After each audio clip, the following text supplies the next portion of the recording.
Hello! Welcome, ladies and gentlemen, to the AstroPub. Welcome to the office hours. Let's get to the right screen here.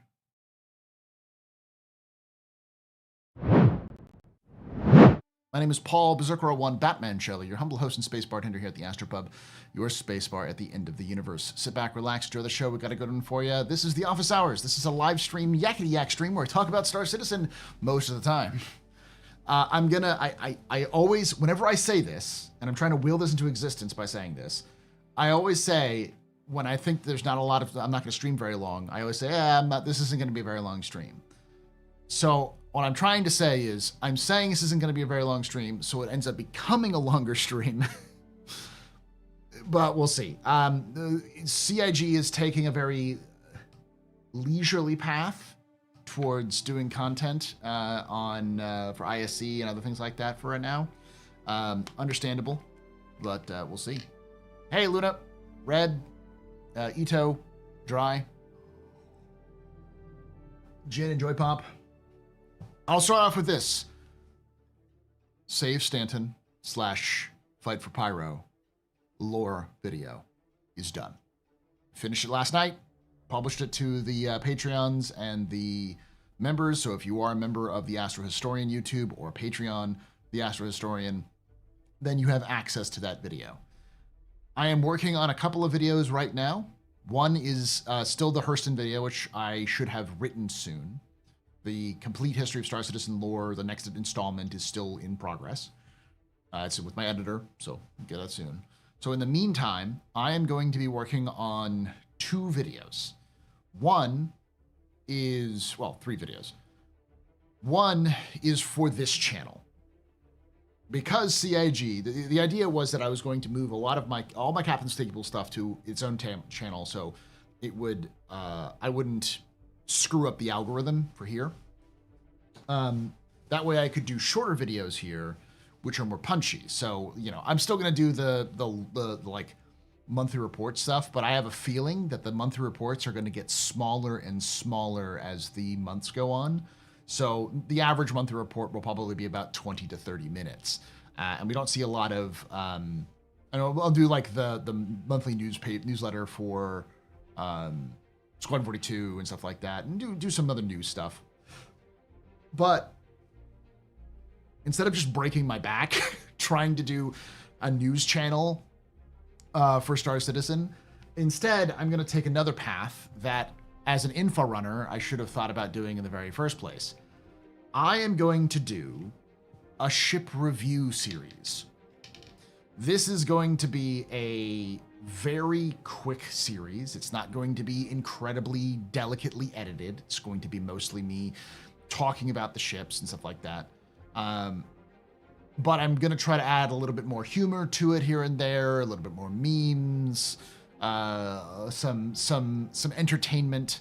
The way that I'm pitching it is it's a cross between a sweaty, number-crunching analysis and a vibes-based feelings analysis of every ship in the game.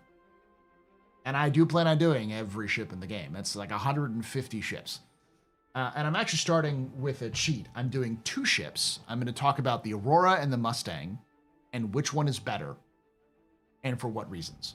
So I'll do things like how big they are, what their statistics are in terms of the weapons, their coolers, their components, all that kind of stuff, how much cargo they carry, break all those statistics down, and then kind of talk about, okay, so what is this good for? Who should be choosing an Aurora and who should be choosing a Mustang to start? And for those of you who immediately go, but Paul, obviously the Titan is the right answer. I'm sorry. Paul, it's obvious the Titan is the right answer. I literally call you out in like the first 2 seconds of that video. That video should be like 15 minutes long, not very long in comparison to some of the other stuff I do. Just so like a nice, fun sort of thing to do. I was inspired by a couple of other people who've done similar things, and I'm like, why not? Try it.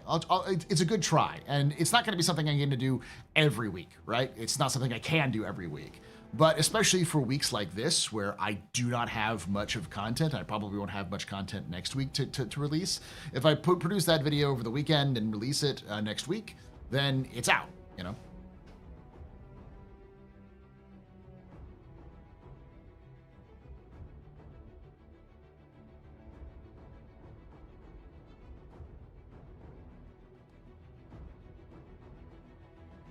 Redeemer review. Single picture from this from the website. Score 0, lore 0. This video could have been a short. I'm gonna let you in on a secret. I'm gonna do the Redeemer for April 1st.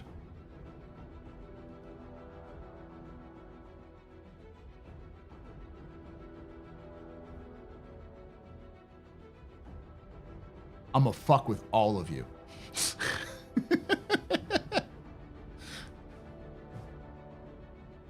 Absolutely gonna fuck with people.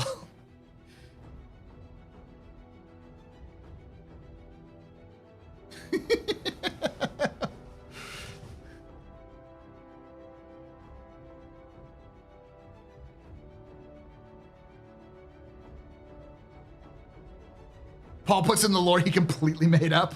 I mean, I have that video still. It's still up.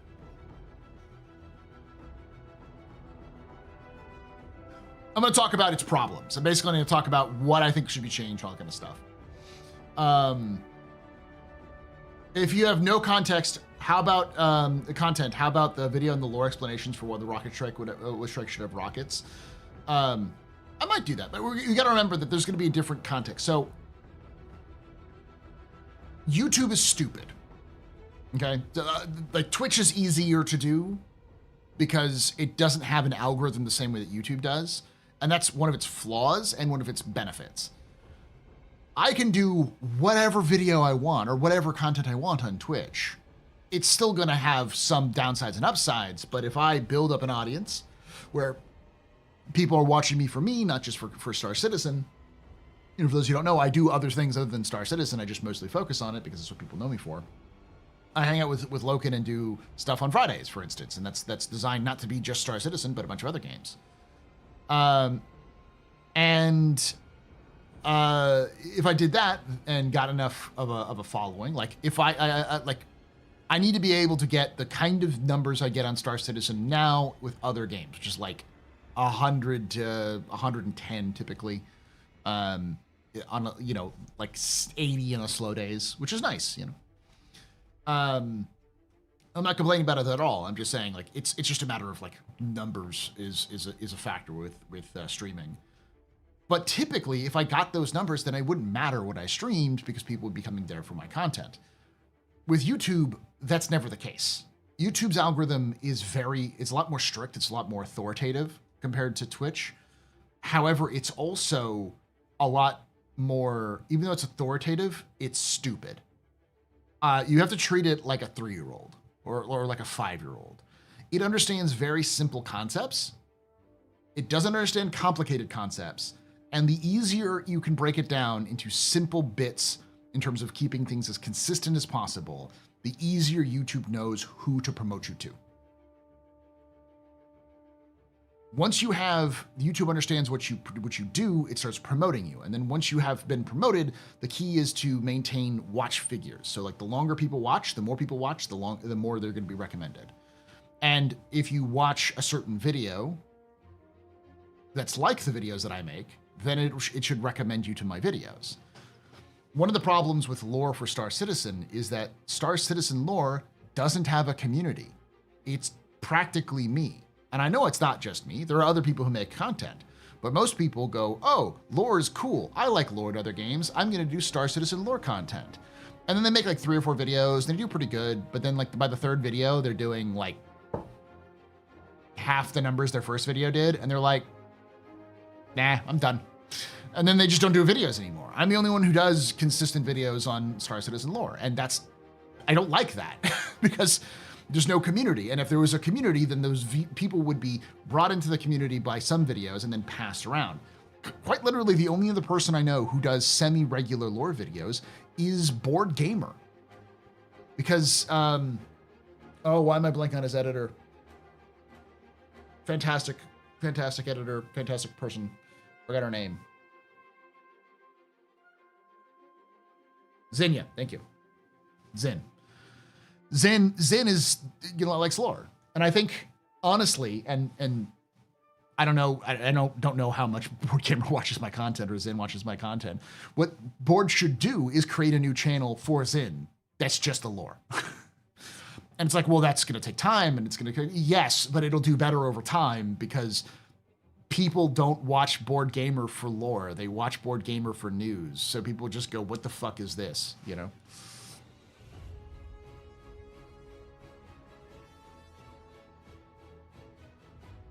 Wow, I think that Sisters of Battle are trying, those British girls. What are you talking about?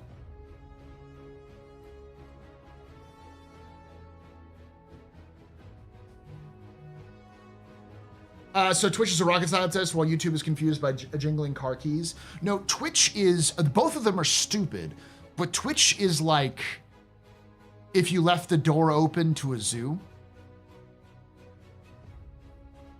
Like there's no guard, there's nothing there. Whereas the zoo in YouTube is tightly controlled, but the guards have brain damage.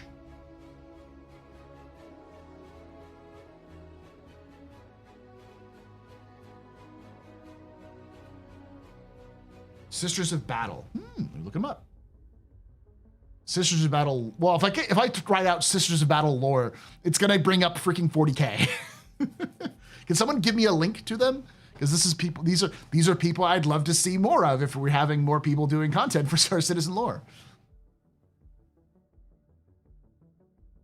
No ISC today. Yeah, there was no ISC today. There was no SCL. There was nothing this week. It may have been because there's this Monday was an American holiday, so.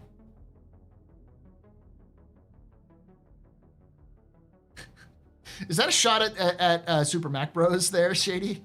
Sisters of Battle are new and actually sisters. Feel free to link me to their, are they YouTube, their Twitch? What are their content? I'll reach out.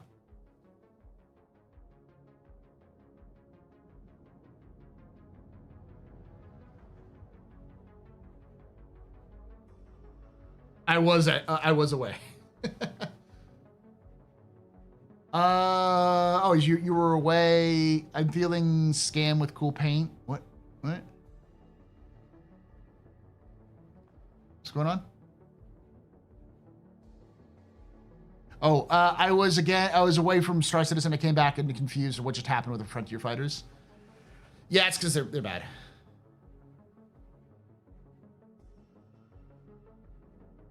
Their father is also involved, and no, shot at him. No shot at him. I just thought it was a funny thing. Link, but it got him removed. Okay, let me see. It should show up on my live stream. Here's their link. Okay, Ron, go for it. Drop it. Drop it.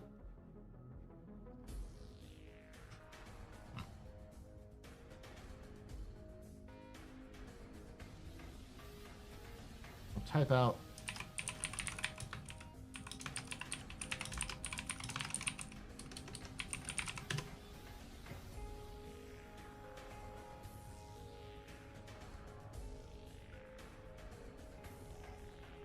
Sisters of Battle.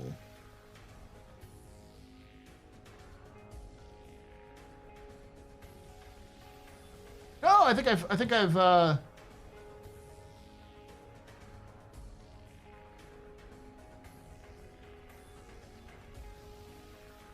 okay, podcast. They're doing some lore stuff.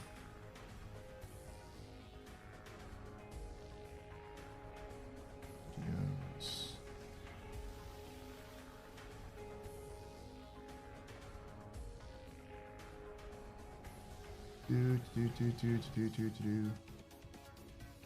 Pretty short. I mean, yeah, it makes sense. Aha! I like them already. 2 months ago, they produced a video called I Fly in Style with Star Citizen's Best Kept Secret, My Origin 300i. Bravo, bravo. I see a fellow 300 enjoyer. I see you're a woman of culture too. Yeah, I find it. I didn't get the link, but I looked them up. They're Nation Sisters, or Nat One Sisters of Battle is their name.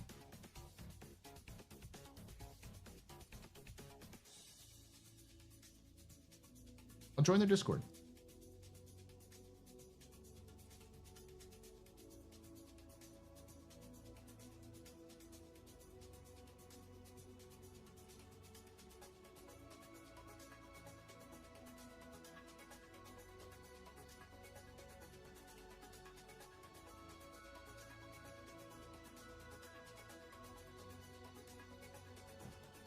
I have joined them.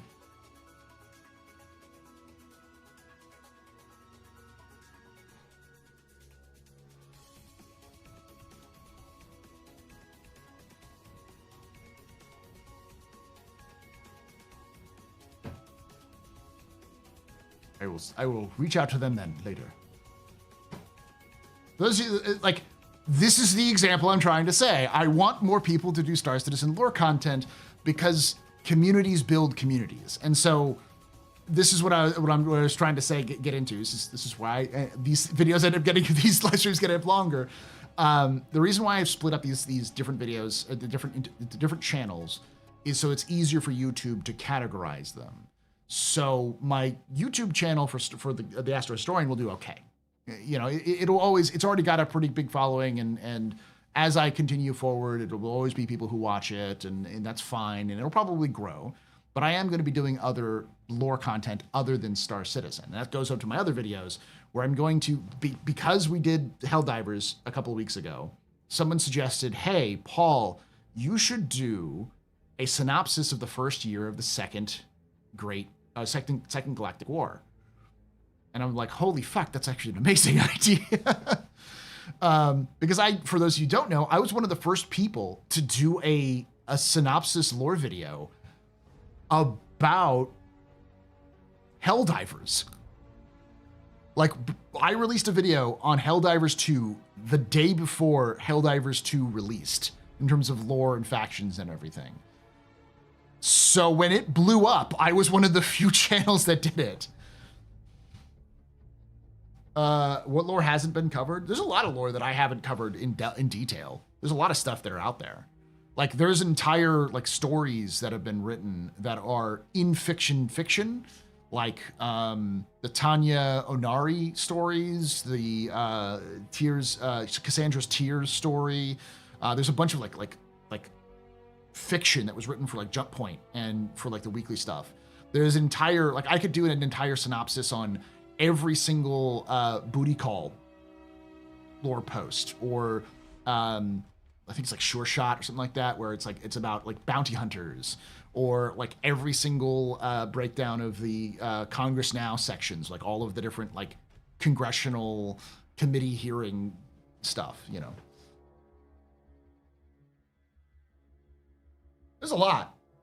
You give 4 writers 12 to 13 years to write lore, to write stories. There's a fuck ton of universe that Star Citizen has created. The problem is that taking all of that background and then turning it into a game is difficult when you don't have the game finished. One of the things that is a concern, but it's not a concern, I always like to say, whenever someone says, well, there's no point in talking about lore because they'll just change it later. And the answer is two things. One, they really haven't. And 2, if they change it, I can just make new videos. 40K has changed a lot in terms of its lore, even in the last couple of years, in terms of new lore, retcons, lots of stuff. There are plenty of lore content videos that still do lore for 40K. Destiny 2 had a constantly evolving and changing lore. Retcons are natural. They happen to every series, and people still do plenty of good content. The problem isn't, oh, well, why should I pay it? The problem isn't, oh, why should you do content? It's more of, how is CIG going to integrate this into the universe in a way that is engaging, fun, and cohesive? And so far, the answer is no, no, and no. They have no idea, they have no idea, and they have no idea. Which is fair, because they haven't done it before, and they're trying to do that now, which requires people who know how to do that. And there's like 4 people that I can think of off the top of my head who have the ability to do that in a video game. None of them work for CIG. And it's a skill that you learn, not something that you're naturally good at. So what they're doing right now is experimenting and seeing what works. And hopefully what they've learned from this is don't use fucking mission text as your only context for fucking games, for fucking stories. Nobody cares, nobody reads. I don't know who I am, I don't know where I am, all I know is I must kill.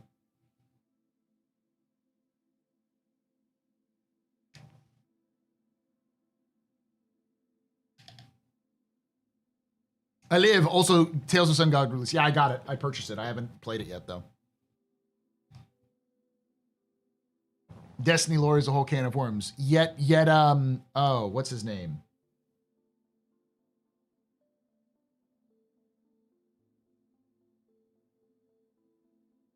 Starts with a B. Biff. I was going to say Binks, unless that's wrong.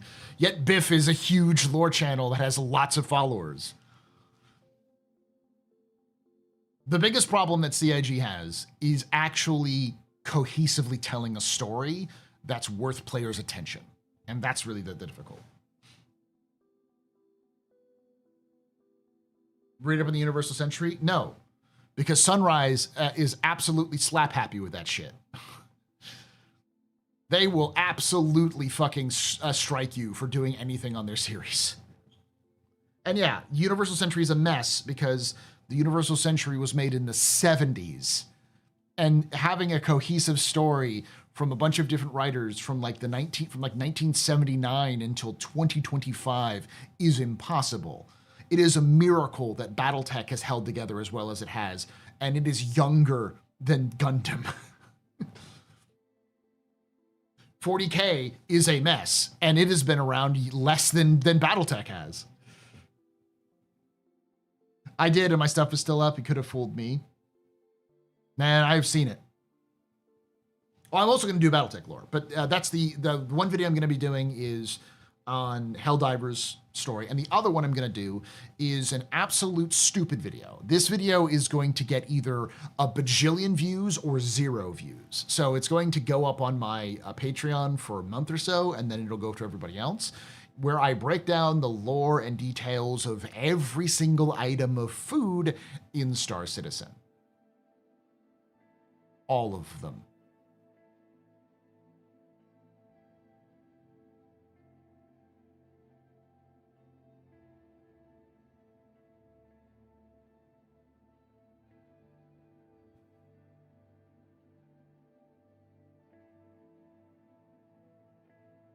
Oh, I'm crazy because I know it's stupid. It's one of those things where I'm just going to do it because I'm like, I'm going to have fun doing this. This is for me. It's not for any of you. I'm not making that video for absolutely any of you. I'm doing it for me.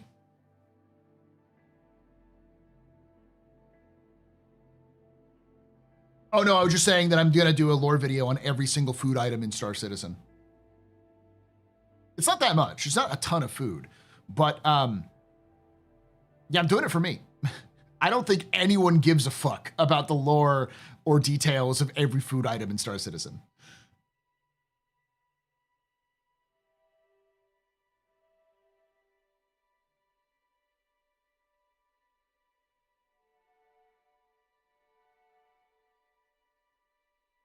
Oh, there's a lot more food than you think. Because like you have all of the, like a bunch of the landing zones have unique food. So I'd say most landing zones have at least 1 or 2 unique food pieces. And then there's system specific food, like food you can only find in Stanton, food you can only find in Pyro. So there is easily, plus every flavor of each, like different flavors of drinks. There's like 6 or 7 different drinks.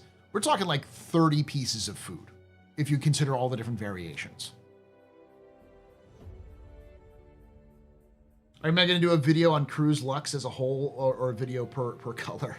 I'm going to do a video for every single version of Cruise, because there's Cruise Lux, Cruise Ox, and other other ones. That video is all going to be one. They all have in-game descriptions, and I'm not shitting you. Hot dogs, all of them have it.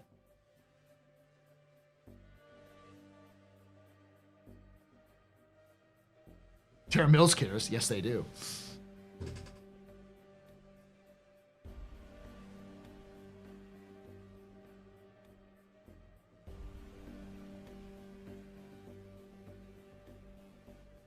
Plus, there's also alcohol. So you've got things like Radask whiskey. You've got Tavaran Ghosts. You've got, let's see. The champagne, which we've got to do a little, to talk a little bit about. There's Liberty Lake Ale, and then there's Schmaltz, not Schmaltz, because Schmaltz is an actual beer. Schultz, I think. It's basically Schmaltz. And I have to think of the name of it. That's the classic beer where you get into stuff. Smoltz, yeah. Yeah, there's the alcohol. There's rust in Pyro. There's the aloe wrap. The Alaprat. Yeah, the Alaprat. It's like alopecia rat. Alaprat. On a stick, there's the grub.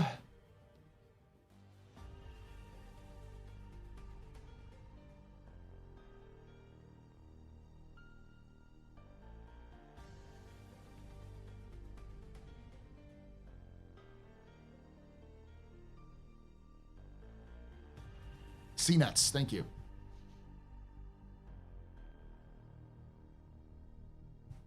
Plus, there's also Grub Eat. There's like packaged, dried versions of sea nuts. Then you've got the torpedo burritos. You have the hot dogs. You have noodles, though I think they removed the noodle vendors. I would not drink Banu Ale. Holy fuck. Banu Ale is probably like fucking like windshield wiper fluid. It's fucking antifreeze. It's antifreeze with like bits of plastic added into it.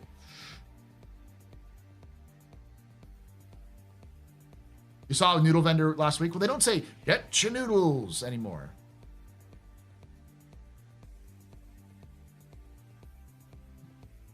What is it? Ethanol.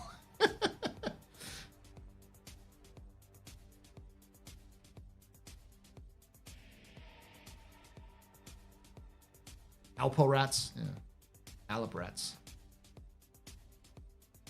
The joke is, for those of you who don't know about Banu, is that the Banu, I don't think it's possible to poison a Banu. Like they're like seagulls or, oh gosh, what are like they can eat anything.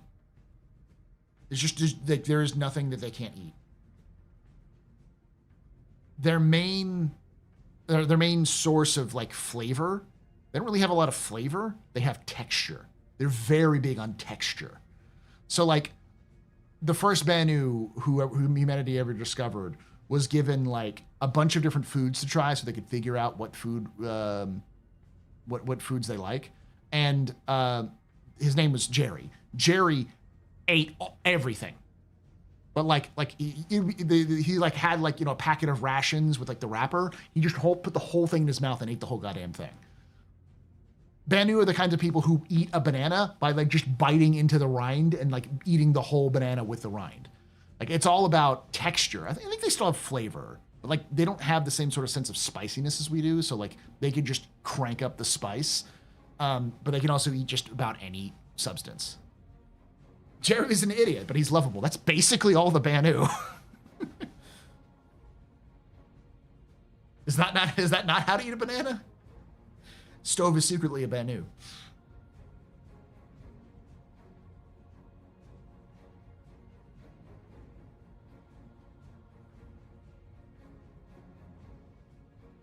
Oh yeah, then there's the Whammers chain, which I forgot. There's that there too. They're not lizard people. They're coral people. I still believe they're sentient coral.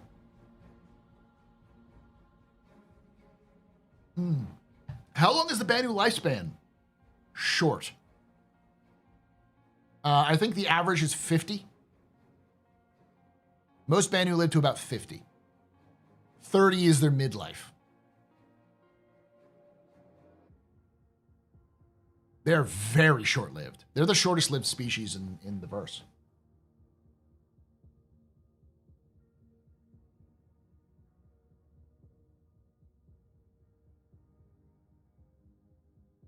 Plus, there's also the coffee, and the coffee is got its unique blend, its own history, and stuff like that.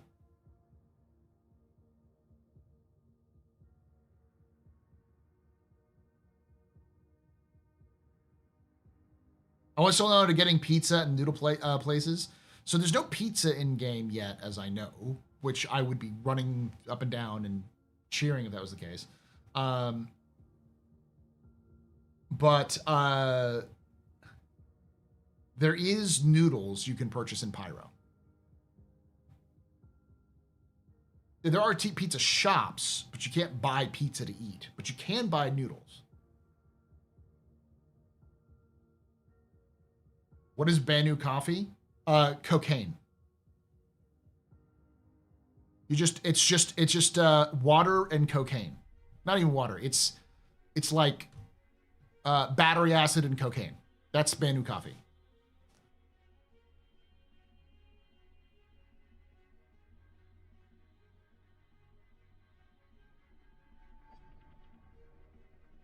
Maintain eye contact.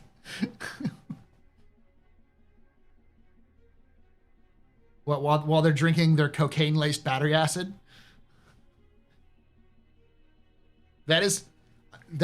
Okay, that's it. That's what I'm calling it from now on. I am going to, my headcanon is that Banu coffee is just battery acid mixed with cocaine.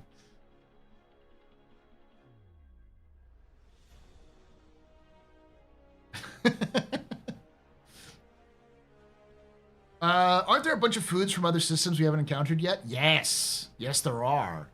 Which is why when I do this video, it's going to be one of many. It's still going to be like 40 minutes long. Guarantee it'll be 40 minutes long. I've got shit on lore, on the lore of like foods and other things that people don't realize how much detail there is in this game. C-Cell branded coffee.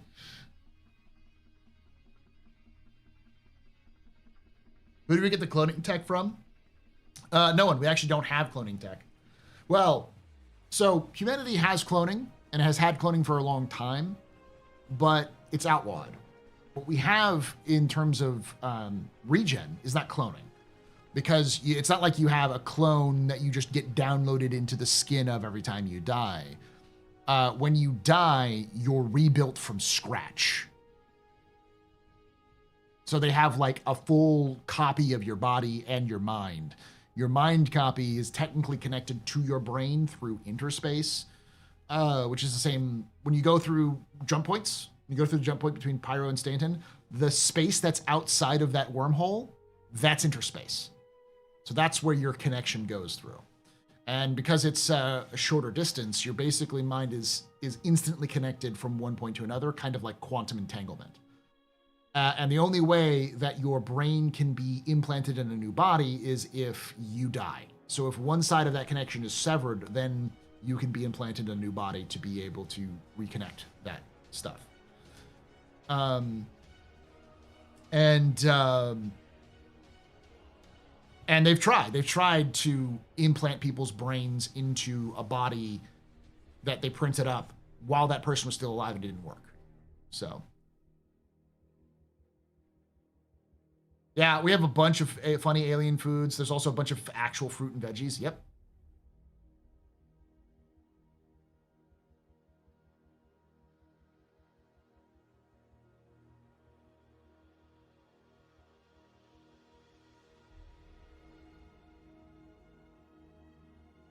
I love Alienation.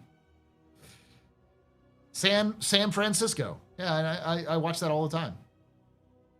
Old movie from the 80s called Alienation. The aliens lived with humans, but salt water was deadly to them, like acid. The Alienation got turned into a TV show. I remember watching that when I was a kid. Yeah, they drank spoiled milk. Remember that? Yeah. For those of you who haven't watched it, it's a good TV show, a good movie and TV show. It's the idea is it's a cop procedural mixed with an alien story, but it's all an allegory for immigration, because the story goes, this flying saucer lands in the desert of California, and when the American military and government investigates this flying saucer, they find out that it's a refugee ship. It's filled with people who were fleeing from a war, or I can't remember exactly. It was from a different planet.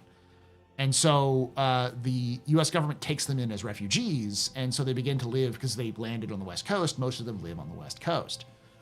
And so the story is that the story follows a cop who's paired up with one of these aliens who's also a cop. And it's this buddy cop dynamic where these two are solving crimes and dealing with like the impact of having this this alien landing on Earth. Because a lot of you probably should have seen it at some point. This is before District 9. Like District 9 this is like the prototype District 9.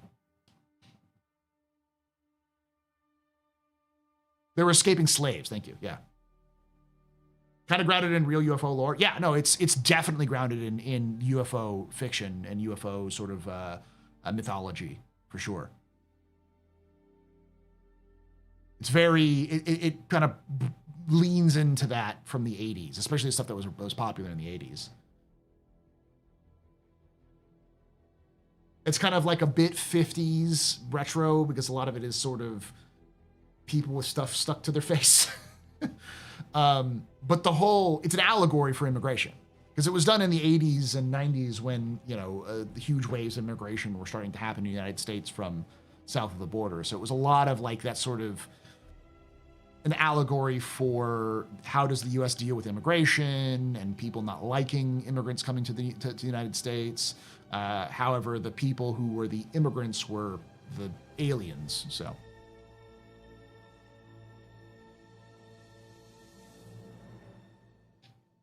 I don't listen to George Snorri. Knowledge. I'm much more of an Art Bell fan.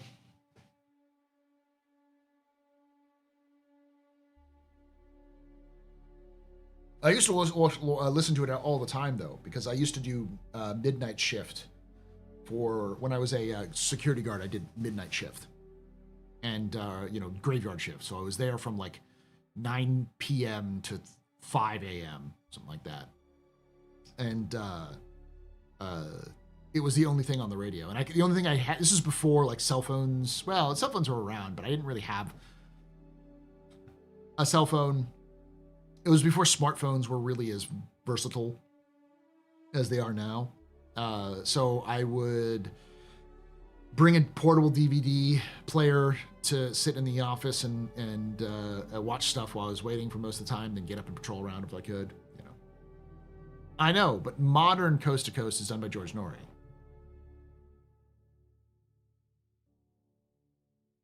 You work graveyard shift as a janitor? Okay, you know what I'm talking about. Probably paid better than teaching? Actually, no. Surprisingly.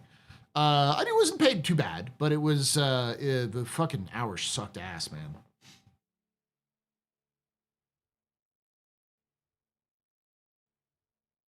Yeah. Movie is amazing cast: James Caan, Mandy Patinkin, Terrence Stamp. Yeah. A couple of them reprised their roles in the TV show, but not all of them.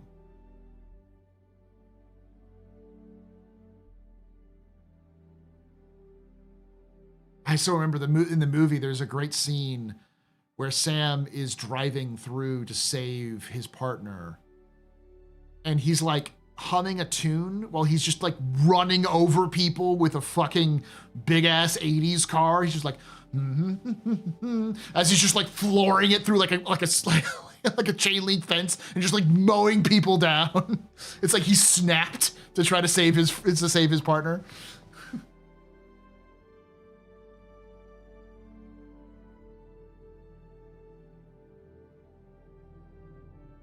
How many more days do you think they'll need before they get before we can get back to features? 6 months. Minimum 6 months. So earliest would be June.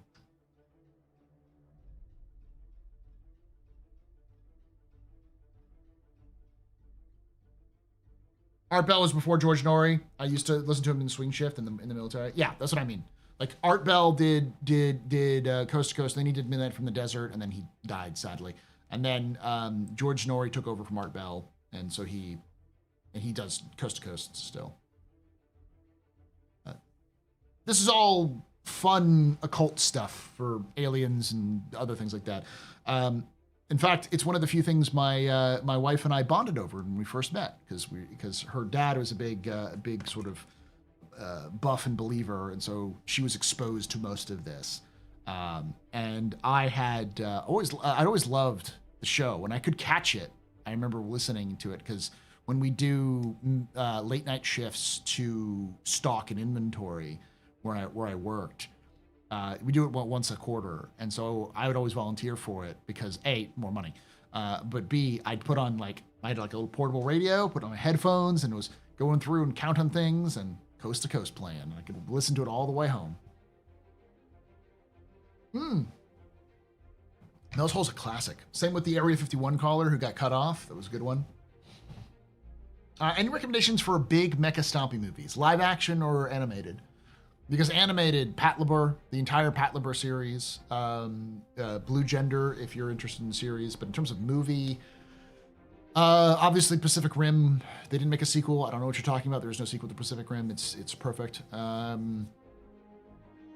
There's the new one with Jennifer Lopez, which I've heard is kind of meh. It might be okay. Obviously the Transformers movies, but yeah, Robot Jox. If you're going old school, Robot Jox is a big one. That one's great. Appleseed's another good one. That's a kind of a shorter film, but yeah.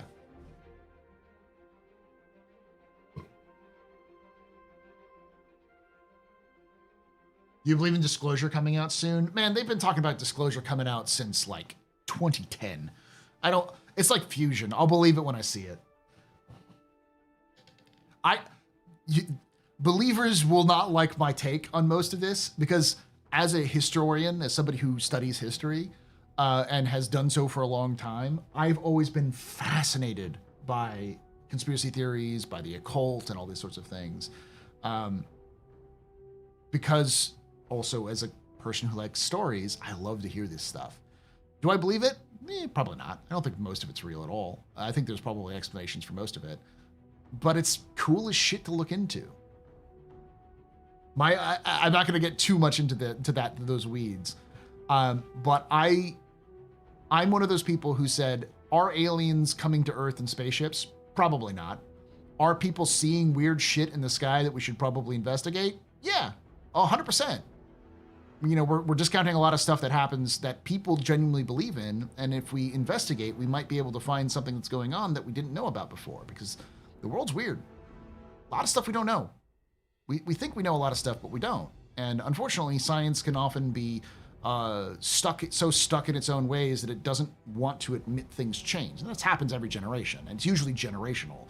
Generation thinks that this is the way it's going to be, and they want to know more information, but they're kind of they have some sticking points, and a new generation comes up with new ideas, but the old generation doesn't like it.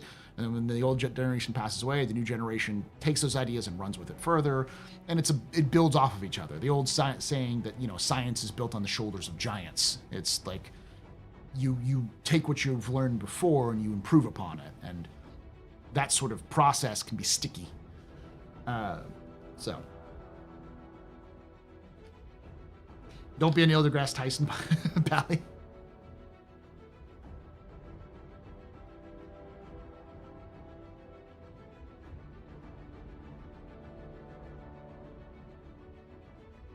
Yeah, Robot Jox is a good one. It's a solid B movie. It's a solid B movie.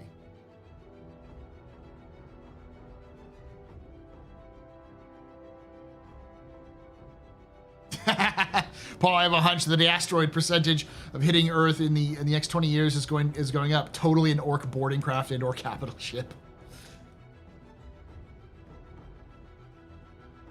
I have a fascination with videos on the occult, but I see it as fantasy, like Lovecraft stories.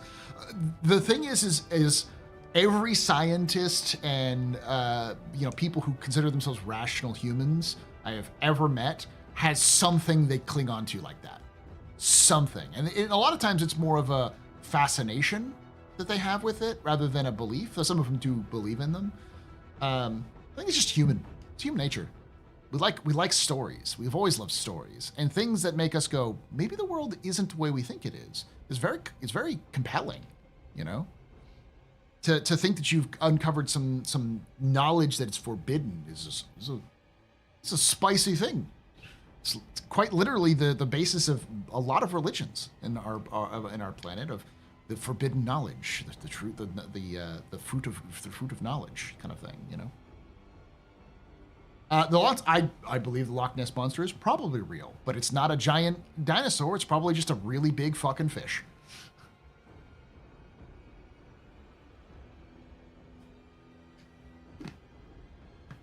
Like I don't know if we have alien spacecraft flying around, but I do 100% believe that humans we have built some crazy shit that we don't want to talk about because either we don't know how to make it work properly, or we don't fully have the ability to mass produce it because it's made of some crazy crap.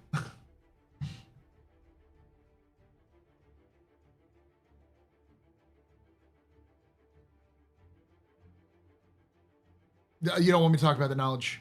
Are we talking about the ones they showed off in the Mexican government? Because those are fake. Casting in the name of God, ye not guilty. Oh, Big O's great, yeah. All right, I'm gonna drop all this and we're gonna get into the actual content what y'all are here for. I know many of you are here to hear me rant about random stuff, but you know, yeah, they're fake, dude. People were making memes of that shit for a reason.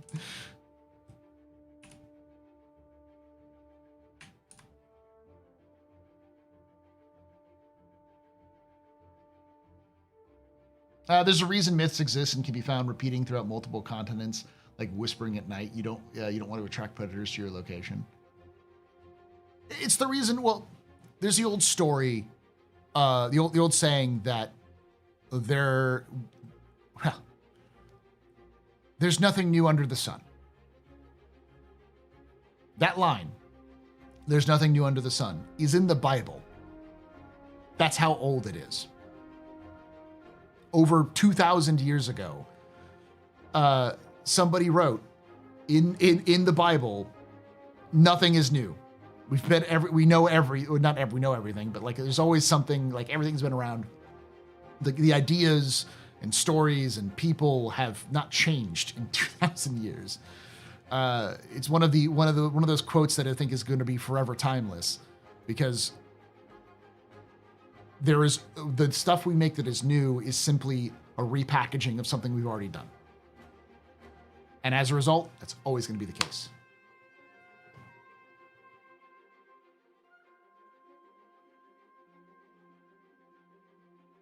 You go ahead and link it to me, Knowledge. I love watching that stuff. So I'll save it and watch it with Cam and stuff like that. Plato wrote about how the youth of today and how they're worthless and weak. Yeah. Plato, Juvenal famously was writing about how this is the last generation because the youth are bad and evil and are lazy and corrupt. Every generation thinks that the younger generations are going to be the end of the universe. Too bad we could have gotten the JFK files. Like I said, I need to get into the Star Citizen stuff.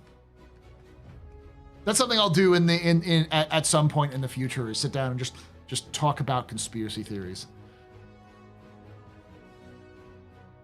The fun stuff, not the stuff that gets people hurt.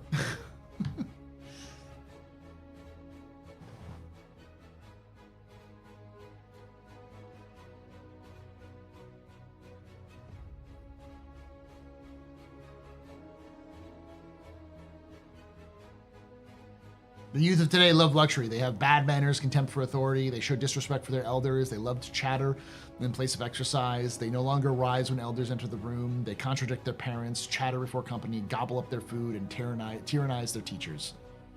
Could literally be written at any time. That is a timeless quote.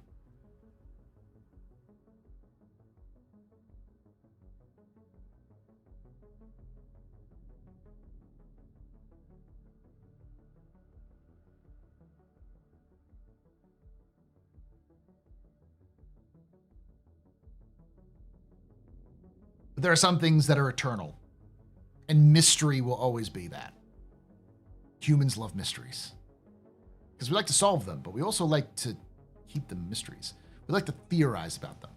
To tie this back into Star Citizen, this is the reason why there will be some parts of Star Citizen lore that I hope we never find out. There should always be mysteries. There should always be questions as to what happened. Obviously, not because you just forgot to write the fucking story, but because you tell a nice story, but you leave some threads hanging so that you can tell those stories if you want to, but you can also just leave them. Leave them there and let people speculate about them, you know?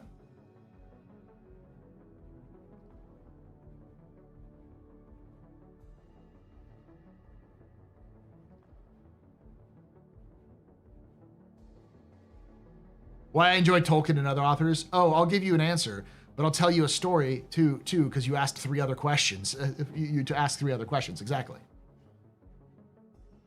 The one thing I don't like about Tolkien's approach, I do and don't like about him, and it's one of those things that I've adopted in my own writing, is have an idea of the world you're living in, that your characters are living in, to enough degree that you can explain why the characters do something, and it can make sense to all the other characters. It's a lot easier to write when you know how the people in your universe live, where they come from, why they do things. And I think Tolkien did it to such a degree that I believe it was detrimental. The Silmarillion is a fantastic book, but it's a textbook. And I think a lot of people say, oh, well, Tolkien is this timeless author that everyone loves. Just copy him and you'll do fine. And it's like, no, the problem is that even the Silmarillion has mysteries. It has myth. And what it's made up of is mostly myth. It's myth and legend with some stories put into it. It was meant to be a textbook, I know, but that's the thing. Like, I, and I'm sure many of you, would read the shit out of a textbook. But not everyone's like that.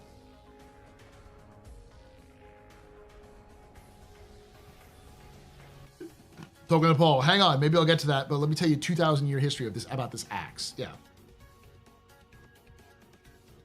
And I think that's good, but I think that has created a problem where people believe they need to have an answer for absolutely everything that happens in the universe. And sometimes it's just okay to be like, I don't fucking know. But not actually tell your audience you don't know. You just go, I wonder. Wink. And then just let them fucking flail about forever. You don't need to know about the entire lineage of a line of kings for it to be good. But to imply that there's a line of kings and to have an idea of what that kingdom looked like over time is a good starting point. But all right.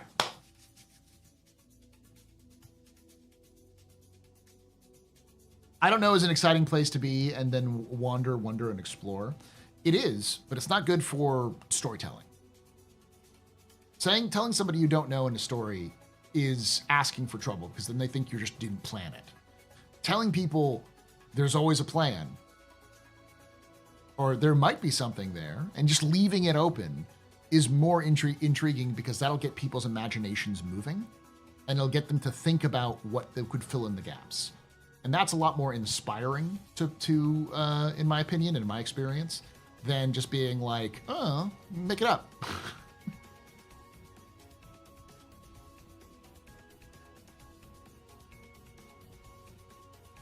Like, for instance, how does the Epstein drive work in The Expanse? Very well. That's an answer of saying they're not going to tell you. Or it could mean they don't fucking have any idea. It's just a plot contrivance. But does that mean they can't tell a story in that universe about an Epstein drive? Hell no. They could come up with complete technical manuals for them if they wanted to. But they don't want to right now. They're leaving that open because maybe they do, maybe they don't. Maybe they want to let fans create a technical manual for the maintenance of an Epstein drive. That's, you know, Star Trek did that. Star Wars does that. Those sorts of things where you just sort of explain something. Like the original Clone Wars were like that. Oh, you fought with my father in the Clone Wars? What the fuck was that? What were the Clone Wars? Like, we didn't know in the 1970s. I wasn't alive, but, you know, we didn't know before the prequels came out. And it could have been any number of things. And those are the sorts of things that make a universe feel more alive and interesting. Yay, Vulkan updates. Yeah, let's get to the Vulkan updates. So, I'll do this as a capsule. It may not actually matter that much, but we'll see. All right. Sometimes less information is best. Boba Fett was cool before the book. I love cosmic horror, so I'm content with not having every answer, or the open-ended lore that invests me in imagination. I love that. That's the thing that always everyone fucks up about cosmic horror and eldritch horror and eldritch beings is eldritch beings are supposed to be incomprehensible, but if no one can comprehend a being, then you assume that it doesn't exist. But it's like, can an ant comprehend a human? Can an ant comprehend a skyscraper? It sees a 2D plane, right? It sees its perspective, which is different from the perspective of you, and its perspective is so different. And if it could, it would go insane because it's so beyond its understanding of how the world works that it couldn't process that information. That is what eldritch horror is. If there is a being so incomprehensible that works on such rules that you have no answers for them, and you could never have answers for them, that's scary. That's where that horror comes from.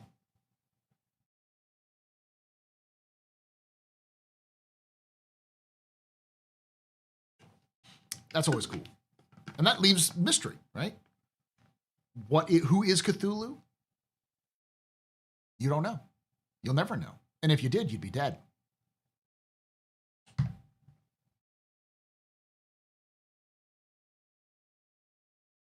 Or what is Cthulhu? How is Cthulhu? Where is Cthulhu?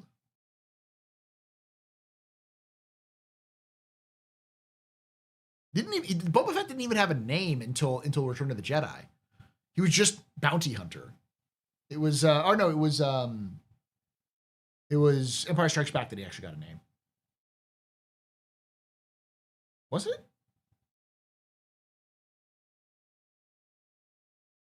That's when he was introduced, was Empire Strikes Back. I don't think he got a name in Empire, right? He was just bounty hunter. I remember the Boba Fett. Boba Fett where? That, but I don't remember. Yeah. It was Return of the Jedi. I remember that. I don't think he was actually named in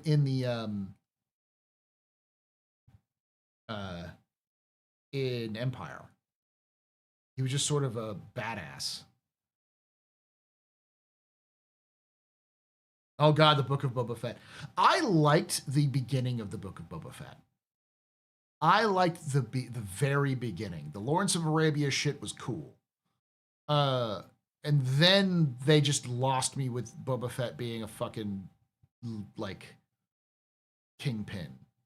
I feel like it was Rodriguez who did the later half of that.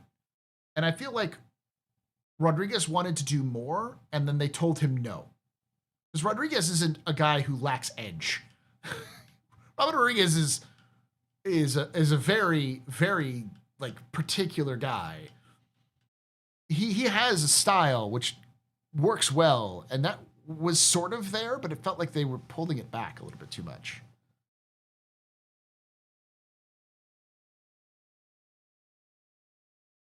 And then they introduced the fucking, Grogu and Din Djarin into the whole thing towards the end and made it like season 2.5 of The Mandalorian, which is like, what the fuck, man? Why can't we just let Boba Fett be Boba Fett? Like, it started with promise and then it just tanked into the ocean. See, I don't think the Scooter Gang was bad. I think the Scooter Gang was fucking amazing. The problem was they did nothing with the fucking Scooter Gang. Like, basically, greasers in Star Citizens, greasers in Star Wars. Fuck yeah, baby. It's just like a weird sort of wonderful addition. Like, I could see them going in many different ways with it, but they introduced these interesting, colorful characters, and they just said, bye-bye. Like, what the fuck?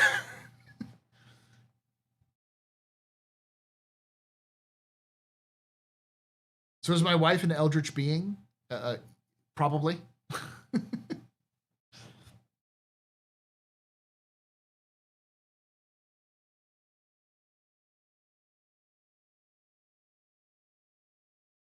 It's kind of like how the worst part of The Last Jedi is not the part that everyone shits on.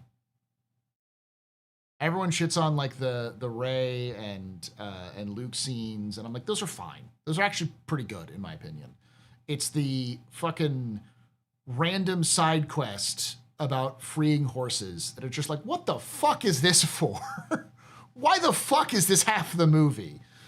Fucking who the fuck is directing this shit? It seems aimless as fuck. It's like the Rey and Luke scenes are pretty good, and the ending is pretty good, but that middle, it's like, where the fuck did we go in this? Like the themes of like killing the past, of having to recreate like the twists they did. Those were all interesting twists if they committed to them, but they're not gonna. They never fucking were gonna commit to them because fuck you. Yeah, Finn was such a good character. They just fucking wasted. And the actor is a fantastic actor. It just felt like they just shat on them.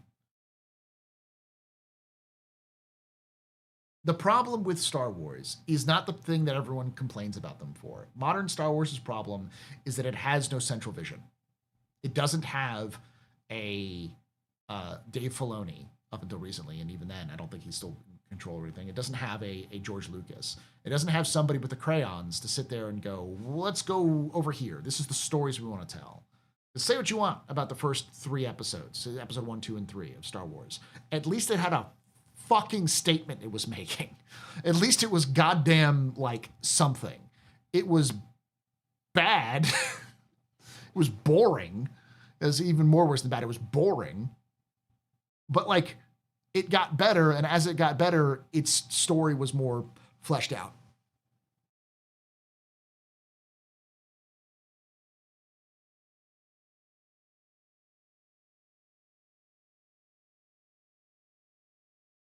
Crayons.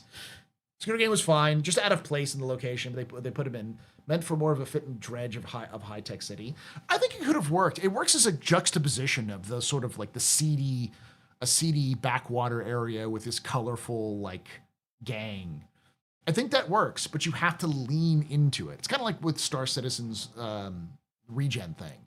Like regen works as a story element, but you have to fucking full lean.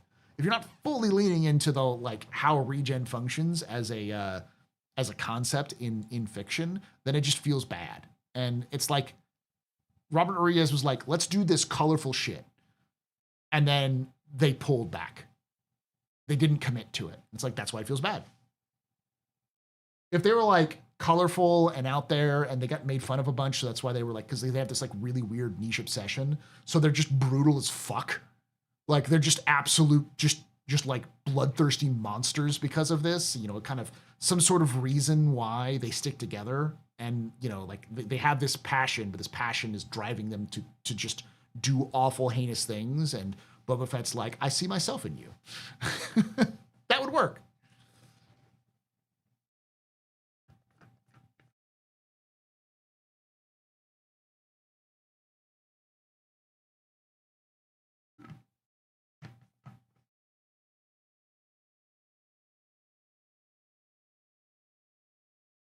Rogue One is good at the beginning and good at the end and gets lost in the middle.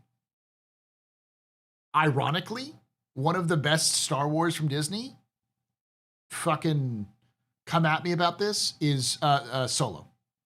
Solo was one of the best Star Wars movies that Disney has ever made. Because it's a heist movie. It doesn't give a fuck about winking and nudging every so often. It does have some of that, like, oh, this is the Kessel Run, and you know that sort of thing. How Han met Chewie, but its story does not connect to the rest of the Star Wars universe. It's just there, and it's a fun Star Wars adventure.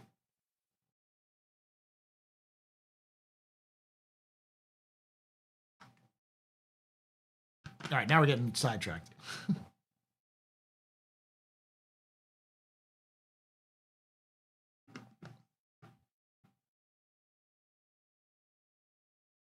Skeleton Crew is pretty good. Basically, good needs in space. I've had this idea. You know, for those who don't know, I write because I've always written since I was a kid, but I don't talk a lot about it a lot. But I'm definitely passionate about it. I like stories. That's why I like stories.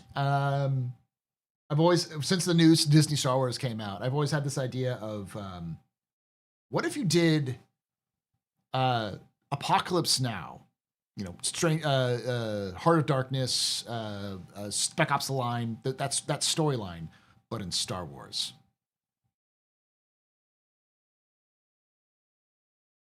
That shit's been ringing in my head. Every time someone brings up Star Wars, I'm like, what about Apocalypse Now, but Star Wars?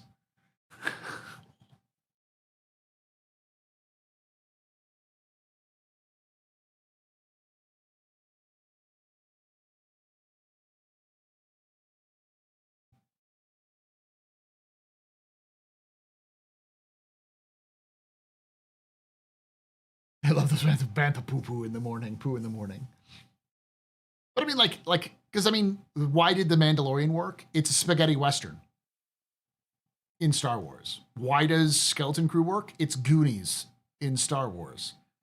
Like, the best Star Wars stories are just other fictional ideas, other concepts, other playful things inserted into the Star Wars universe.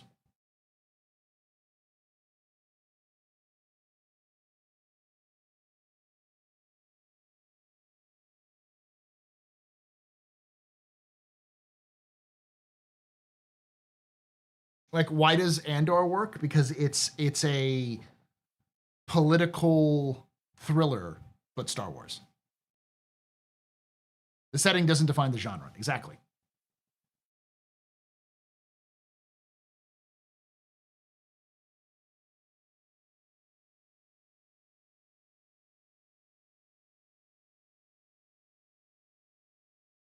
What about Star Wars? We've been rambling. Let's get because it's been streaming for about an hour now. Let's actually get to the capsule here. Apocalypse Now in Star Wars from the Empire's perspective. Exactly. That's what I'm talking about. The basic story, this person's gone rogue. You need to go find them. And the story of like an Imperial stormtrooper group with like an Imperial like commander trying to find this rogue Imperial commander who's gone native. And encountering like, you know, just fucked up shit out there and just seeing like, yeah, the whole stuff. All right.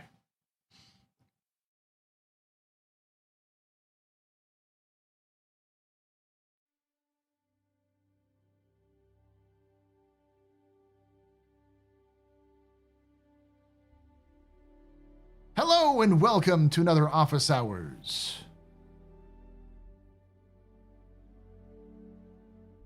Capsule. That's right. This is a small section of my Office Hours live stream that I do on Thursdays at 8 p.m. Eastern, 5 p.m. Pacific on twitch.tv/TheAstroPub and youtube.com/TheAstroPub live. This is a segment of my live stream, but I like to snip these out because often when I cover topics like news and lore and more, looking at like updates and such, people don't want to watch my full live stream. But if you like long form content, we talk about Star Citizen I just talked a lot about Star Wars, UFO conspiracies. We talked about a lot of stuff before we get into this. We get off on different tangents and stuff like that. So if you want something to listen to the background of your work, please do check us out there. And of course, join us live for this. So today, what we're going to be talking about is an update to Vulkan. That's right. We've got some updates to Vulkan, which have kind of updated from the last monthly report. So if you watched my monthly report, which I'll put up there was an update to Vulkan. They talked about when they were planning on releasing Vulkan. And this is an interesting story because this has updated that part, and then we have an update recently to that in the first place. So let's get to watching this.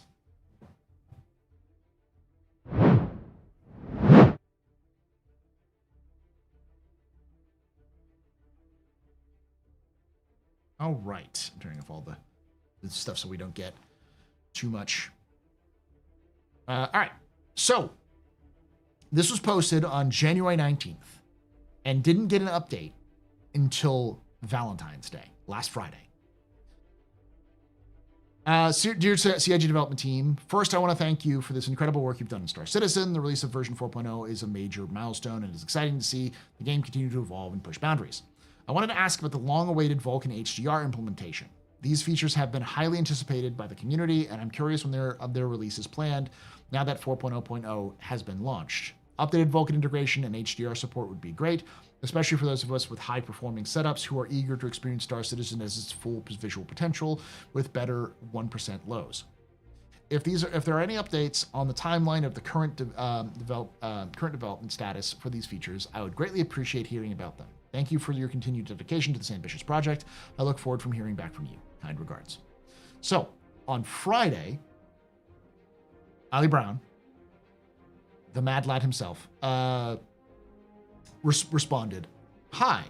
The focus for Star Citizen recently on the code side has been stability and quality of life, QOL, improvements in existing features, especially after the rollout of server meshing and a huge impact it's had on the game. As a result, the Star Citizen team haven't been able to take a full new version of the engine in a while, because this would potentially would bring potentially instability and slow down QL improvements for players, and also likely prevent regular/timely releases, all of which are critical for continued engagement. But the Squadron 42 team has been on the road to testing Vulkan. Has been road testing Vulkan, which is enabled by default for them, along with HDR and multi-threaded rendering. So hopefully most of the kinks are ironed out by the time they reach Star Citizen, though I won't be able to predict when exactly that'll be. They're also considering changes internally that would allow Star Citizen team to more easily take piecemeal updates to the engine into live release to reduce the risk of instability for lower risk features/systems.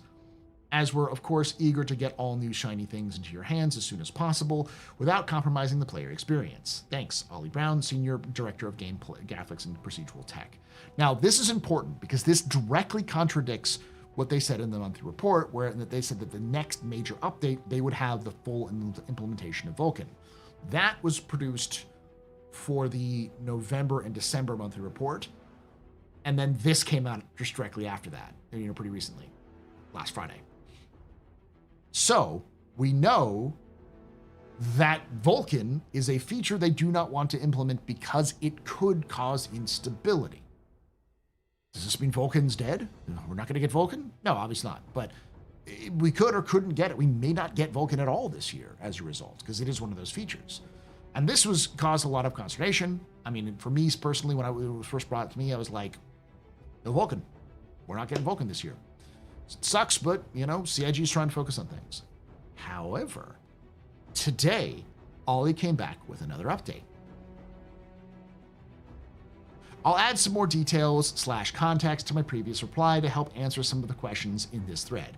But please, let's all play nicely. I only post here with very open answers because I enjoy interactions with you all. When I said Star Citizen hasn't taken the full drop of the engine, that means no full drop of the combined main branch, which includes every system, not just graphics. Individual changes are integrated into Star Citizen all the time if they are sufficiently decoupled and thoroughly tested. Lots of development continue directly within the Star Citizen branch, particularly with stability, performance, quality of life, and various new features for upcoming releases. The graphics changes in the main branch include many stability and performance improvements to Vulkan, including multi-threading, HDR, shader optimizations, and more.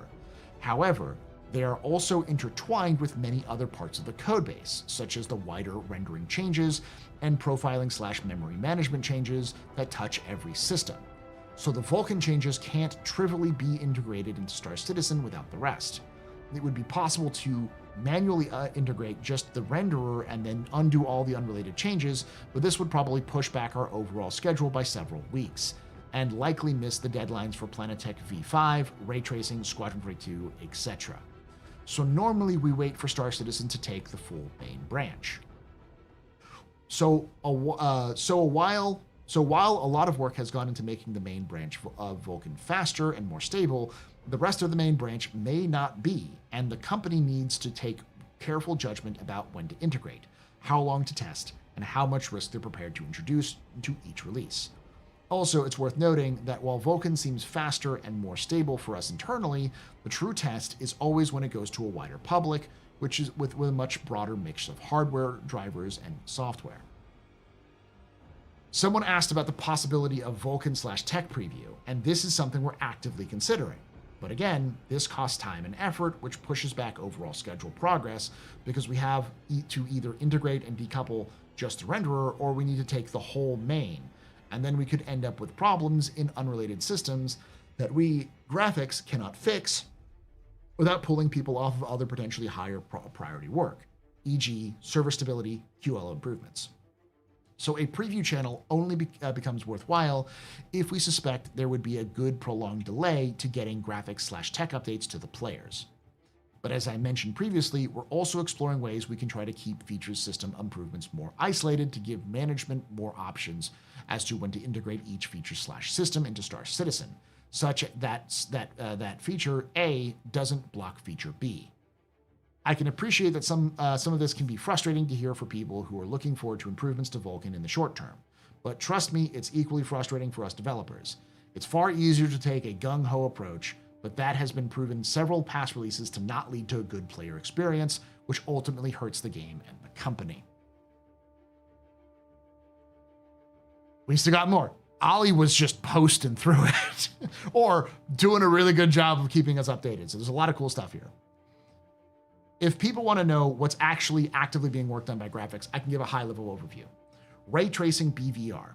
This is required for ray tracing and is usually complex and expensive in most games, but even more so with our scale and moving zones. Ray trace global illumination. This is making good progress and has started to be actively used in Squadron 42. However, there are still improvements required to several areas before it's ready for prime time. Ray traced reflections. For the first version, these will use screen-spaced colors for objects on screen, and simplified material representations for objects off-screen. Currently, there are still some issues with noise/blobbiness to resolve. Screen space probes. This system is that triggers and combines the results from global illumination, both ray traced and probe-based, reflections, both ray traced and screen space, and occlusion. Character decals. This tech will be used to place things such as scars, wounds, and potentially tattoos. The intention is for it to be used by cinematics, Squad 42, character customizer, scars, tattoos, and dynamic changes, weapon impacts. Vulkan. There are constant improvements required for performance and stability for Vulkan, and we're frequently adding new extensions to enable new technology or optimizations. Planetech V5/Genesis. This is a huge change for how we distribute all content on planets, with the goal of being much better visuals, performance, and provide more power to gameplay systems for things like harvestables, mining, and creatures. Video memory. We're overhauling how video memory is budgeted to force developers to remain in budget, while giving players explicit control of how they allocate their video memory to each graphical effect. The end result should be better performance for everyone, as low video memory looks to be our #1 GPU performance issue. Damage map compression. Damage maps allow for accurate damage and salvage across our ships, but the networking of this data has a significant cost. So we're compressing these maps down to a fraction of the raw size, such that each packet of the data is a maximum of 32 kilobytes. Kilobytes or kilobits? I think kilobytes. There are many smaller features and bugs that I can't hope to list here, but hopefully it gives you an idea of how busy we are in getting new features ready for you. He kept posting too. Dynamic damage weapon impacts. If that could come, if that's coming to humans so we can actually get visible wounds, that would be fantastic. I think this is meant to be a mature game, but without gun impact / damage, it definitely lacks the visceral feel to some of the combat. If my interpretation is correct, then color me happy. Yes, that is the intention, but this is still a work in progress on the graphics side with the game code and art yet to be started. So this won't be for a while. It also is likely that the game team will add gore settings for users to opt out of realistic wounds. There's another one. Appreciate this response and letting us know what's up with Vulkan / multi-threading. Is number one for me as far as I'm waiting for it. So it means a lot to hear directly from you. Just means that much more excited for 4.1, which is hopefully not very far away. Thanks for taking the time to wade into the waters of dealing with the general public. I know it's not always the thing to do, but appreciate it. Just to clarify, I didn't say any particular feature will be in 4.1. The decision about how many releases we do, when they are, and how the number named them, and what tech features are included / integrated in each release are all ultimately lies with Star Citizen leadership, not myself. God, he just posted. Have you investigated NVIDIA's mega geometry for the BVR rebuilds? It seems like a potential win in scenarios like yours, where there's a high level of dynamism and heavy load on CPU to rebuild the BVR for ray tracing. In a nutshell, it's able to shift more of that work from the CPU to the GPU. It sucks that it's vendor specific right now, but it wouldn't be surprised me to learn that AMD and Intel have some similar technology cooking. No, we've not dug into mega geometry yet because A, NVIDIA only, not a deal breaker, but clearly cross-platform is better than investments of time. B, relies on meshes / clusters, which haven't been implemented yet, but is planned. P.S., it's a silly name for a feature that has very little to do with what it actually does. But I guess accelerated BAVR building from cluster geometry wasn't as easy to sell with GPUs with. See if he goes through anyone's. Oh, geez, he is just posting. Wow, okay. We're going to keep going through this. Okay. Hello, ray tracing is a nice buzzword since the first RTX GPUs and so on and so forth. Blech. What about the anti-aliasing? I miss it since years. It's available on all GPU manufacturers. Often you can see on the radar or MFD to make the game very ugly. Will Planet Tech V10 in 20 years have no anti-aliasing too?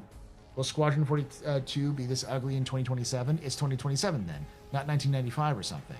Ray tracing is not the all solution. To be honest, I was really looking forward to Squadron 42, which is one of the reasons why I can't watch and play Star Citizen anymore. There are other games that simply do this better. Perhaps it'll be understood that the upcoming Squadron 42 failure. Perhaps it will be understood by the upcoming Squadron 42 failure, which is very sad. I hope you devs get the right direction in front of the release. Best regards. Show us on the doll where Chris Roberts touched you. God damn. I wasn't sure whether to reply given the tone, but the issue with the radar shown here is genuine and worth explaining. The radar intentionally skips the anti-aliasing pass because all temporal anti-aliasing techniques have major ghosting issues with transparent UI. As such, it's expected that the UI team use approaches that give the built-in anti-aliasing. But that clearly isn't the case here. I'll check with the UI team how this is built and what our plans are moving forward. However, I would also highlight that your image appears to be at 700p, i.e. lower than an Xbox 360 PS3.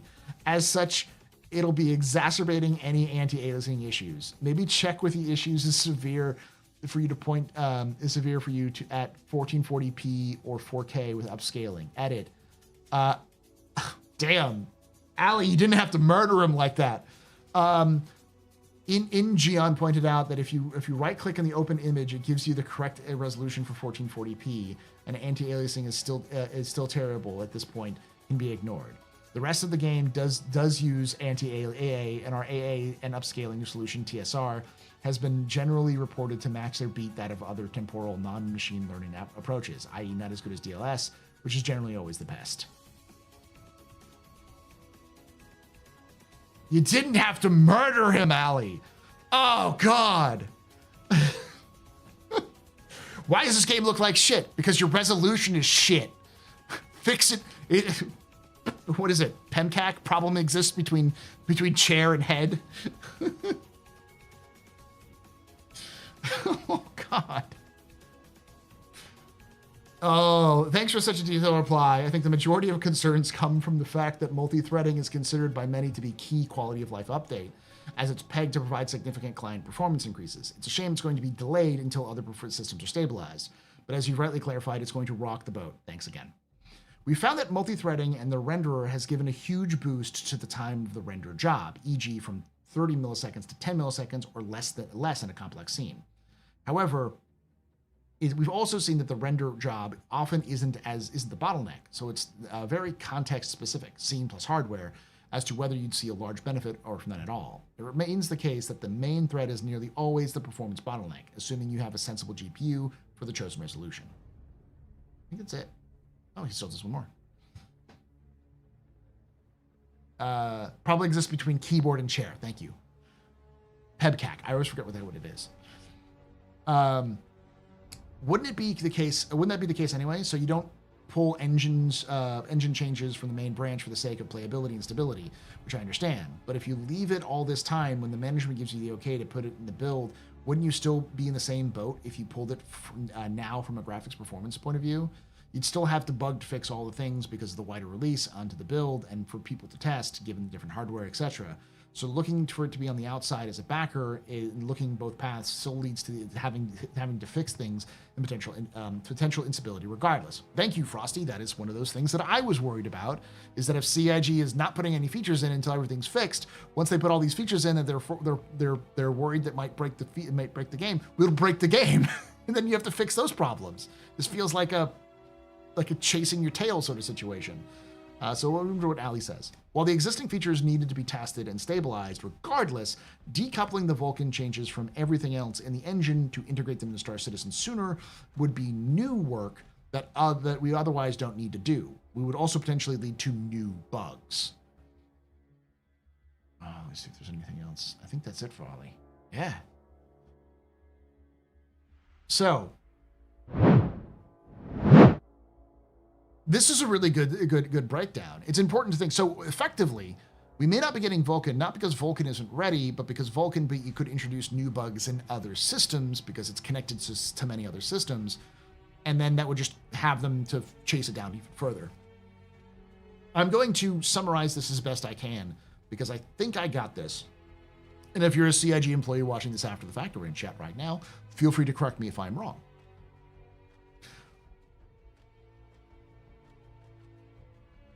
I think what they're saying is that the current build of Star Citizen is not stable yet. And they want to get the current build of Star Citizen stable so that when they integrate the current build into the main branch, they can use, if it causes bugs, they can spin that off into its own PTU, ePTU, like they were talking about in the past. And that ePTU can then be the branch that has all the bugs that they fix over time and leave the main branch in this as a stable branch with new content updates coming in. So that they have two branches of the game. This gets fixed over time and gets better and better in terms of fixed. This stays pretty much the same with new content coming through.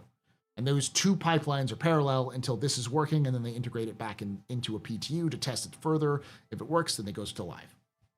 I think that's what they're moving towards, because they just do not have the stable game yet. They don't want to add Vulkan in and just make it unstable and remove all the things. Hopefully that's the explanation. That was actually a really good read. So I'll leave the link in the description below if you want to read the whole thread and go through it all. But yeah, I think it's a good indication. We're probably not going to get Vulkan anytime soon. I would say this is a pull out of my butt sort of prediction, but I'll say 6 months. June would maybe the earliest we'd get it, and that's if nothing goes wrong. And this is Star Citizen, so something's gonna go wrong. But yeah, as always, let me know. Thank you for watching. If you did enjoy this, make sure you hit that like button, subscribe for more content, and hit the bell icon to be notified when these release. And As always, I want to hear your thoughts down below on any of this. Are you upset that we may not be getting Vulkan this year? Are you hopeful that we might get Vulkan this year? Let me know. Again, always join us live at twitch.tv/TheAstroPub, youtube.com/TheAstroPub live on Thursdays at 8 p.m. Eastern and 5 p.m. Pacific. Love to have you come in here. And like I say every time, hope to see you someday in the black.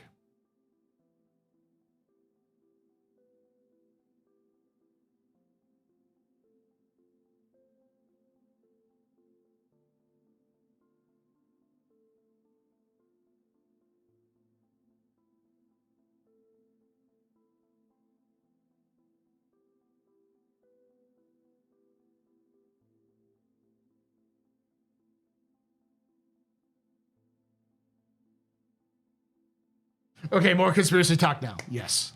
Yes.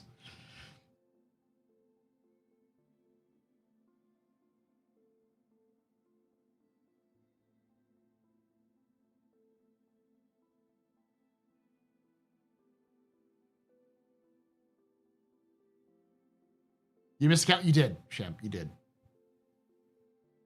Vulkan is mortal. Paul can't stop him.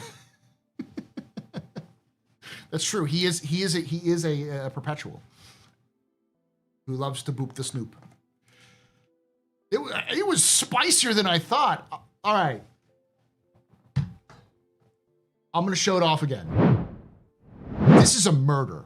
This is a reported murder on Spectrum. Like someone fucking called the cops. Ollie murdered somebody.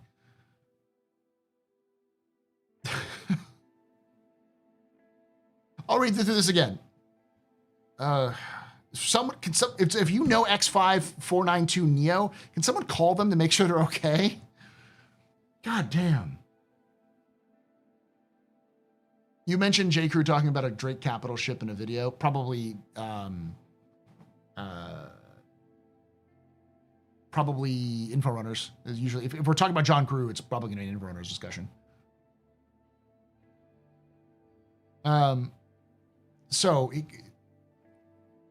This is, geez.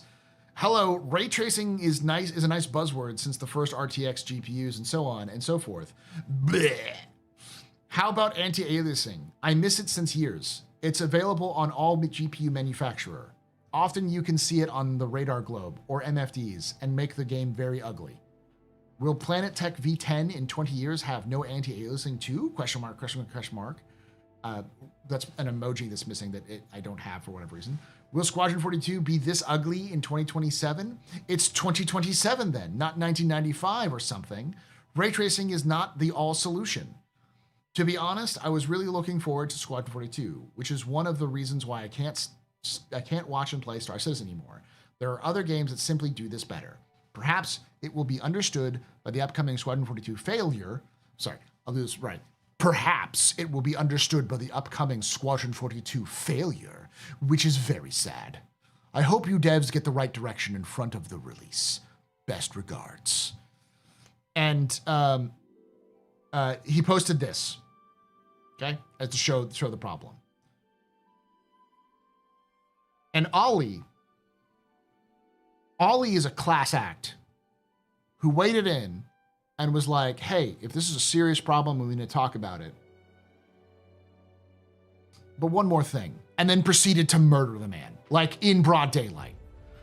I wasn't sure whether to probably give him the tone, but the issue with the radar shown here is genuine and worth explaining. The radar intentionally skips the anti-aliasing pass because all temporal anti-aliasing techniques have major ghosting issues with transparent UI. As such, it's expected that the UI team uses approaches that have built-in anti-aliasing, but that's clearly not the case here. I'll check with the UI team how this is built and what our plans are moving forward with it.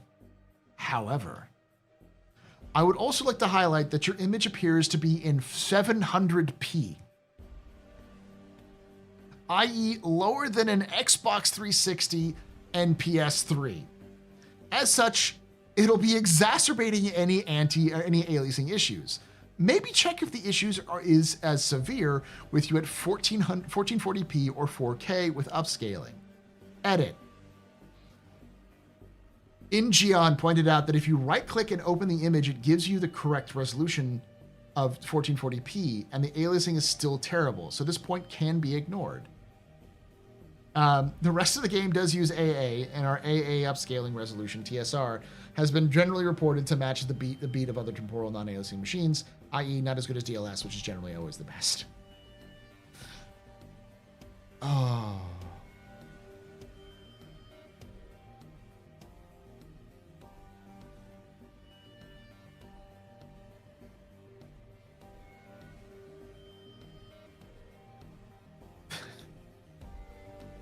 I read it again, and it said the edit he pointed out, so it's actually at 1440p.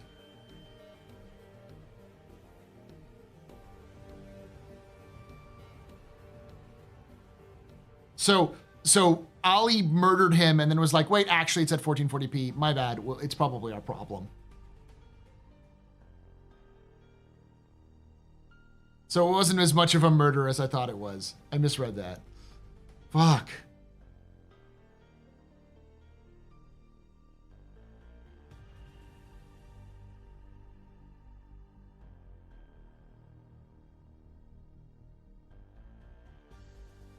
Fuck, I missed it. Holy shit, he's more. This is the exclusive non-related to to the capsule. There's even more. Ollie, what the fuck? Opening the image, I looked at the NG on because I found that where we was talking about it. It's like it seems it's actually in 340 440 by 1440 PS. How do you feel about the focus on over-reliance on blurry, temporally based algorithms that are plaguing modern video games graphics, such as TAA, TAU, TSR, DLSS, FSR, XESS, Lumen, and more, aka this Reddit? Fuck TAA. Do you guys have anything up your sleeves to deal with the subject now or in the pipeline? Insert "it's a trap" meme here. There are no easy answers here. All the people can most easily pioneer or take radical approaches that discard all temporal tech are generally those with smaller, simpler engines or games that don't have to be directly compete with all other AAA games. If you wanted to take zero temporal approach, then you'd likely to have to accept that no real-time GI, glossy effect reflections, hard/basic shadow filtering, shader aliasing, i.e. not geometric aliasing, which is relatively easy to deal with for larger triangles using SMAA. No nanite style super detailed geo, etc. Of course, you could find clever approaches / compromises to achieve some of these, but you'd certainly pay the price for features to achieve this vision. The real question is whether catering for this relatively niche vision is really going to make up your game better overall and get more players / revenue, and if you end up with a land of predictions and subjectivity, which I won't argue for or against. What I can say is that internally, most graphics programmers deeply dislike temporal techniques, but we like the features that it enables us to implement, which otherwise would have been unachievable for 5 to 10 years. Asking an unrelated, you may or may not be able to answer, but do any of the changes coming down give better potential performances for things like render to texture or better long-range visuals that potentially the FPS team or even chip teams can get better functioning RT scopes and landing cameras respectively? Secondary views with full graphics feature set are basically not going to happen. Similar to the temporal answer, unless you want to roll out various graphics features, it will become very difficult / impossible to make the engine scale well with that. Scale to that. So you end up getting a frame rate dip at the most critical moment when you're lining up the sights on somebody. We do support all the basic rendering features and secondary views at sensible cost, which makes them fine for security cameras and such, but it's not suitable for anything that needs to look as good as the standard view. There is also cheating concerns as dropping features to improve performance could mean differences in fog, clouds, vegetation cover, etc. Landing cameras are a bit different. I don't think you'd want actual camera here. It's really difficult to judge scale of things like a moon or featureless landing pad with just a great picture.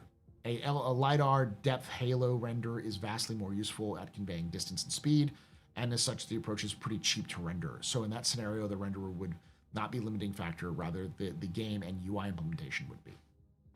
That's what we used to have.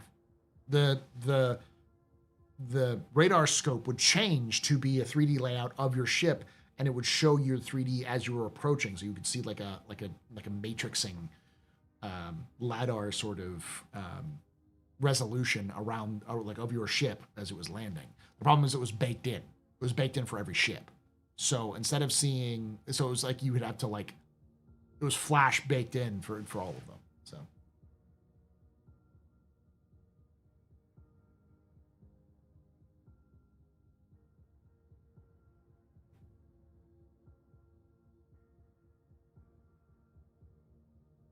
That's what Elite Dangerous does on landing too. Yeah, Star Citizen was doing it early on in like the 1.0 days, but it never it didn't work when they needed to change the HUD.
I wonder if they're still planning on Nyx this year with the content drought as it occurred. No. Oh wait, no, Nyx. I thought you were talking about Castra. I'm sorry, I was looking at something else. Yeah, I think Nyx is still possible because Nyx isn't really features; it's just content. The features that would come with Nyx are just the scanning technology. I predict what CIG is likely to do is to do a big integration with the main branch somewhere around the middle of the year. So they're going to get it stable. By stable, I don't mean fixed. I mean not as bad as it is now. Probably just more consistently bad in like a 2 or 3 months.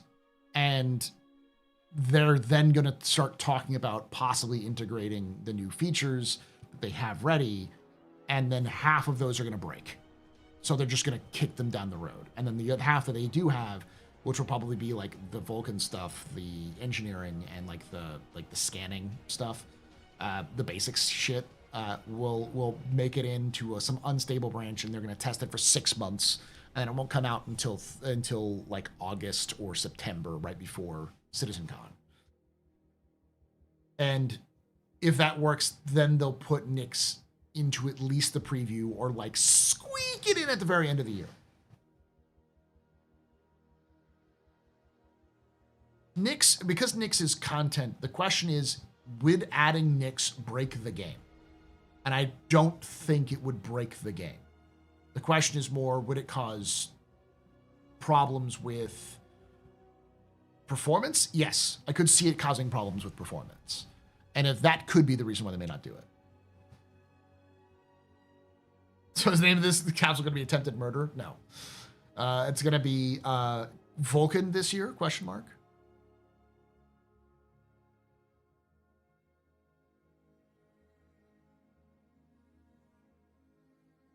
Oh, Toxic Jugs. I didn't see that.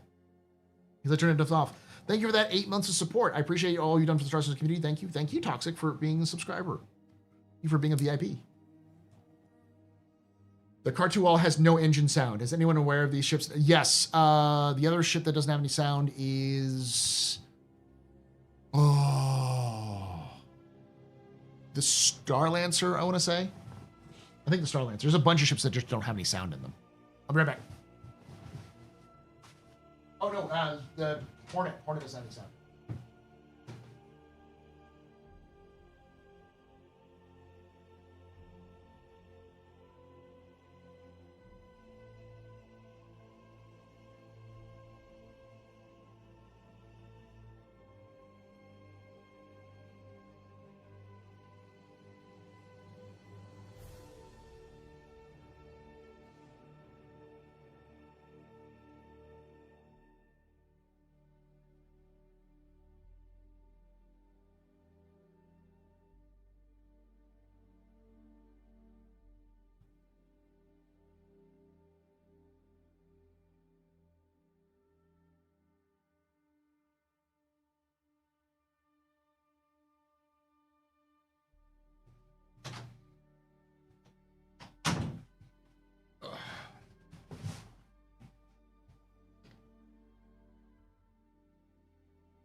Chat AC question. Are MFDs broken? Oh yeah, I gotta turn everything back on.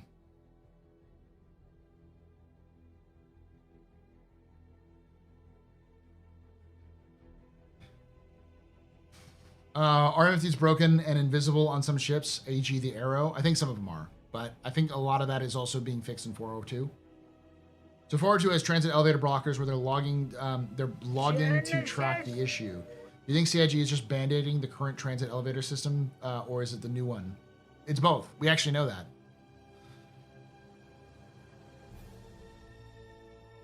Well, it's the issue of like MFDs not working is something that they addressed in 402. It's probably not going to be the full fix, but it probably fixes some of them.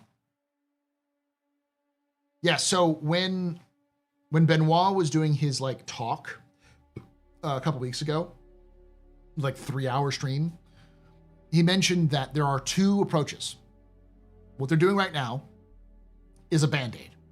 It fixes the problems they currently have to make it functional. But long term, they have another team that's working long term specifically to implement changes to the transit system. But that's going to take so long that they're doing a short-term fix just to get it working.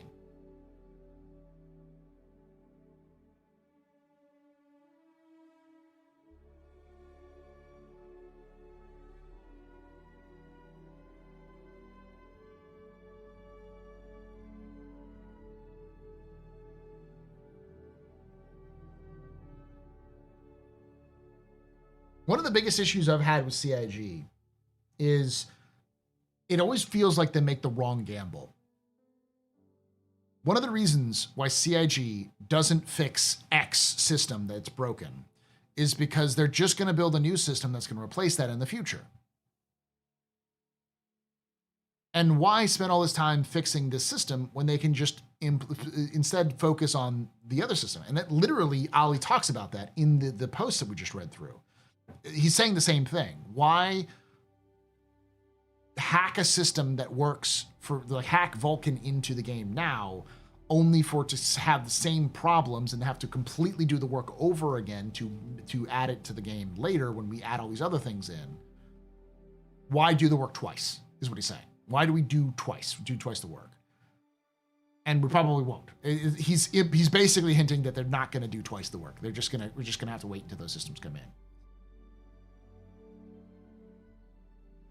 But the problem is that historically, CIG says we're not gonna fix this problem. This new system will replace this old system, and then we'll fix that problem then. Then that new system, which they think is going to take 6 to 9 months, takes 3 years. And then they go, well, now the new system's in, and it's bugged, and then they got to focus on another system because that team that developed that system now is working on another system that has to replace these systems. And I think that's really what Chris was talking about and what they've been talking about focusing, is that they're no longer squirreling to the new features. They're going to work on the things that are broken and fix them.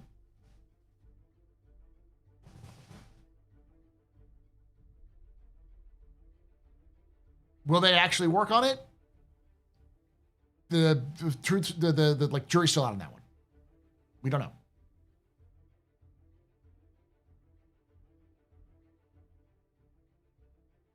that are also bringing the short-term fix into the production of the long-term fix. Yeah. Short fix now, long-term in the works. I think that's a better take on it, honestly, but yeah.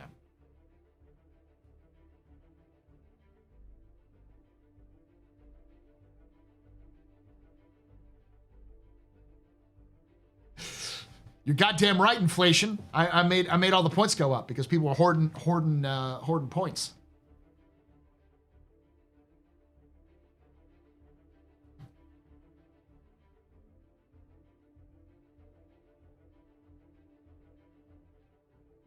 Yeah, and that's you're 100% right there, Saint Vega.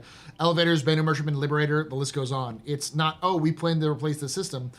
It's, oh, we replaced that dev, and no one wants to touch that code. And it's also they would plan on replace the system because like CAG constantly talks about improving the game with a feature that they're working on, and that feature ends up taking longer than they thought. Like server meshing is a good example of that. They will until funding drops, and then they'll double back and release broken new features. I don't think so. I think if CIG actually gets the game functioning to a degree that people will enjoy playing it again, there's still gonna be bugs, but there's bugs everywhere. Cyberpunk is still buggy, even though it's better than it used to be. No Man's Sky is still buggy, even though it's better than it used to be. Bugs exist in every game. Then I think CIG will get more players to play the game. But it's not going to get the players. This is the problem with live service games. Over time, people get bored, move on, or the game doesn't move in the direction they want it to, so they get mad and they, protest about it and all that sort of thing. And then new players come in and replace them because new players are interested in these new features. And then the old heads get mad that they've been replaced and then complain that, CIG is never going to do what they, or not CIG, but like the developers are never going to do what they want them to. I saw that with Warframe. I saw it with MechWarrior Online. I've seen it with many different communities. Destiny. And it's always going to happen. It's even happened with Star Citizen before.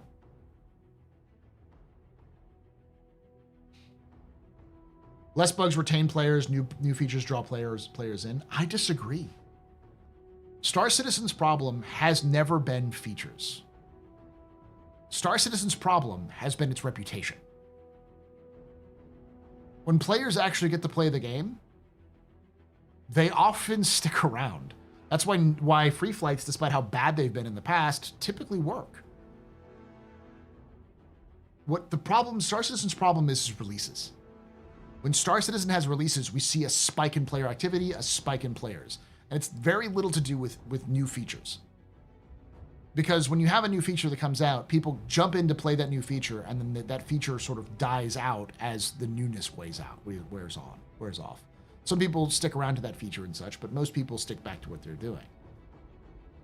Features are nice, but they're a temporary boost that doesn't promote long-term growth. But CIG still grows year on year. Why? I don't know. My guess is because releases get attention. New releases get attention. Not necessarily features, but releases. Yeah, and Dell's right. New content draws players too.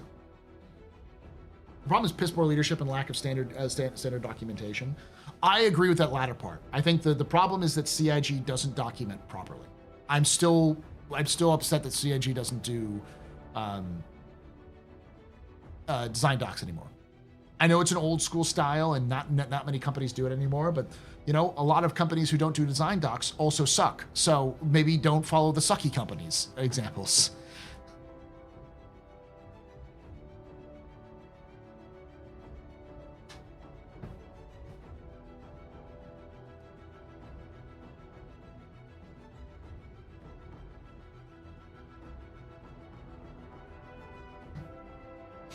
Because the problem with design docs, which is inconvenient for CIG's design style, is you have to stick to them.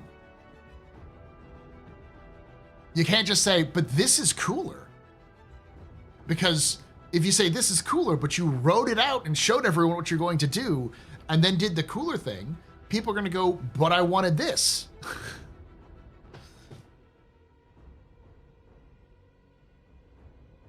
And this is always going to be the problem. The rule of cool is going to be the death of Star Citizen if Star Citizen dies. It will die from the thing that is made it the most profitable and most engaging.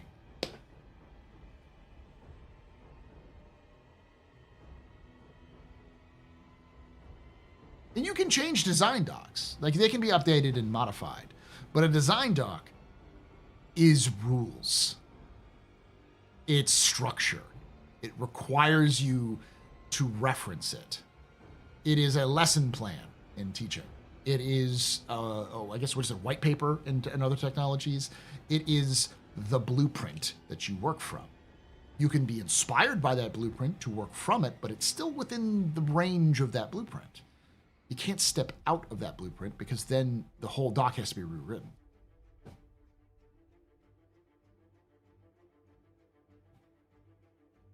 And you're right. It's not so much for the end user, but the developer. The way they wouldn't have the problem if they just referenced, if it was you just referenced. New people having no fucking idea what's going on.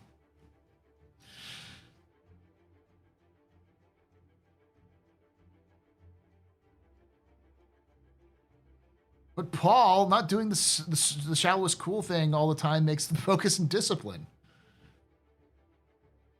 And like CIG still has design docs that have been up forever, and CIG seems to be at least sticking to some of those. But there's also been major changes, which CIG has stated outright wouldn't happen, and it happened anyways.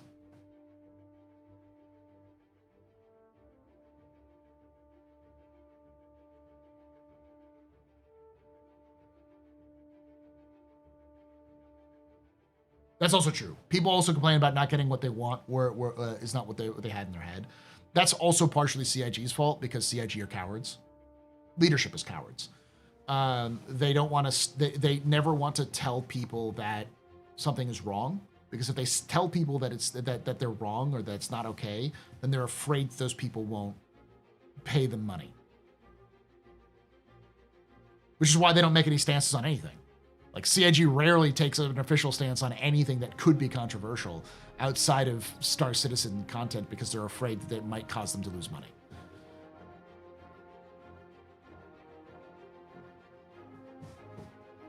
I'm not saying you're wrong, Knowledge. I just think that you often put way too much personal flair on leadership. When the one thing that I think that's important for context is the scale at which CIG has built itself up to is unsustainable. Like, the discussions about CIG possibly cutting back and losing an entire studio, I think are probably a good thing. Because no studio is like 1,500 people. That's fucking insane. That's a huge number. That's bigger than most AAA studios. And it's really fucking hard to coordinate people across those sorts of like expanses to do that. So just from a management point of view, that's fucking stupid. And I think CIG is definitely fallen into the mythical man month problem. We'll just throw more people at the problem and it'll solve the problem. It's like, that's not how fucking games work. You know this. Most of you have built games before.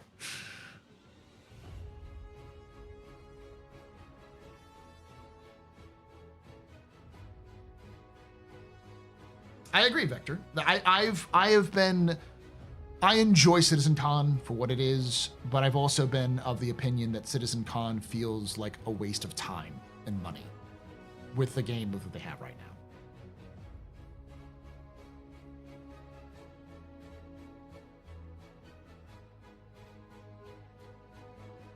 CIG isn't a studio anymore. They're a publisher with multiple studios, but I guess that hasn't sunk in with them yet. I mean, that's the case. But they still are international, so all of these studios have to work together. But not many people have the skills to manage a team like that in the video game industry. And I don't think CIG does. They're learning about this on the fly, and they're doing okay for it. But it's still, that's the problem. I don't think it's some sort of narcissistic incompetence as much as it is over-exuberance leading to having to adapt on the fly. And the problem is they've constantly having to adapt because they're constantly growing. And that means that they can't settle and establish a baseline. If you can't establish a baseline of how things work, it can cause problems. The reason why Manchester is doing so well is because they've settled and established a baseline. That's why, in my opinion, based off of what I know and what I've heard from inside CIG, the reason why they're doing very well. It's the reason why Montreal is doing so well is because they settled, established a baseline, and moved forward, whereas everyone else seems to be in flux. Have their numbers been reduced to more than 1K people now? Not saying that isn't large, but still the number has been getting smaller, not larger recently. Yes, it has been.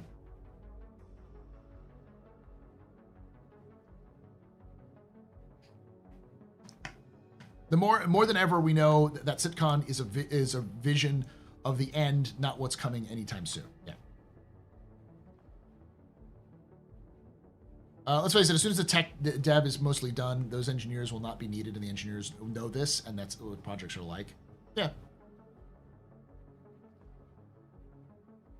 The Austin studio is a clown car of a studio, the building, not the people. Yeah, no, as somebody who lives in Austin, has been to the Austin studio, I know there is literally not enough space. The studio is twice the size, like the number of people, the staff members are twice the size of the studio. They cannot keep enough people in the fucking studio. And they need a new studio. If they're gonna keep Austin around, they need to build a new building or buy a new building.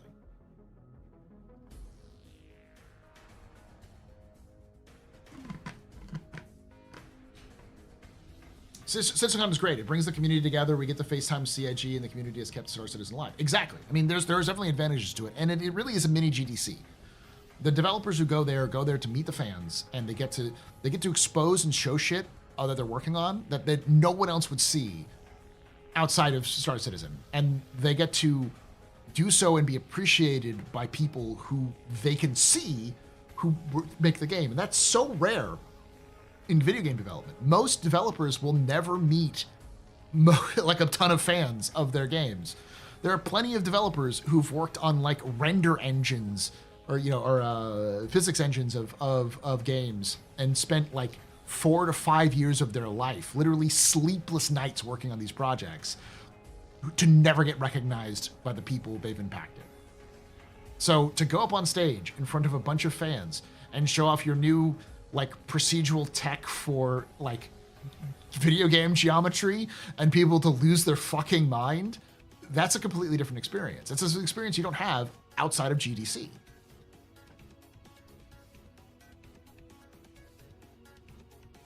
Like Water Guy, yeah. And that's true. Some of them don't want to be recognized, but it's still one of those things where it's internally what I've heard is that it's an energy boost. It like they can feel because they're staring at this shit a lot, 6, 9, 12 months, years, staring at the same things. So when they're able to show it off to fans and fans being like, this is cool as fuck, they're like, oh shit. People like, wow. I've been staring at this thing for 15 hours a day thinking about, for the last year, thinking this is shit, but people like it. Okay.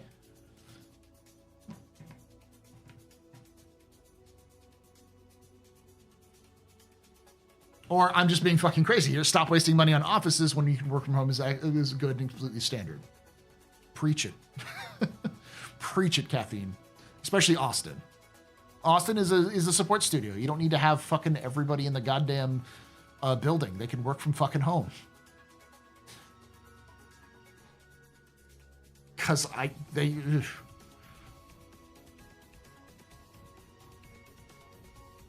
And then 6 months later, people are like, this is shit. I don't know. I think people enjoy the content that CIG releases mostly. It's just the game itself is a problem.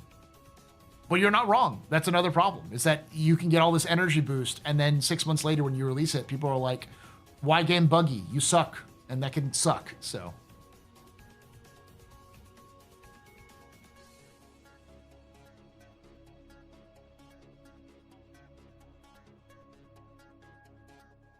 Developer perspective, having an opportunity to meet people and that like your shit is golden. Normally you hear complaints, says the guy who worked for EA customer support for 6 years. Yeah.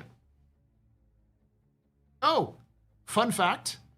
I don't want to really release too much information. But yeah, one of the producers who worked in Origin Systems is now working at my school. Or not working. They're there to do training to become a teacher. They were observing one of my classes, and I was talking about it because they're older, and so I was like, "Hey, what did you do before this?" And they're like, "Oh, I worked in video games." I'm like, "Oh, what'd you do?" And they were like, "What's the name?" I'm not telling you. It's. I will say that if I told you the name, you'd probably know them.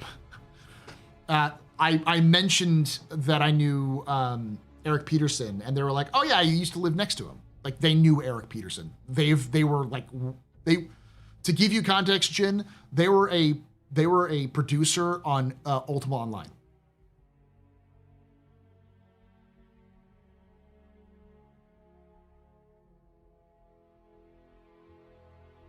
They produced Ultima Online and Star Wars: The Old Republic.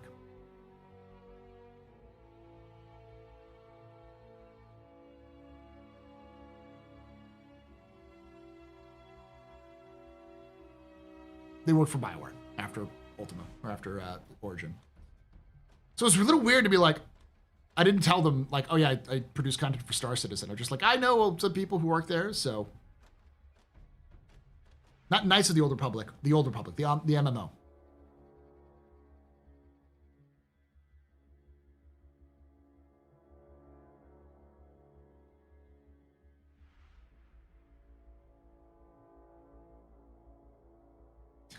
Oh, neat. Are they going to teach programming, math, science, social studies? That's why they're observing me. I was talking about them. They're just like, yeah, video games suck your soul out and crush your brains, and I'm done with that. So I want to find a job that's not maybe pays probably about as much, but is more secure. I was like, fair enough.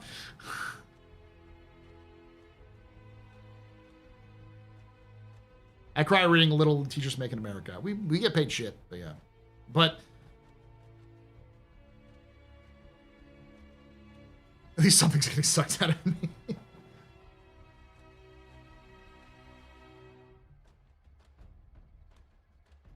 Every geek I know has a dream Luddite profession. Thanks, Jin. Thanks.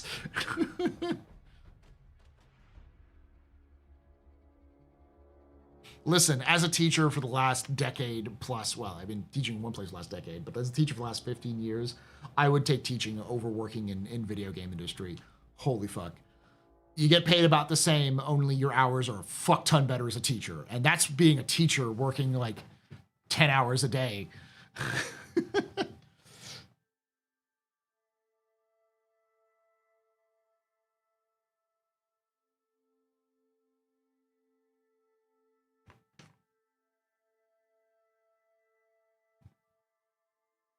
They can do in Australia. I mean, gotta be paid more. Cabinet maker on the weekends. You know what? There's a lot of folks I know in the tech industry and in science who just said, "Fuck it, I'm gonna go make cabinets." I once knew a guy who had a degree in nuclear. I always say that wrong, but like in nuclear physics. Is that say it right or nuclear? Not nuclear. Nuclear.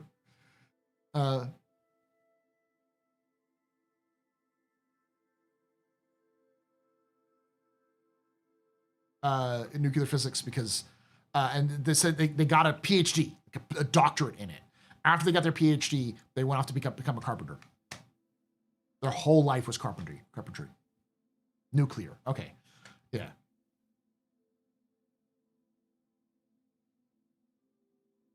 Get a job in Australia and work the mines. 150K plus a year. Australia is already a weird place to go to. I don't think I want to go to the Underdark of Australia. Nuclear, like nuclear rather than nuclear.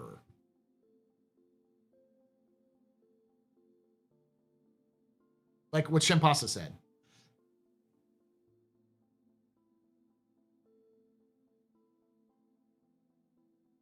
The down underdark. Go down the down under. And definitely not the nuclear, yeah. But it was kind of wild to talk with him because I was like, yeah, I've been following. I follow a lot of games. I do content and stuff like that. And I was mentioning it, so. But it was weird because I actually was talking to them and I'm like, it's kind of weird to talk with you because it's like you were literally the producer on one of the most important online video games in history. And now you're looking to be a teacher in a completely different profession. And they're like, yep, fuck that industry. I'm like, I understand. I know enough people in the industry to know fuck playing making video games. It sucks ass. And fuck Star Citizen. Yeah.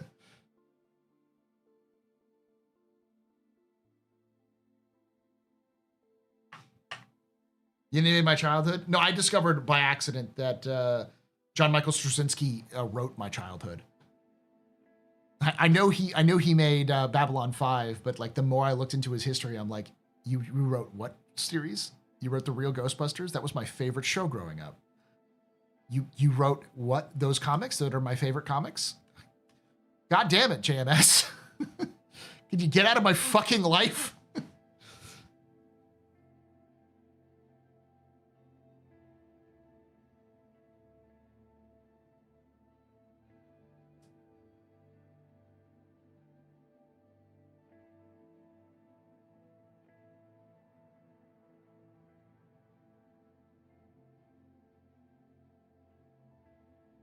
Just finished Babylon 5 for the first time today. Good shit. Missed you already. Y'all need to watch Babylon 5. If you haven't watched at least, I would say at the very least, if you're, okay, this is going to be controversial. You can skip the first season of Babylon 5. It's not bad. It's not awful. But you can skip the entire first season of Babylon 5 and watch season 2, 3, and 4. If you watch season 2, 3, and 4, you can get the entire experience and understand what's going on and enjoy yourself.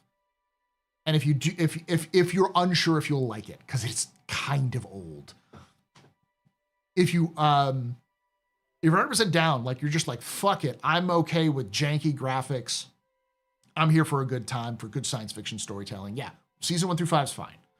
Like, they're not bad. Season 1 and season 5 aren't bad, but they're definitely out of sequence compared to season 2 through 4.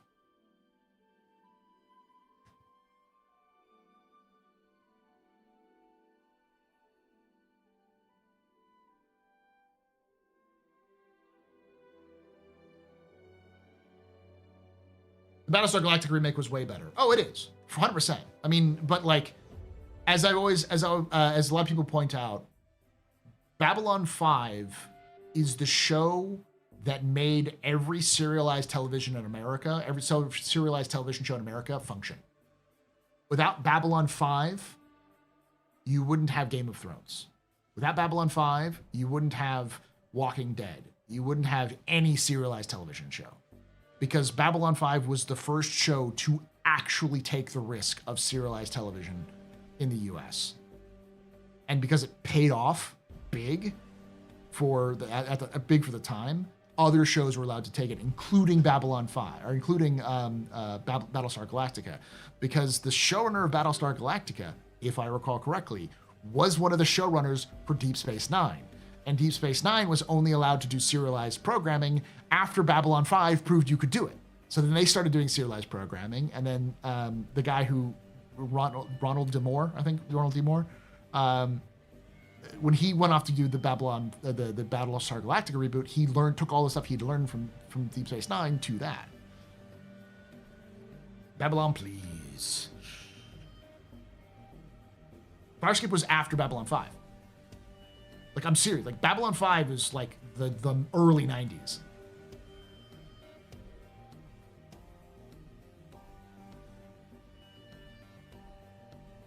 Out here suggesting people don't need to watch Signs and Portents. No, it's good, but it's one episode. Isn't that the last episode of season 1? Like, season 1, you can watch that episode and then watch the rest of the seasons. But you don't need to watch Signs and Portents to get the entire story. The Chrysalis last episode? Okay.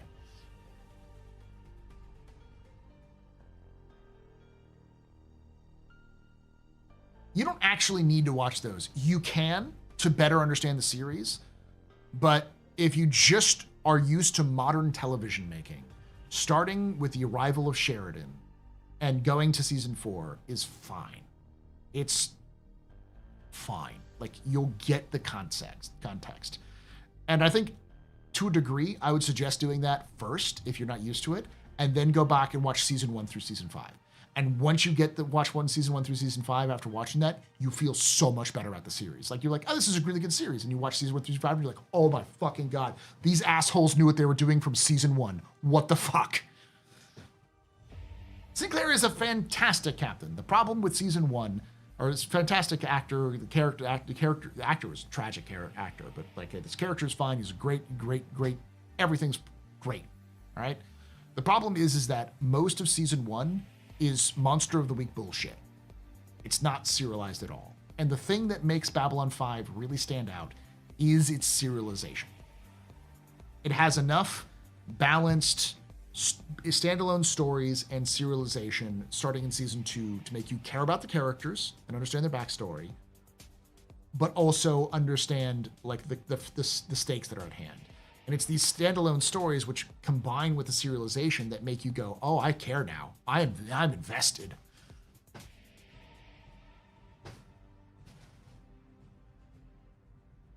Is serialization that important for television? No.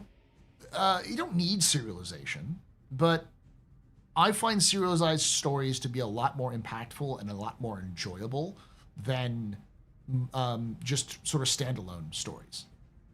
Because standalone stories can be fun, but they're so hit or miss. Some stories you can just skip entirely and not have to worry about it. And that's the whole point of standalone, because you can get, syndication and stuff like that. So you can just drop in at any point and be like, hey, this is good. But serialization implies change. Without serialization, characters are static.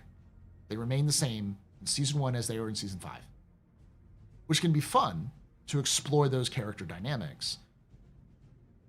But in my opinion, and from my experience, I think the best stories show character growth and plot progression.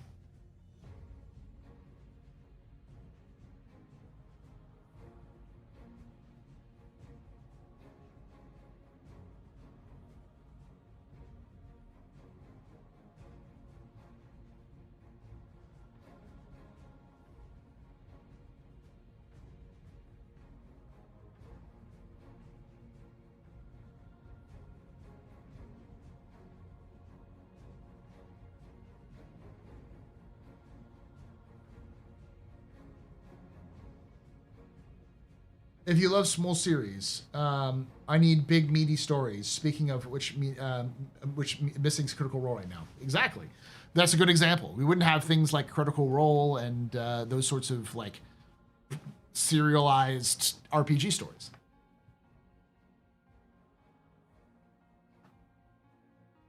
I would say Babylon 5 is unique in that Babylon 5 is good from the beginning. Unlike every single Star Trek series that's ever existed. Do not at me. I am a Star Trek fan through and through. Everyone knows the first season of every Star Trek series sucks ass because they don't know where they're going with it quite yet. They're still figuring things out. I think the only exception to the rule is Star Trek, the original series. And even then, the Star Trek, the original series is still got some rough spots.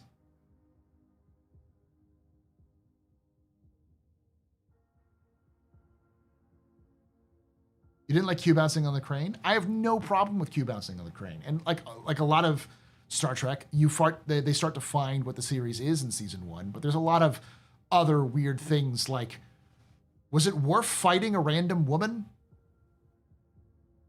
Like they just to start fucking fighting an Amazon? Space jelly?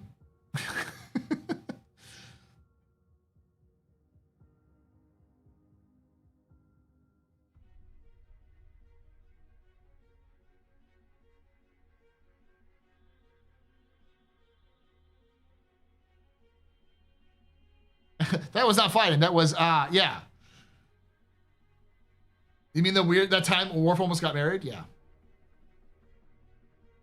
Oh, yeah, that one. That's the one. Yeah, it was that whole African culture one. He was kind of, oof. The original series is perfect. Bite your tongue. The original series is charming. And it's innovative, groundbreaking even. But like anything that's innovative and groundbreaking, once you've evolved past that point, you're just kind of like, I don't know if I can watch this.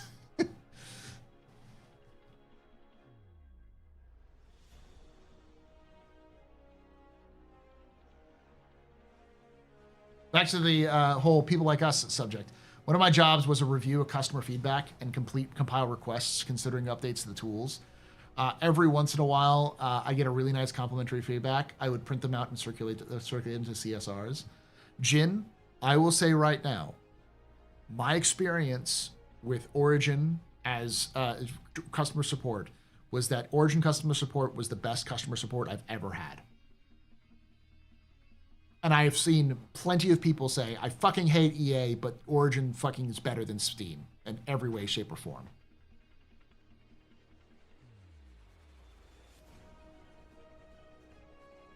I mean, I remember seeing, personally, my experience was always good. And I remember seeing people post about like people getting refunds super quick, people getting free games through Origin. And like, I'd always heard good things about Origin customer support. The people always shat on Steam customer support, myself included.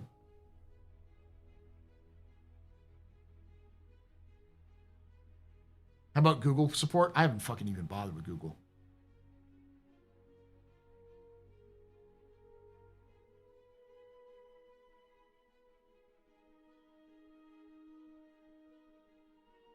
The problem with Star Trek Discovery is that Star Trek Discovery was originally going to be headed by a completely different showrunner, and then that showrunner dropped out, and a new showrunner who wanted to be a showrunner before came in. And the new showrunner had a completely different vision for what show they wanted to create, but were given a series they didn't give a shit about. So they had to create a series that they didn't like, and then they slowly moved into the series they did want. But by that time, people who had been bought into the first part were like, what the fuck are we doing here?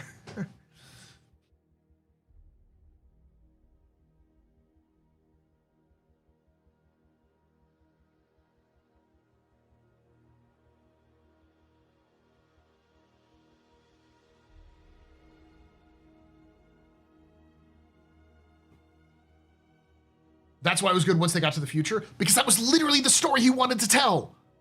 I'm not even joking. That was the story that the showrunner wanted to tell, was them in the future, was the future dystopian federation. That was the story he wanted to tell.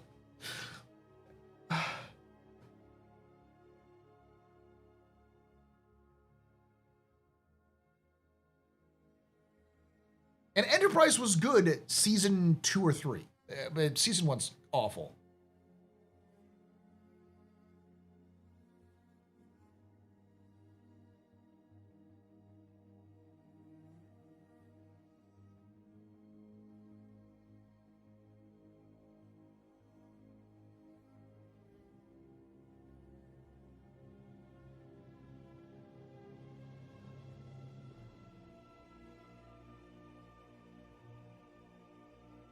I actually like season 1. Does that make you not a Star Trek fan? Not at all. Liking season 1 is fine, but from any series of Star Trek series is fine. But I think most people would agree that the first seasons of any Star Trek show are typically the worst of the seasons. Like, Deep Space Nine, season 1, wasn't bad, but it still pales in comparison to the future seasons, like season 2 and 3. Season 3 specifically of Star Trek Deep Space Nine is when we really start to hit their stride. And that's really the thing. And that's, I think, as people have been pointing out, that's one of the problems with most science fiction series, and I think a lot of television in general, especially with serialized storytelling, is that when you first try to figure out what you're doing, you have an idea, but you don't have a full picture of how that's going to work. The characters aren't really fleshed out entirely. The actors don't really know where their characters are. The writers are still trying to figure out what works and what doesn't work. And if you get through season 1 and do pretty well, if you have more stories you want to tell in seasons 2 and beyond, that becomes more of a like a bedrock to build from. You know, you can think of like season 1s of most series as the first draft. It's the rough draft. It's the concept phase. And then the later seasons are where you actually get the payoff.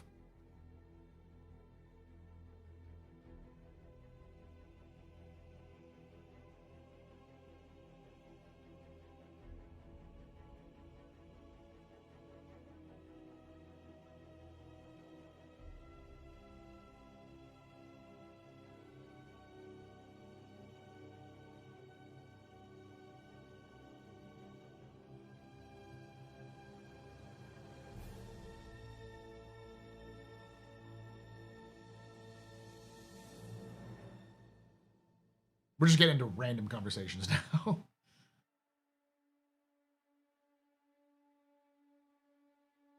To pull this back into Star Citizen conversation, I am actually going to tie all of this discussion in with Star Citizen because I have a bold prediction, one of my many bold predictions, that this year, the stories of Star Citizen are going to be season 1 of Star Citizen.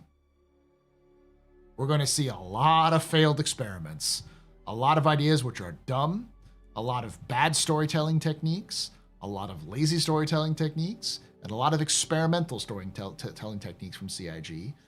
And then hopefully by the end of the year, they've worked out what works and what doesn't work. And so next year, if they try to do something similar, they'll do even better stories. And who knows? They might have a couple of really baller episodes this season.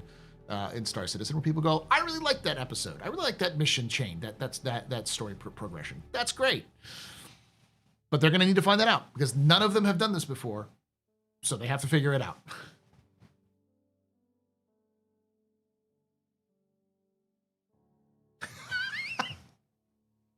Fight for Pyro is the Space Africa episode of Star Citizen. Oof. Oof. Well, Paul, they can do more than one story. We can have folks run across multiple storylines. Maybe. I still think, like, I'm not in charge of Star Citizen's fiction. No one say I should be in charge. I am not in that writer's room. I do not know what they do, and I do not know how they discuss with the narrative team. I am an armchair quarterback when it comes to this, and I am an amateur. So take everything out with a grain of salt. It's just me spouting bullshit. It's just me talking, me yapping. But if I was in the situation, I still think the best solution is a handful of characters that are all interconnected. Characters who act as a point of contact for every major faction, and those characters are all interconnected to each other in some way, shape, or form. That way, you can save on budget, because now, if you have 10 factions, instead of having to do multiple people per faction to figure it out, you have one person. And in future stories, you can just use each of the characters connected into each other with their own stories between each other to make the actions make sense and have more interesting dynamics.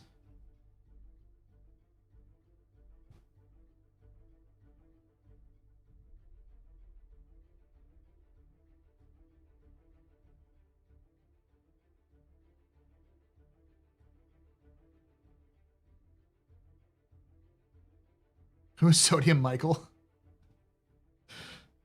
Axis, stop antagonizing people.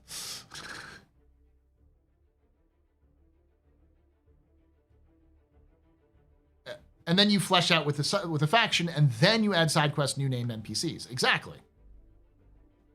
But to save on storytelling, if you have 10 characters and they're all controlling or responsible for 10 different actions, things, you could have them talk to each other.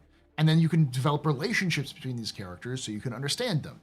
Like a good example would be ArcCorp. ArcCorp's main security branch is, why am I blanking on their name?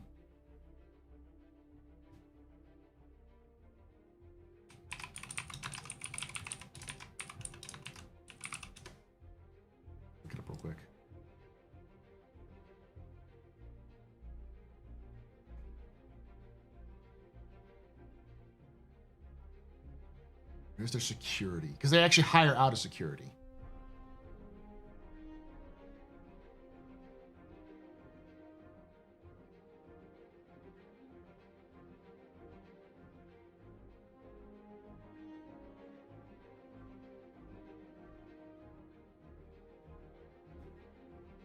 Blackjack, thank you. So Blackjack Security is a private security firm. Here's this thing. We already know Ticia Pacheco used to work for Blackjack. So if you have a main contact for ArtCorp being one of the members, maybe one of the coordinators for Blackjack Security, and you have Ticia Pacheco, you could have an interesting storyline where those two meet. Not necessarily actually meet, but like her operatives are doing an action while the ArtCorp's representatives are doing an action, and they cross paths, and then you can hear them talk to each other during the mission.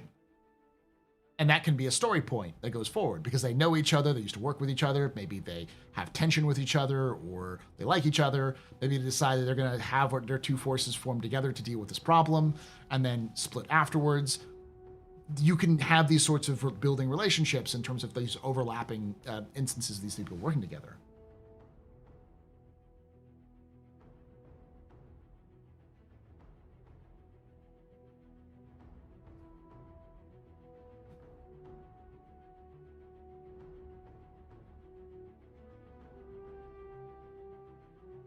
What I'm trying to say is Star Citizen needs to have shipping culture beyond ships. That is my hill I will die on. When Star Citizen fans start pairing off various characters in the universe to be love interests with each other, then CIG will have succeeded as a storytelling technique.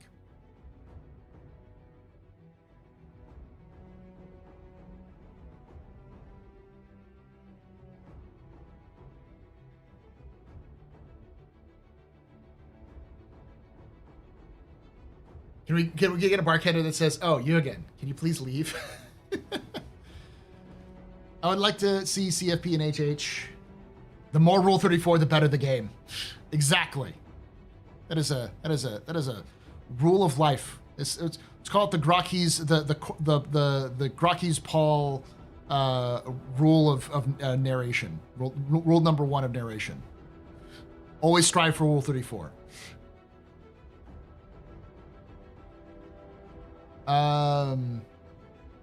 Ticia is one of my favorite storylines. I used to try every patch with every PTU. CIG obviously gave a shit about Ticia.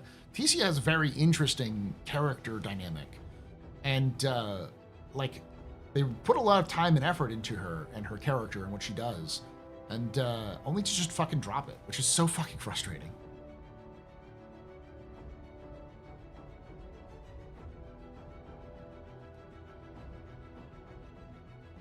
Isn't that ship in the vernacular of the new Utes today? Yes, that's what I'm talking about.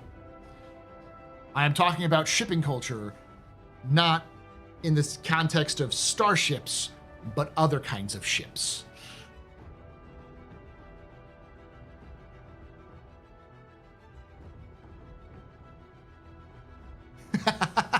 Grokkies Paul rule of narration. Rule 1, see Rule 34.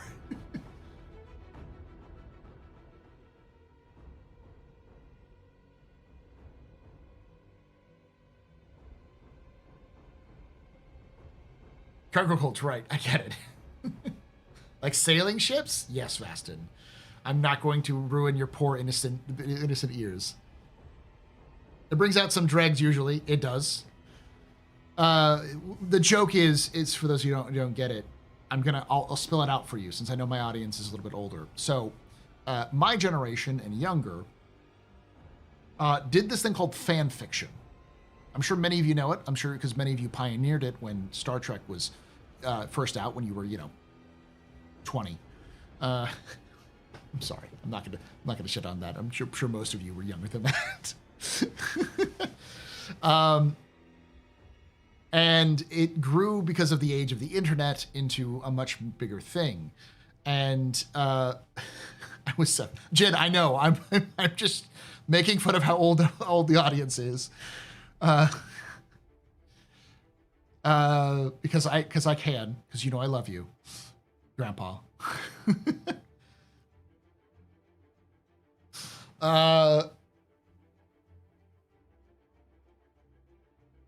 Oh gosh. Yeah, I know most of you know fan fiction, but shipping culture is an evolution of fan fiction. Younger generations than me, like I just made the cutoff. My wife was more into the scene, and especially younger millennials and older and current zennials and stuff like Zoomers and stuff.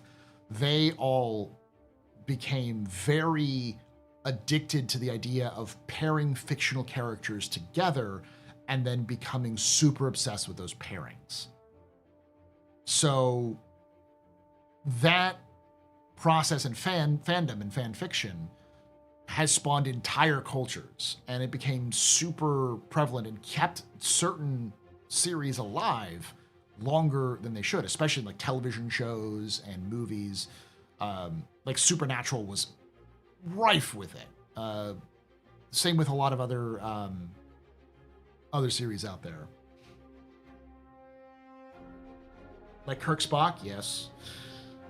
Grandpa, we've heard this 30 times.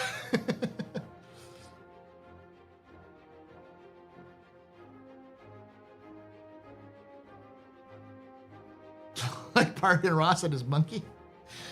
But because people would used to obsessive over this, it would actually generate a lot of buzz because people would post about it, and that posts would go viral on social media or would get a lot of interest, and those people would get super invested and buy merch and all these sorts of things, go to conventions and such.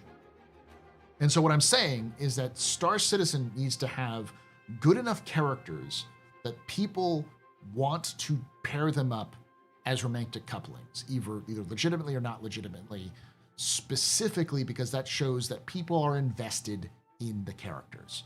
They care enough that they want to see something that they are interested in themselves, romantic relationships, being expressed in characters in the fiction. Because people are sick.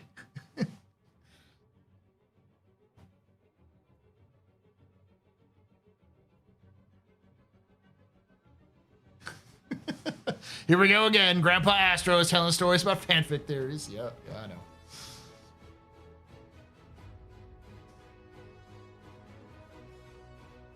Parasocial relationships sell, sadly.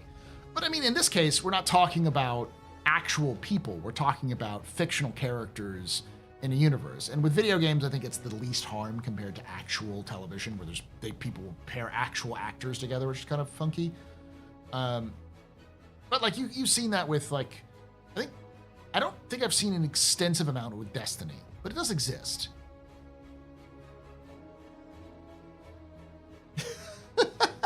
Clovis Darnelli is a totes a twink bottom. Ooh. Yeah. It doesn't help that Grandpa Paul's hair went gray when at 12. No joke. Yes, I started going gray when I was in my like late teens. So I only partially make that joke, but that is the key thing that I think CIG needs to nail is investment in characters. Because if you invest in characters and their stories going forward about how they interact with other characters and the factions themselves, then people will throw themselves at these events. But you need to do the legwork. You can't just have a cool, flashy trailer and just say, well, this is cool shit, you should go have it. It's like, that's trying too hard. That's literally just a mission without any context, which I think is funny because they've already done this. At least they started to. Fucking Siege of Orison. Siege of Orison is great. If they added more context, like we know, for instance, that SAIC Dooley is from fucking Stanton. Not only from Stanton, she was born and raised on Orison. She's from Crusader. So Siege of Orison is personal. This is her home that is being raided by a group of people whom she's been actively trying to expel from the system, from her system. You missed my point. None of them are hot. They barely beat the Uncanny Valley.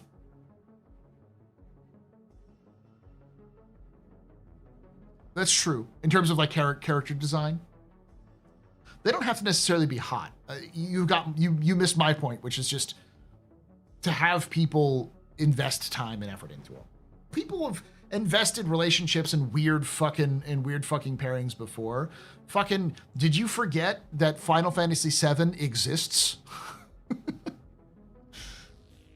People have invested relationships in pixel fucking art, all right?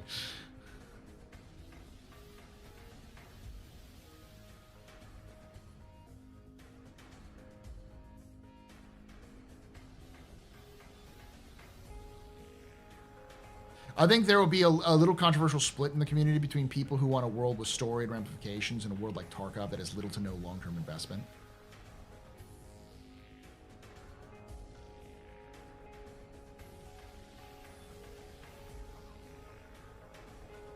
Yeah, no lie. When Elliot was on the screen talking about telling our friends about items and where we got them, it was kind of depressing. I want to see a meaningful long-term impact to my gameplay.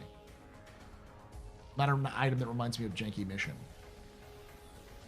I don't think items are a bad thing. They just need to be connected to like an emotional attachment. You don't get emotional attachment with fucking mission text that nobody fucking reads.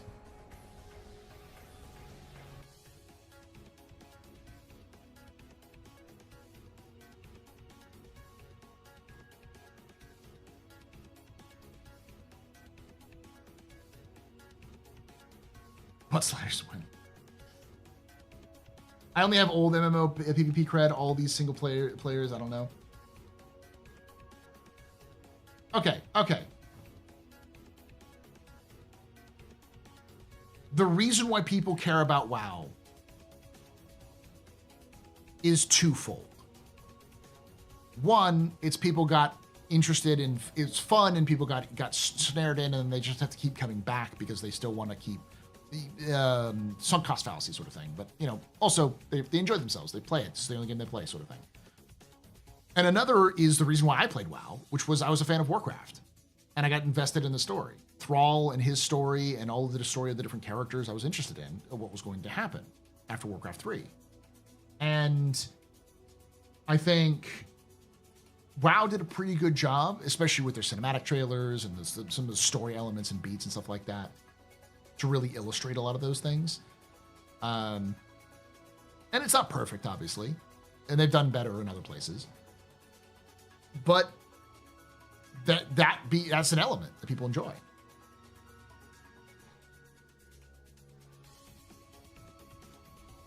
And sometimes even the mission text doesn't tell the story and tone isn't communicated well. Yeah.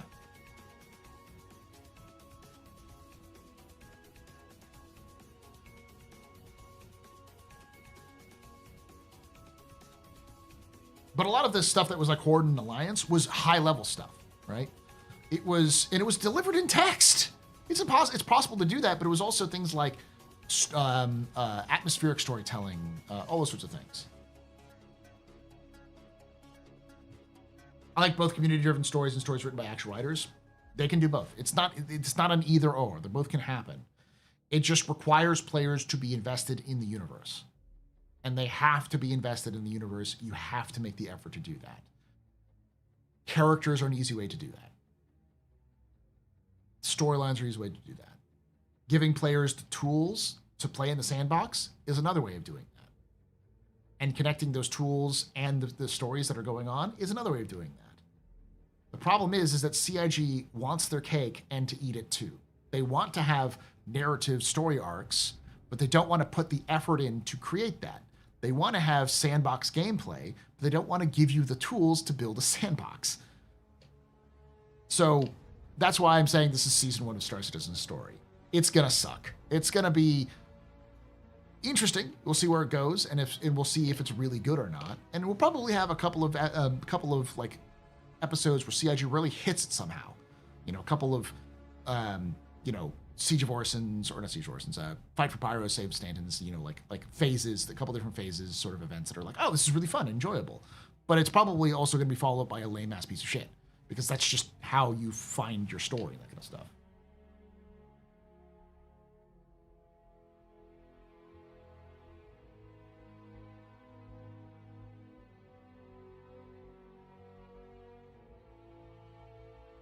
My relationship as well is it's complicated. So that's something that changes. I don't get gripped as much, nor does the gameplay hold me as much now. Yeah, but when it was big, that was one of the reasons.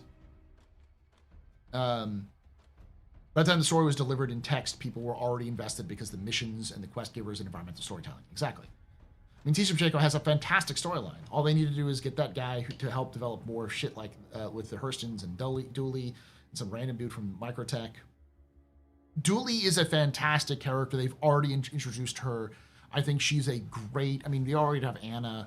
She's a great actress and she has good range and she has, I've heard some of the lines they haven't released yet, some of the backstory and some of the stuff that she talks about her life. She was in the Marine Corps, not Marine Corps, the Marines. There's no Corps, it's an actual service. She was in the Marines before, like she grew up in Orison, left to go join the Marines, came back, joined the advocacy, moved up the ranks and became a special agent in charge of Stanton because it was her home. That's why she went back to Stanton. No one else wanted to do it.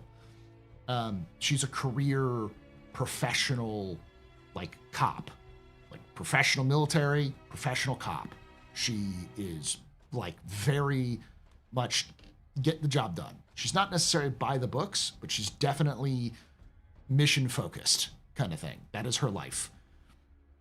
And, you know, they could expand that more. Maybe Ticia, or maybe she doesn't have much of a relationship with her family, or doesn't have a relationship outside of her job. She's married to her job. She's married to her cup of coffee. You know, she works too many hours. She's, so obsessed with what she's doing that she doesn't take time for herself, and that causes problems. All those sorts of things.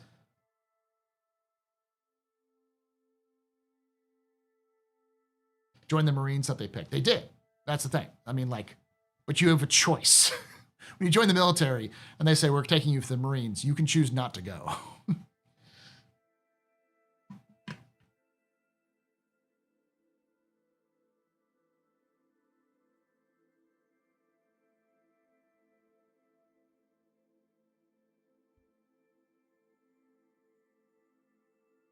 The problem I will never understand, and this is always the confusing thing with me, is why they dropped it. Why did they drop like conversational NPCs that are mission givers? The best I can tell is when I talked with a couple of developers at some point, they said the direction that they wanted to go with telling the stories didn't mesh with having mission givers. And I'm like, okay, so what are you going to do?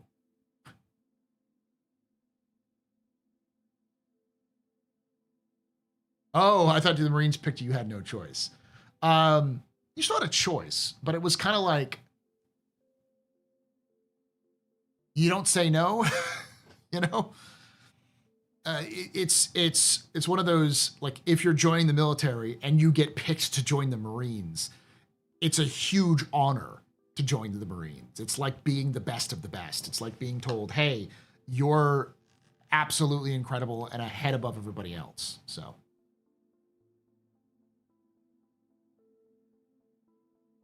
To accommodate the arcade COD Fortnite griefer crowd, I think that's a little too, like, mean. To be fair,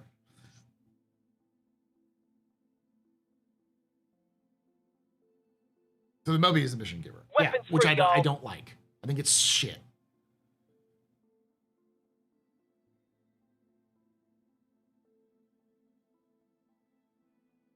And to be fair, they kept breaking. True, they did keep breaking.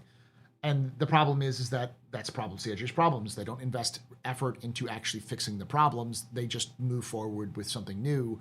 Takes them 6 months longer than they think it's going to take. Release it broken, move on to something new, and continue the cycle.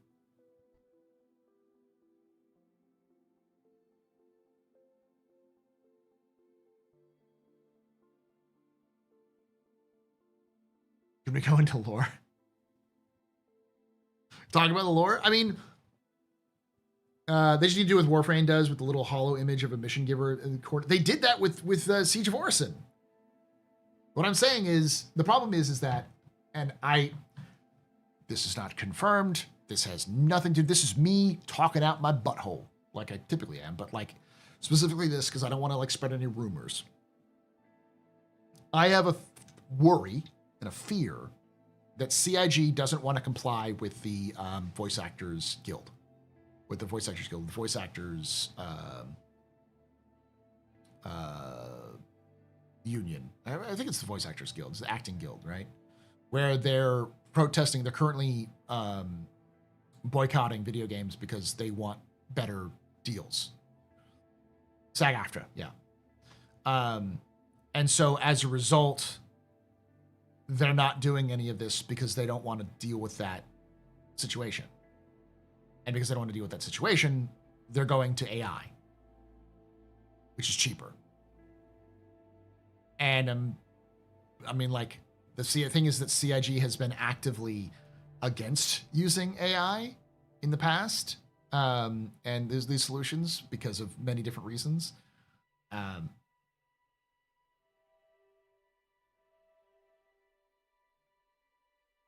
Now spread the word. No, I'm not saying this is fucking don't this is not a rumor. I'm not saying. I'm just saying I'm worried that this is the case. I'd love for CIG to be open and honest about why they don't do more voice acting, because, you know, it's not like they didn't have a regular person in the community who is a voice actor, who's worked with them before, has played a character that people like, and is well established, or anything. CIG has some business deals with 11 Labs. Yes, that's what I was referring to, because they do have that deal with 11 Labs. But the thing is that it's never been acknowledged on CIG's side. It's been acknowledged by 11 Labs, but CIG hasn't come out. Usually CIG, if they're partnering with somebody, will come out and say, we're partnering with this person. Look at all this stuff we're doing.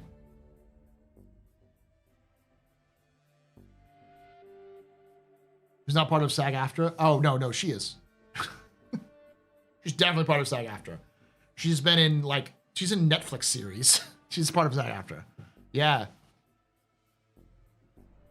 Like, she was a non-voice actor. She was like a lead role in a Netflix series.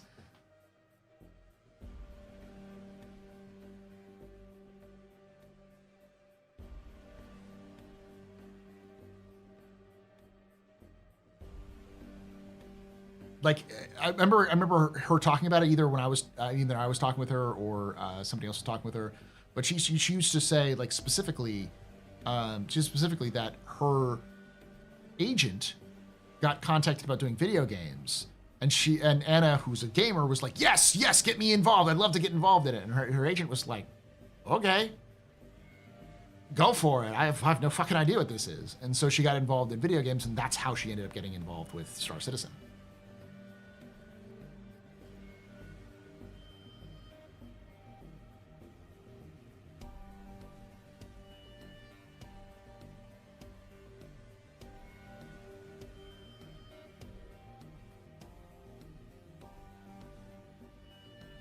And if they're going that direction, use AI to avoid guild work to get caught, the actors from Squadron 42 will actively tank the launch on social media. Yes, they will. That's another good point. I didn't think about that. That makes me even more worried. And I don't think CIG is that stupid, but I don't discount that CIG is that stupid.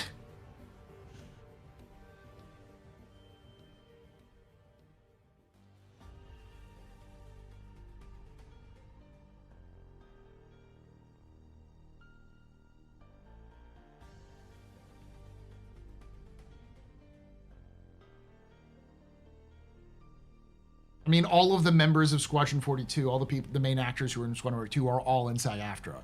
They would definitely have a problem with it.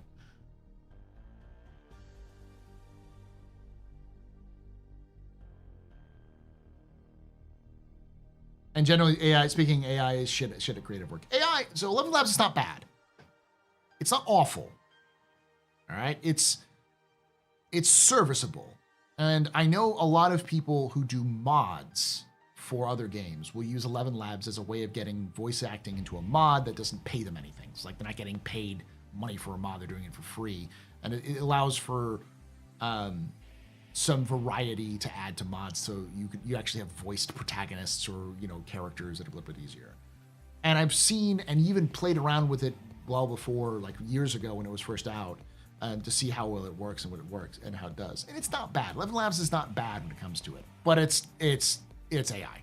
It's large language model AI stuff. It's like, ugh.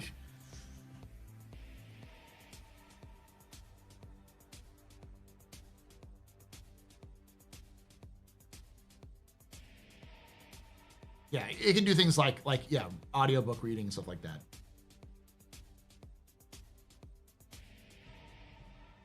AI is fine for basic fetch, quest, or kill in that.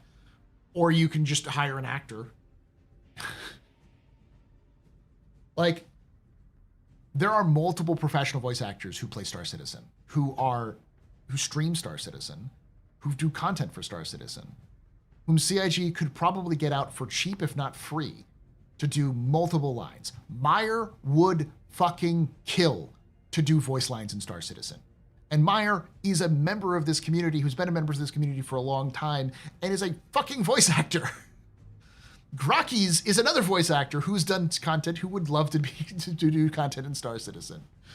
There are plenty of really good voice actors who are young and hungry who would love to be part of Star Citizen and wouldn't require a fuck ton of money. And so, like, there's no reason to use AI when you have that action.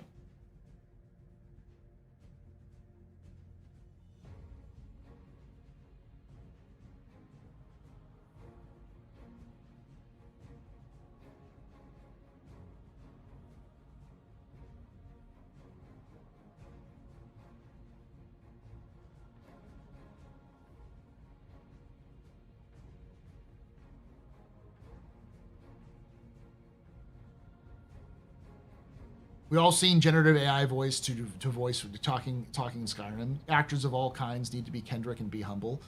The problem is that voice actors need a place to start.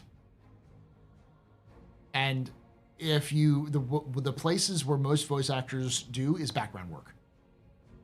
So if you're a voice actor and you'll get a job to do 16 different characters in the background just so they can fill out area. And if that's just uses AI, then those actors won't get a job, which means you won't have voice actors because that's the only way you can get them.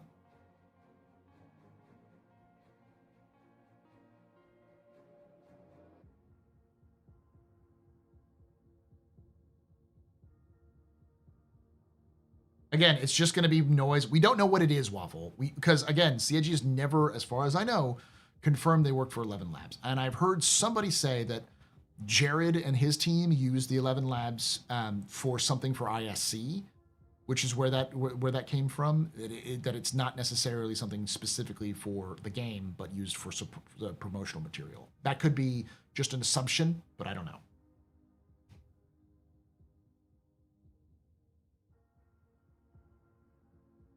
Yeah, and the thing about 11 Labs is it has its limits, and its inflection, its passion, it's how you speak.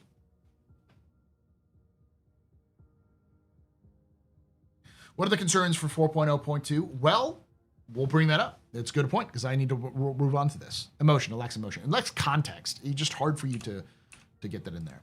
But I think it was a good conversation. It was Star Citizen based at least. All right.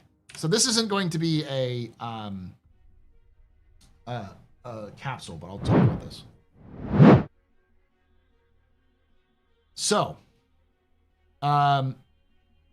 these are the known issues. There's a couple of things that are big. One of which was brought to my attention by Voy, because it was originally created by Cutlet, and he asked me to spread the word. And I watched Cutlet's video about it, and I agree it's a big issue. It's a glitch which allows you to use a whole seed to make infinite money, which sort of defeats why people want to play the game. And apparently, Cutlet tried multiple ways of reporting it, and by going through back channels to get it reported, and it was not taken care of or taken seriously. So he made the video as a means to promote it, and Voy Dude passed it on to me and said, "Hey, can you promote it?" I passed it on to a couple people I know, and even talked about it. I can give you the link if you want me to of the video. It's pretty bad. And while it's not absolutely critical, it would be a shame if that bug made it all the way into live release from from 4.0.2, especially with all the work that they want to get fixed.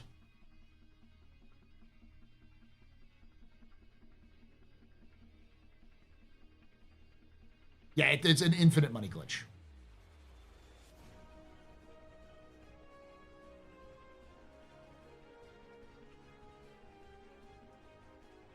Every company has the bottom line. If AI becomes even more viable and cheaper, companies will use it. Yeah, but I think there will always be limits to the technology. And right now, its limits is it's not, an AI will never outperform a human. Just straight up. Like, because right now, the machines that they're using right now are basically copies. They can't do the same sort of things that humans can consistently enough.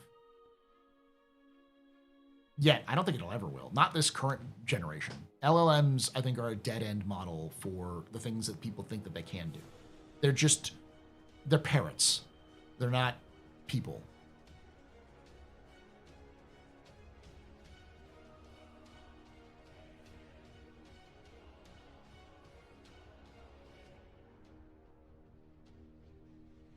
It's fine for like mods or like an indie project, I'd guess. But I think you lose a lot of soul when you do that stuff.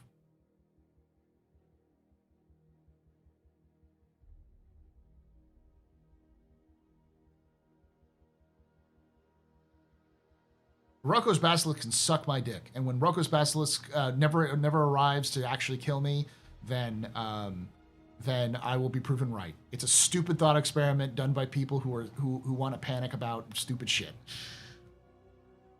I fucking hate Rocco's Basilisk. It is my number one, like, stupidest fucking thing that the internet is scared about kind of thing. It is Slenderman levels of the people take this way too fucking seriously.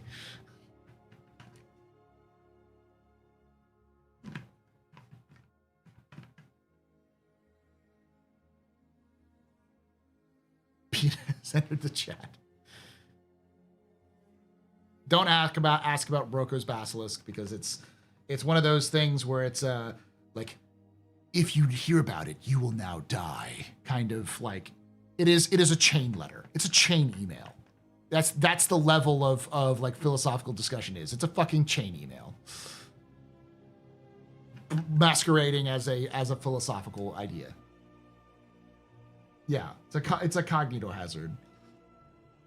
But it's not really. It's really stupid.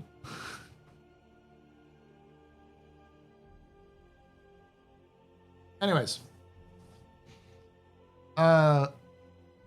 So that is one thing. They've apparently it's been acknowledged and sent up the chain, but we still haven't seen any sort of knowledge for that sort of thing.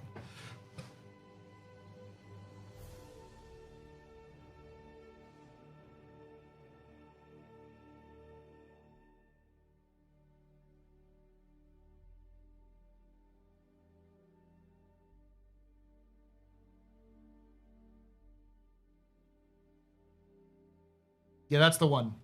Caffeine Fiend. I don't want to say it because I know some people get it way too serious, though. It's a shame it takes devs away from work on the game, but CIG could totally track down people who do this exploit and just take away their money. They could, but it's also better to just fix the problem. If CIG's sole job for the next couple of months is to just make the game stable, it's pointless to make the game stable and then make no reason for people to play, because they can just do infinite money glitches and that's it.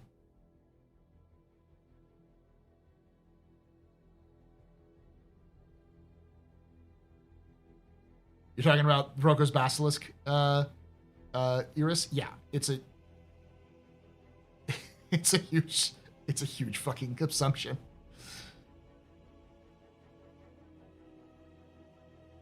It's weird. It's silly. It's stupid. It's really fucking stupid.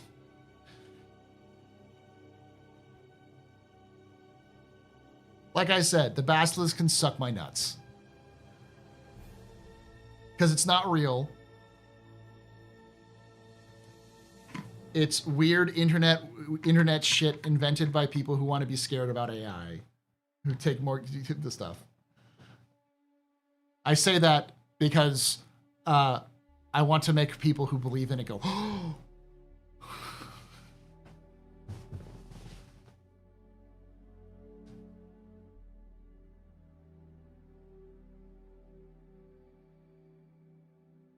All right, so here's some of the other things, because someone did ask about this. We'll actually get onto it.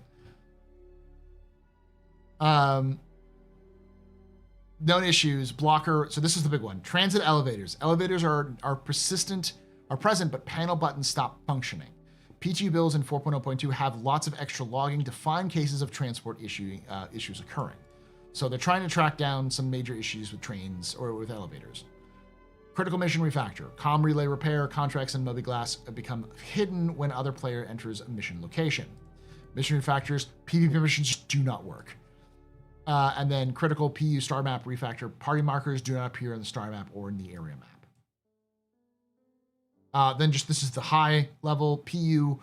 Pyro jump points, locations, spacefaring asteroids that surround the Stanton Gateway can be seen inside the jump tunnel and occasionally can cause fatal collisions when exiting the jump tunnel.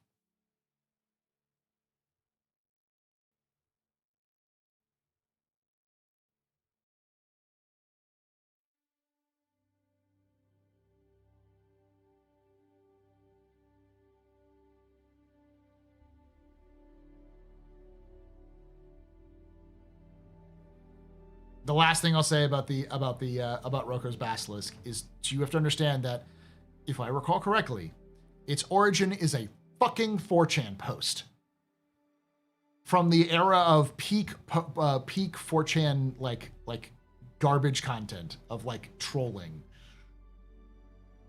That is its level of intellectual rigor. There's not talking about someone who came up with this idea from like an academic or like a thought leader or something like that. It's just some high kid on 4chan, musing. Was it X Paranormal, the export it comes from? Even better.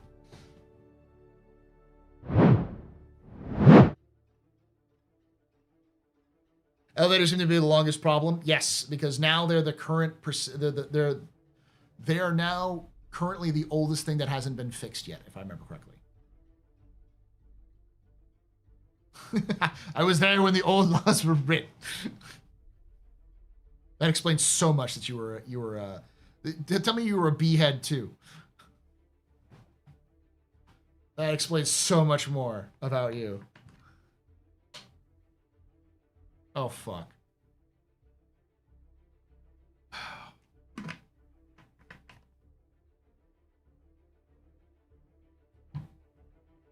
So the main issues with 4.0.2 is it's still got a lot of major blockers and critical issues. I would not expect 4.0.2 to come out anytime soon. They even said that they're not even shooting it for releasing this month. It's coming out in March. So reform naturally.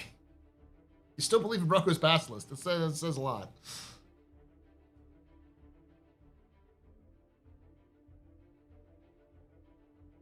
The only thing I think that's actually interesting that came out of 4chan is a legitimate mathematical equation. I can't remember the name of it.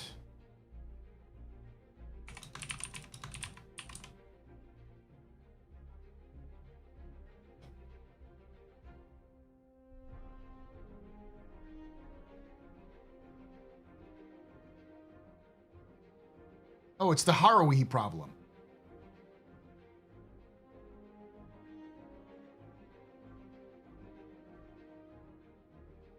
So yeah, it's called the Haruhi. It's like the Haruhi proof. That's what it's called.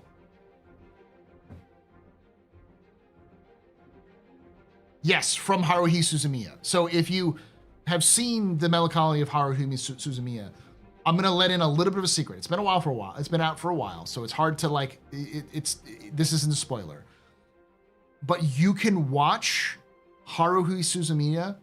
I think season 2, multiple different ways.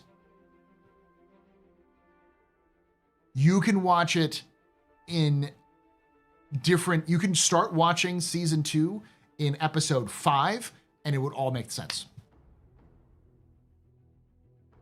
Each episode of season 2, I think it's called the Endless 8, is the same day from a different perspective.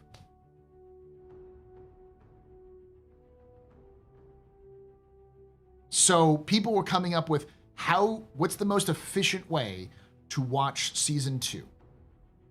Because they're all the same story told from the perspective of different characters. And it originally aired in non-chronological order. So the question is, what's the most efficient way of watching it?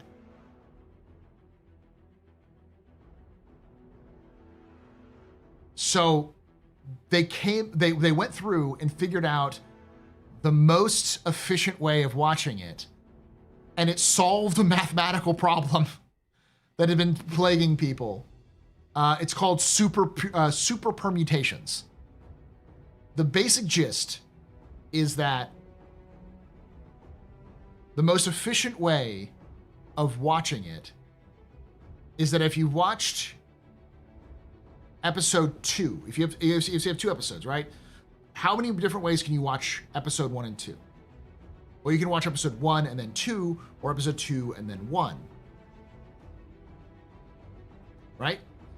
But the poster said, actually, you can watch episode 1, then episode 2, and then episode 1 again. So you can only watch it, you can watch it 3 times and get the same equivalent of watching it 4 times. Because they're all the same story. So you can start with 1, go to 2, and back to 1. So now you've watched it 3 times, but you would do the same effect as 4. Over a fucking anime. This is a problem with super permutations. And so somebody saw this, a mathematician saw this, realized this was a solution to super permutations problem, and used that formula to come up with how you can do this sort of thing. I was told there'd be no math.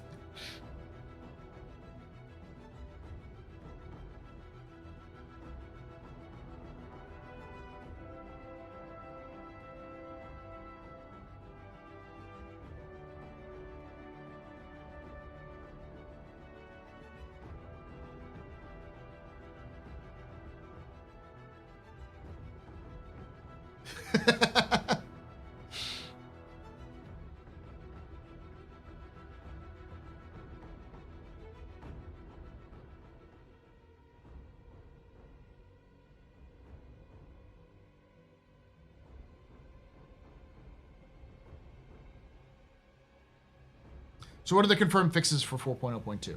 All right.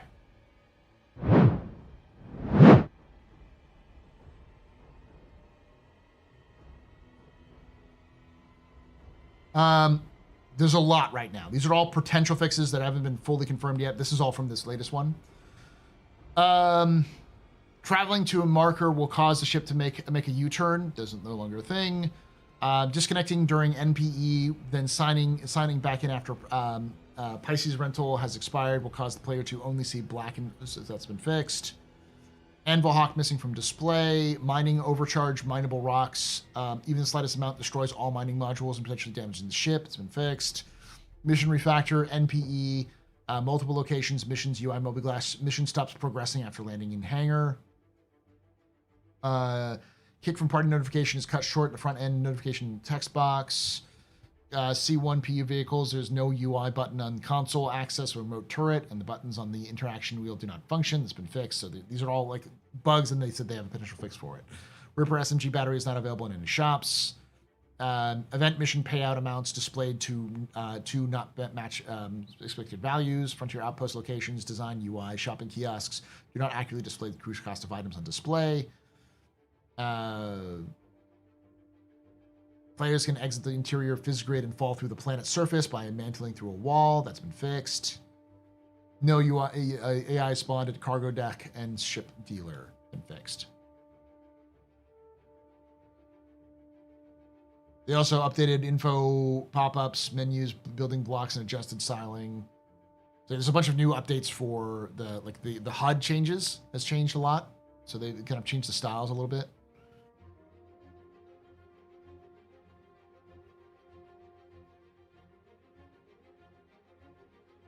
The new NTPE is new player experience.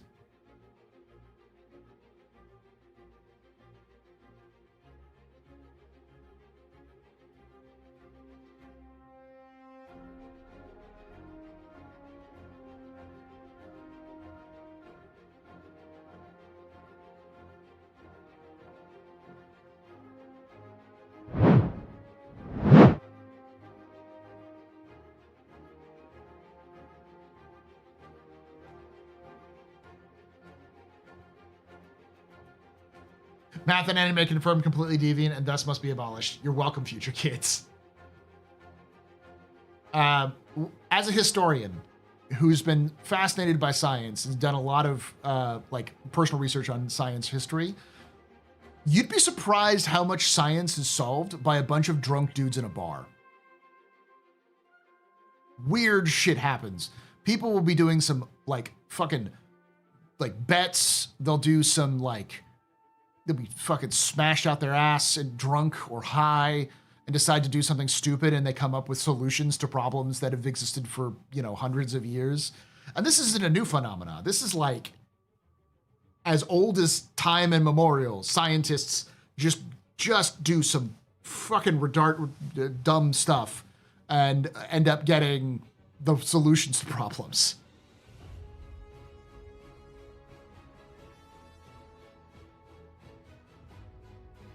Pretty sure Greeks did that. So we got America. I mean, that's also the case.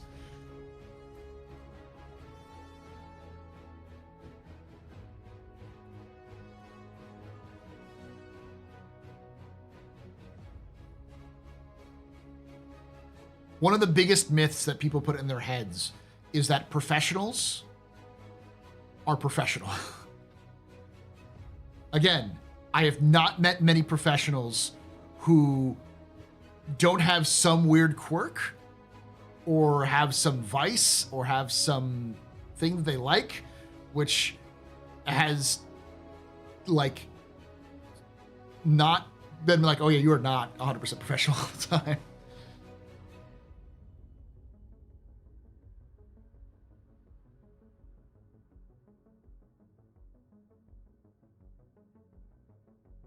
Yeah, people are people. Again, I'm not going to be I don't want to keep doing that, but history teaches us, but history teaches us a lot of things. One of the things is that every single person is still a person, no matter how much you put them on a pedestal. There's some weird shit. Like, let's not talk about Newton's side projects. Newton's side projects were fucking wild. Absolutely insane shit. Like, legitimately, this man was completely, he was on the spectrum. Like, there's almost no doubts about it based off of the descriptions we've had from him. He would get super fixated on bibliomancy. He believed he could predict the future using math and the Bible.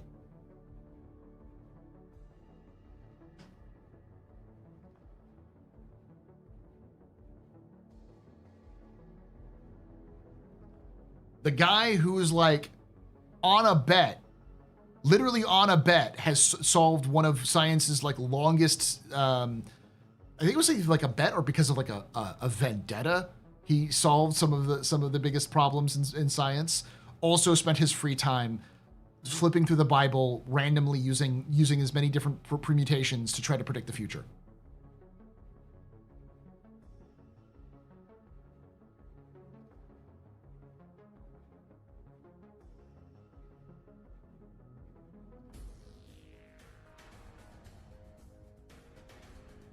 Newton in creating calculus, I believe. Yeah, I think that's what it was. Yeah.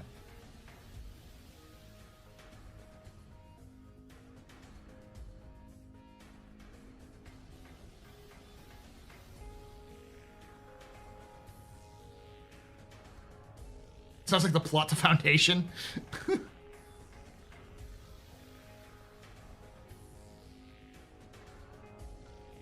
You can look it up.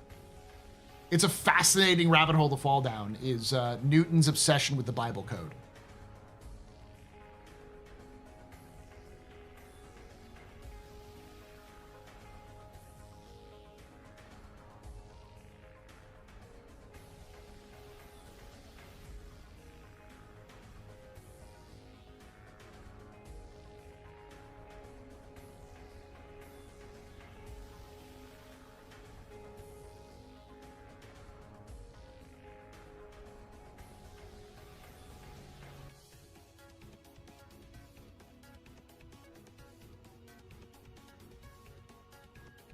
And to finally tie this back in before I call it a night, tie this back into Star Citizen, this is why I would love to see more character development in Star Citizen. Because that's the kind of shit that would be awesome to have in Star Citizen. Some guy who is working for ArcCorp or Microtech, who wants to improve, has this idea about improving the efficiency of, like, you know, ship systems by like 15%, but it came to him in a drug-induced, like a widow-induced hallucination, and he needs you to get him more widow. It's like, I need it in my veins in order to get my inspiration, baby.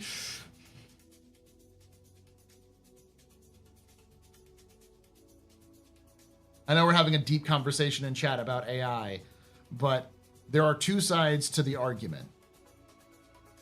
You know, stealing my PU character. There's two sides to this conversation. The problem about AI is that AI doesn't fundamentally create anything. It's taking things often that are not open source. It is taking things that are from other people and then using it as its own source. Another problem is that it isn't reliable. It hallucinates. On the other hand, it's a tool. Using a tool that is like AI isn't necessarily wrong, but it can't inherently create anything from scratch. If you're building a program, asking AI to write you code for that program, it's actually not good for you. It's just more efficient. It's kind of like we lose when we build new technologies to develop, to be more efficient at something. We lose the techniques and skills that we built making the thing by hand, or we using the products we already have. And while it's more efficient, it's not necessarily better, because you also still have to go back and double check the AI and how it functions, because there's going to be mistakes. It's going to hallucinate solutions that don't exist. It also completely removes the idea of optimizations and going back and fixing those problems.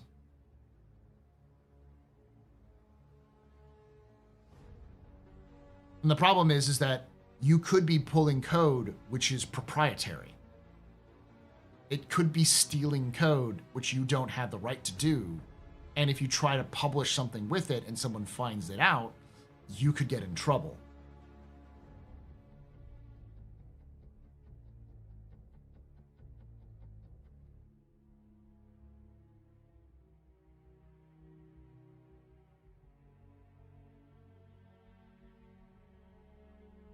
Code is free. That is an area I am not an expert at. All I know is that AI likes to steal intellectual property.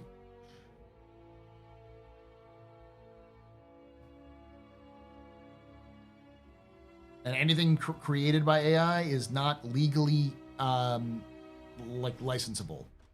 You can't own it.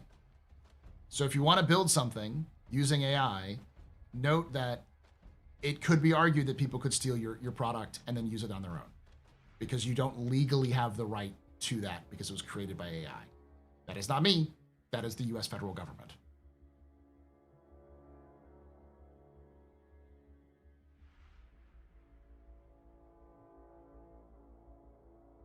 Look up the monkey case. I am not joking. Look up the monkey selfie case. There have been legal cases with AI specifically about how if something is made by AI, can you get a copyright for it? And the answer legally is no, because an AI is not a human. And they've already, this is not like something new. This was a case because PETA tried to give the rights of the selfie of a monkey who took a selfie with a photograph to the monkey away from the photographer whose photograph it was and who published the photograph. Took it all the way to the Supreme Court, and the Supreme Court decided in the United States, said animals don't have intellectual property rights. So the only people who can have the only entities that can have rights to creations is a human.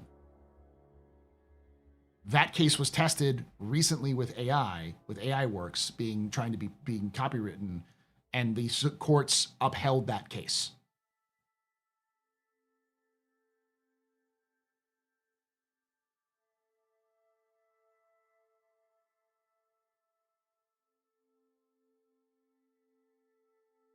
Am I familiar with programming language licenses? I am not. That's why I'm not an expert at that. But I do know enough about the government to know about those cases, because I've been following those, which is interesting. So don't let the monkey AI write your stories. Exactly. Yeah.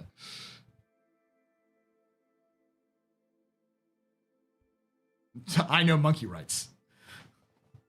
I teach government, and one of the things that we learn about a lot is landmark cases. And so one of the things I've done to help out, like with teaching, is I go for the weirdest fucking landmark cases you can discover.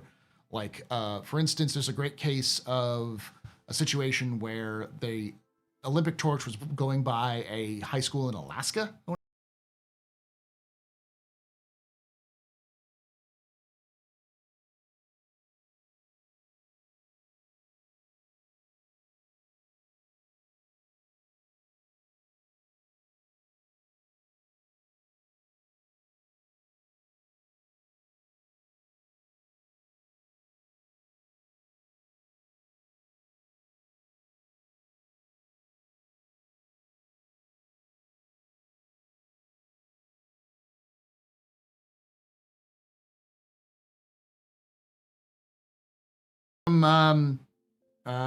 Becky on Blast, you're all very important puppers, very impressive visitors. Welcome. My name is Paul, Berserker All One Batman Shell, your humble host and space bartender here at the AstroPub, your space bar at the end of the universe. Sit back, relax, enjoy the show. We got a good one for you.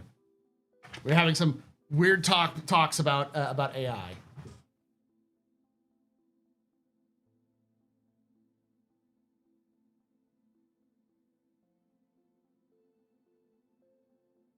AstroPub, I think like a month ago, they did create rules that let you copyright work with AI help you create. The legally did, or did someone just say they did? Good night there, Fishy.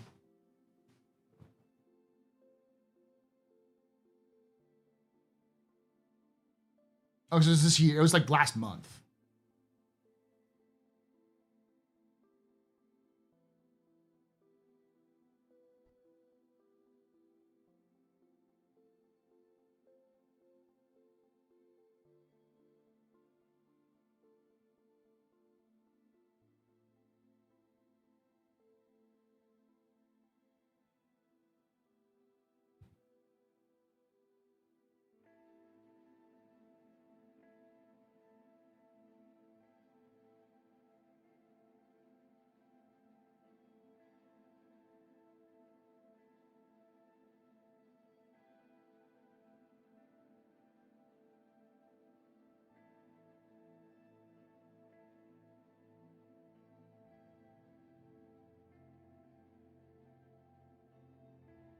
Okay, so what this is saying, and we're reading through this, is that they say as long as it's authentically the person who created its artistic expression, then it's copyrightable.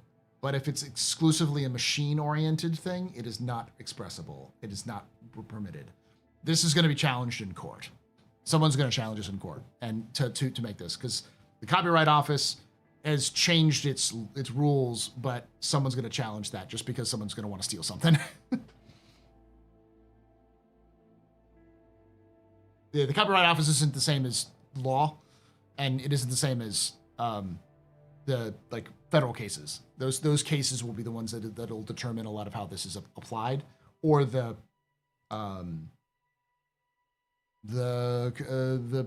executive office.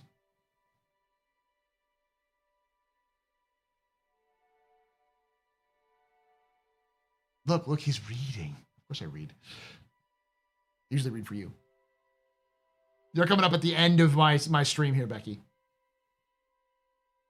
It's coming for debate. Oh, it's never not going to be up for debate, but like it's a risk you take. That's what I'm saying is like using artificial intelligence tools to produce something exclusively can blow up in your face, because someone might just say, cool, I'm just going to steal it and use it myself for free or give it around for free.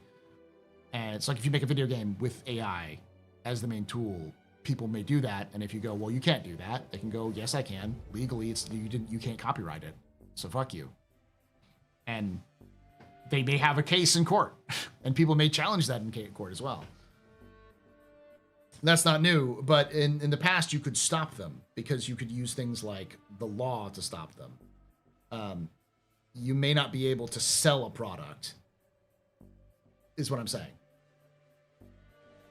Google steals businesses all the time, but Google is also a billion-dollar corporation. They do that all the time with money and lawyers. Are you a billion-dollar corporation with money and lawyers? Typically, billion-dollar corporations with money and lawyers don't use AI because they don't need to.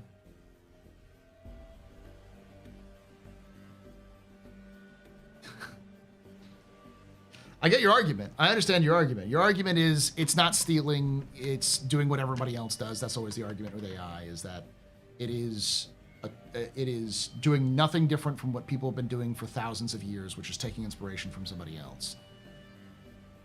And the counter argument is it doesn't actually do any sort of expression. It's just sort of regurgitating stuff. So it's not really expression if a machine does it. It's just slop. And it's often stealing intellectual property. I've always found myself in the middle of this conversation because the way it's often used as a replacement tool doesn't make sense, and it is in fact bad because it's stupid. It'll actually make your product worse. But using it as a tool to aid other things can be important, but it also degrades skills. The more you use it, this isn't like an up for debate. This has been a study that's been done that the use of AI will reduce human reasoning and logic and also reduce skill retention a lot. Isn't that we do things forever, make better things? There's also a limit though. Typically, like for instance, I think it can be argued that the art of touching up physical photographs has been lost, but that's not necessarily a bad thing. Like the human race isn't fundamentally worse for people using Photoshop to touch up images compared to doing it by hand, just more efficiently. Would the human race be fundamentally worse if people forgot how to code? I'd argue yes.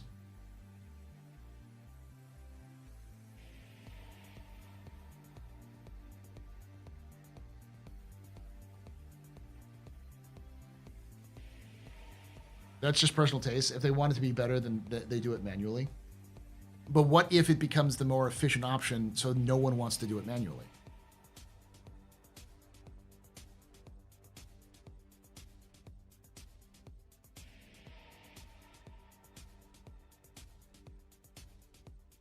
That's true. But it could. In fact, arguably, it could make that guitar, it could make a sound that sounds like your guitar being played better than a beginner at the guitar. AI, like musical instruments have been around for a while.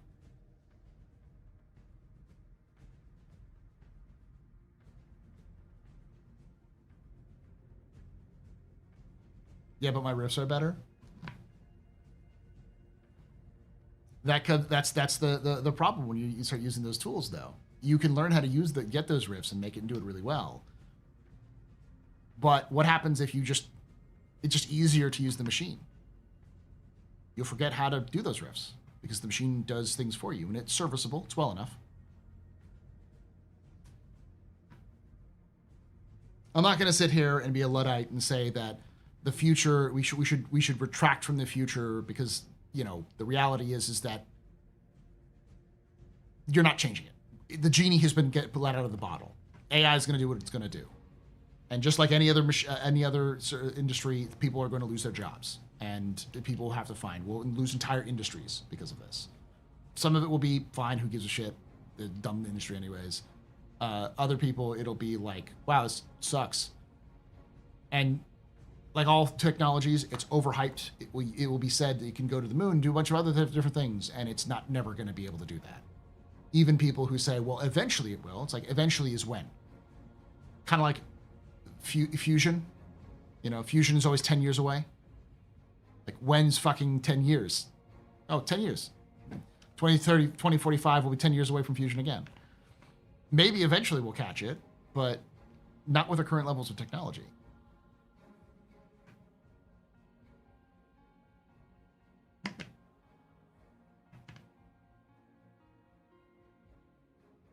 It'll happen right after Star Citizen release.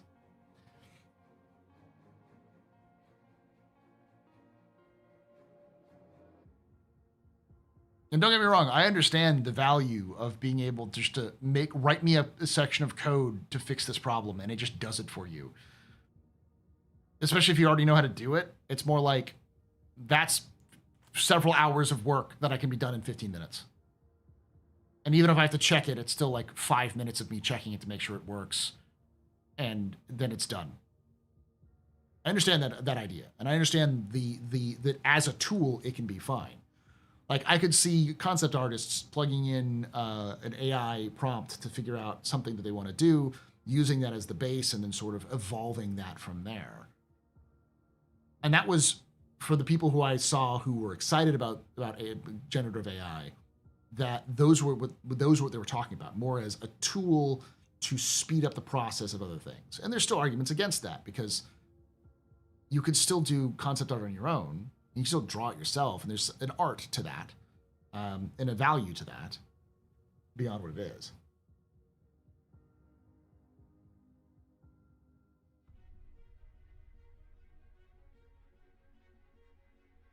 They got a fusion generator in France today to run for 22 minutes. That's longer than the one in China, right? They run for 15 minutes in China. That's good.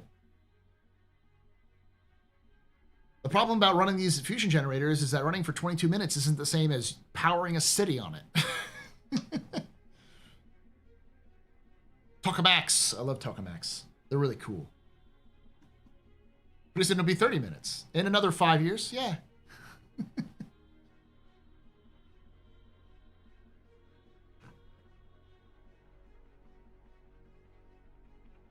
They can run a city for 30 minutes at a time.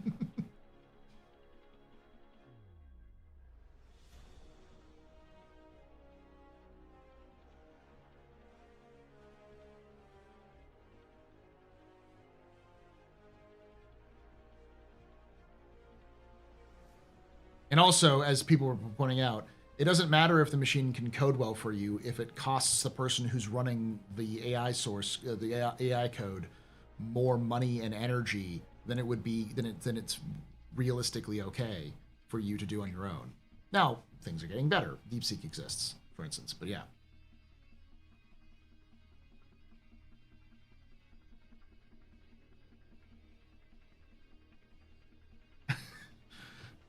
That'll be the whole job right there. What do? I'm the guy who flicks the switch off, on and off every 30 minutes.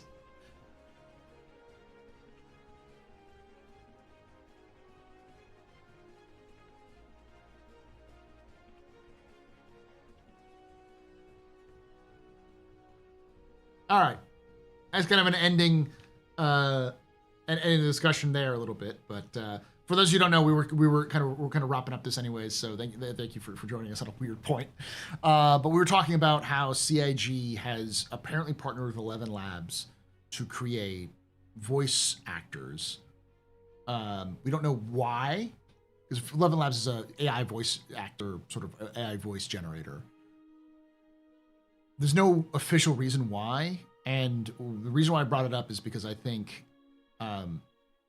one of the things that CIG has to do to improve the game the way that they want to, in terms of content, is introduce voiced characters. You know, having voiceover to do some preface for a mission, for an event, makes the game a lot more immersive than not.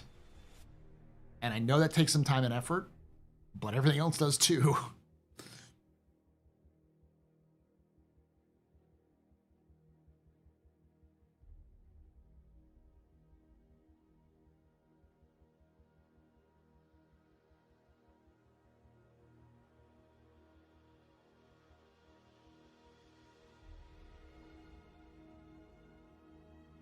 Jared everywhere. I would be okay with that. Like maybe I'm a simpleton, but I love games that have 17 voice actors that do all the voices.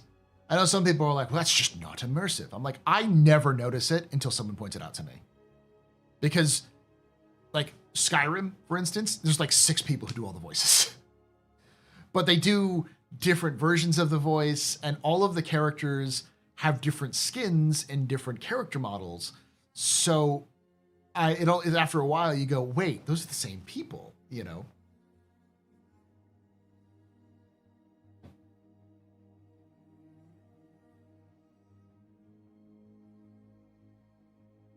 I like Jared. It's funny to hear him.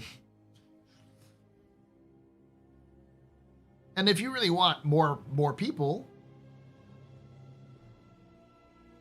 fuck me, sudden allergy attack, and now we're talking about Star Citizen. Oops, all Jared.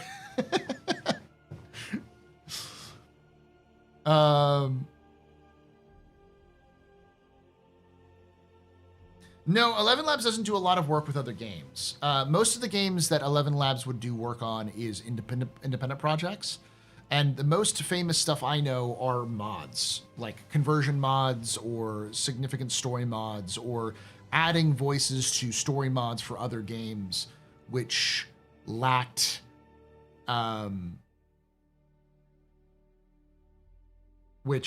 voices before, and then they wanted to add them in. We can look it up their website real quick.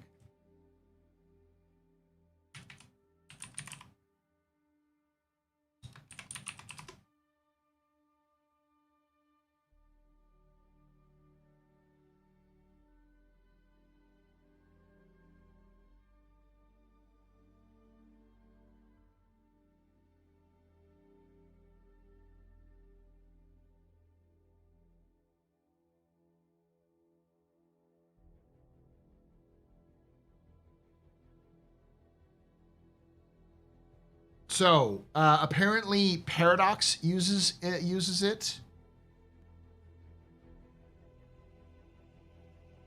AMGI Studios, AMG Animation Studios.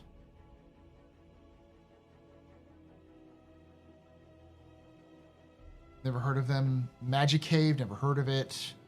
Hedra, never heard of it. Og Labs. No, I never heard of it.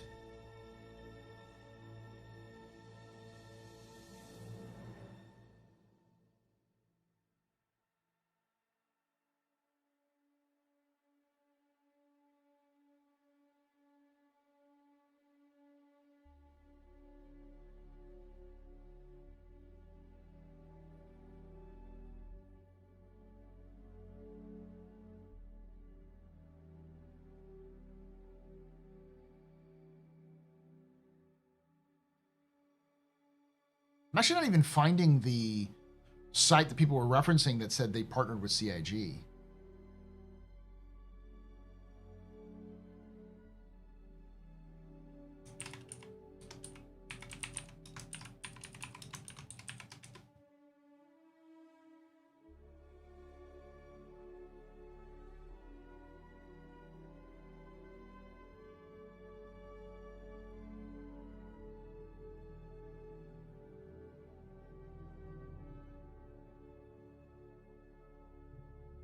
I'm seeing the link on Reddit.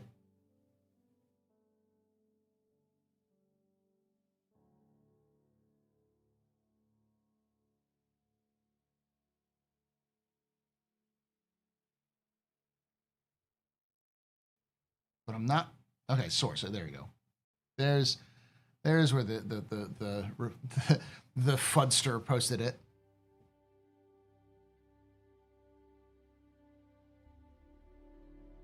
It's in their press. 11 Labs is a growth stage startup. It's built the most realistic AI voice platform. We launched in January 2023 and have since reached over 1 million users and partnered with the world's largest publishers, the New Yorker, the Washington Post, the Atlantic, media companies, Super, Hi-Fi, DID, Locus, Pictionary AI, Capwing, and gaming studios, Paradox, Cloud Imperium Games, Don't Nod. And we're backed by leading names such as Tech. So this sounds like they're already have used. Like the about section is like they didn't just partner with them recently; they've used them already.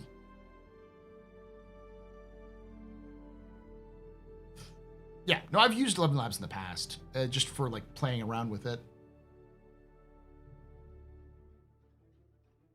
I think actually, more than likely, based off of what we know about Star Citizen and CIG, and based off of what I'm just doing, like looking through some of this. I think what CIG is doing is localization.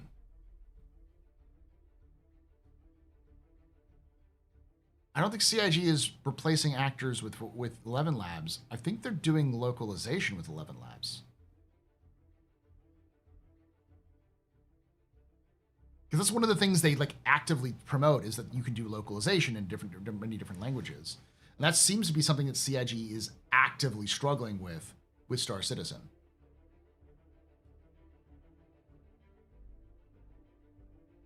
What if they're using that ship voice notifications? Now they've already hired actors for that. Like they're not. It's not something they would do. Why would you need to do ship voice notifications? There's no like AI in Star Citizen, so that doesn't really work.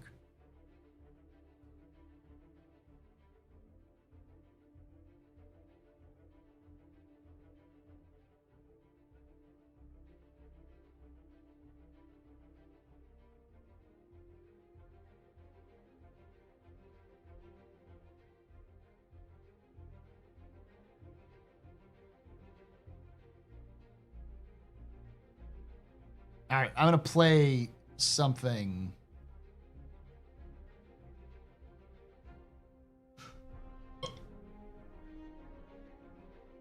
Oh, never mind.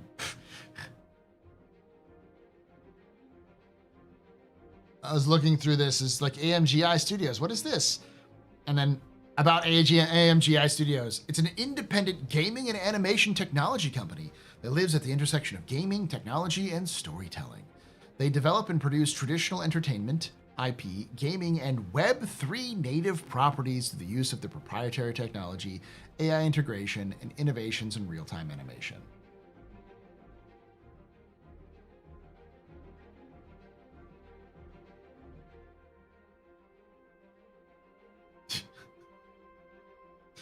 Immediately seeing Web3 and being like, nope, this is a scam.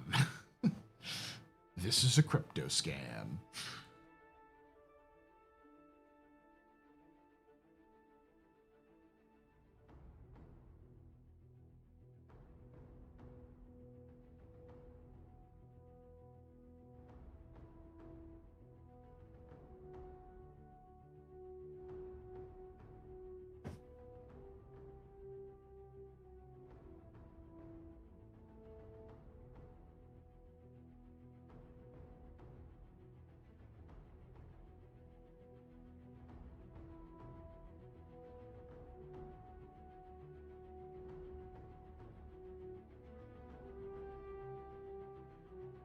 Yeah.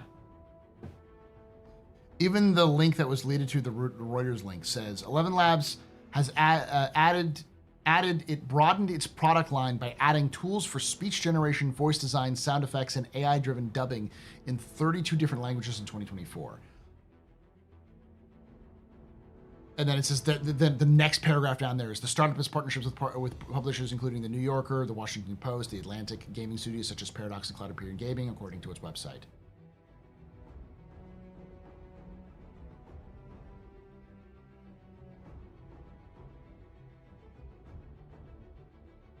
Interesting.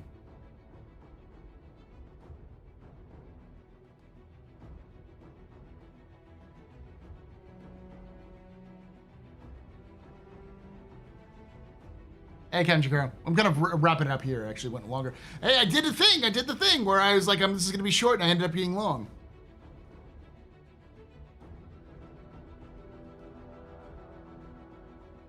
I'm tired. I'm no sleep in 7 hours of Star Citizen. I'm about to go to bed myself, so. Thank you for joining us, though. Thank you for watching. For a week without any new Star Citizen news, we actually got a pretty interesting, some interesting content. So we got some newbies up to speed. That's awesome.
I hope it doesn't come out day of Monster Hunter Wilds release. What, 4.0.2?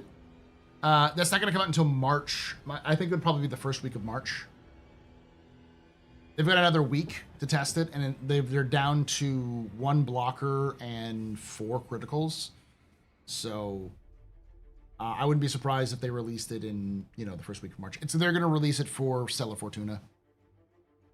For those who don't know, Star Citizen has its own St. Patrick's Day celebration, and that's in March, obviously. So that's probably going to be the first week of March.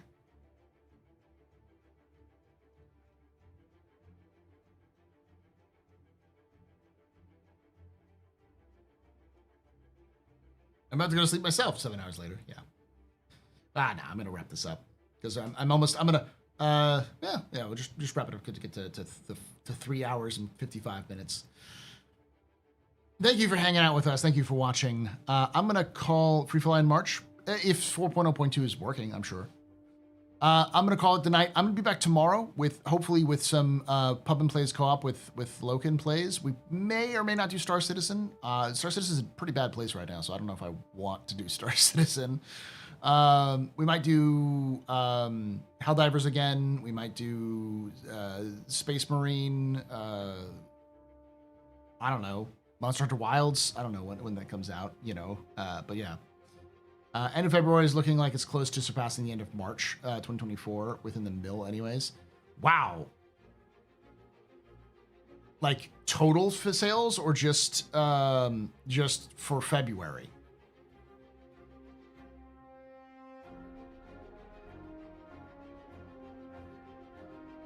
For the year. Yeah, the CG is doing really well for funding, obviously. I think it helped that the Super Hornet's coming out. People bought the Super Hornet. Oh, I didn't even get to do my bottom of the barrel segment. All right, I'll do it very quickly before we go tonight. We call it a night. Somebody is suing, or somebody has reported CIG to the UK authorities for false advertising. And it's not for what you think. So, on the web store, when you buy the Super Hornet pack, the image that's for the skin is not the same as the one that's applied in the game. And when they reported this, CIG said, hey, it's the reason why this is the case is because we wanted to be able to apply it across all the Super Hornet variants, not just one. So we had to change some stuff up here and there. And so the response was, this is now evidence. I'm reporting you to the UK authorities on false advertising. Speaking of, does the Super Hornets top turrets to pilot controlled? Yes, it is.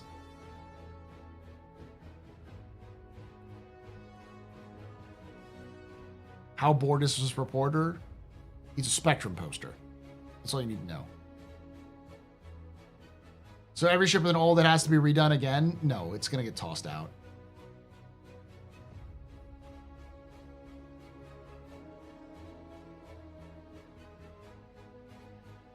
For those of you who don't understand, this is the technically right versus like letter of the law versus the spirit of the law. The letter of the law is you can't be selling fake things to people. You know, you can't say one thing and then give another. The spirit of the law is as long as you're reasonably within the range, and this isn't just like a U.S. thing. I think this is pretty much a world thing. As long as you're within a reasonable range and you have disclaimers or you have other things that sort of explain what's going on in our ways, then it's not false advertising. And on top of that, CIG has a 30-day return policy for free. So, yeah. Okay, it's okay with the Super Hornet. The issue was when the skin was applied to other non-Super Hornets. Yeah, it's because the skin looks different in the image than when it's applied to other Super Hornets that are not the other Super Hornets that are not Super Hornets. Yeah, instead of being black and red, it became white and red.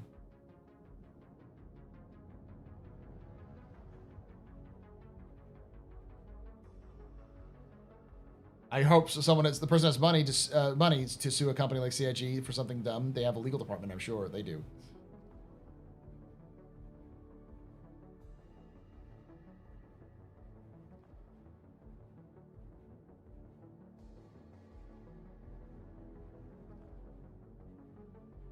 Basically, he's complaining to the federal to the UK government, the federal government, but the UK government that because CIG allowed for the skin to be applied to other Hornets, and it doesn't look exactly the same on other Hornets as it does in the package that it exists on, that it's false advertising.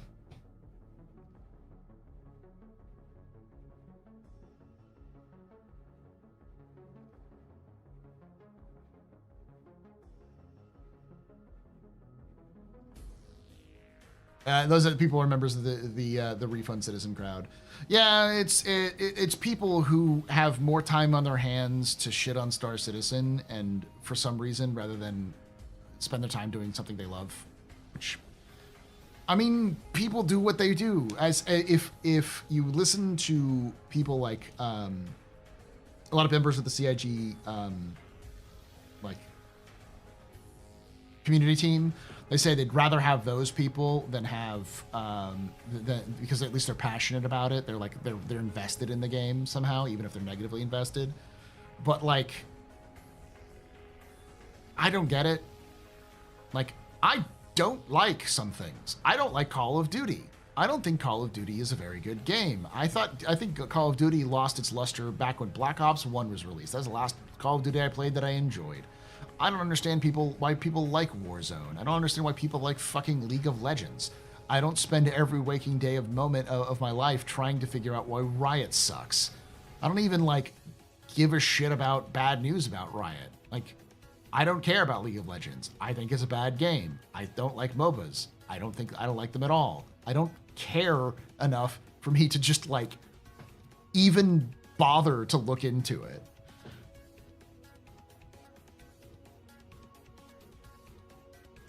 I've never watched Arcane.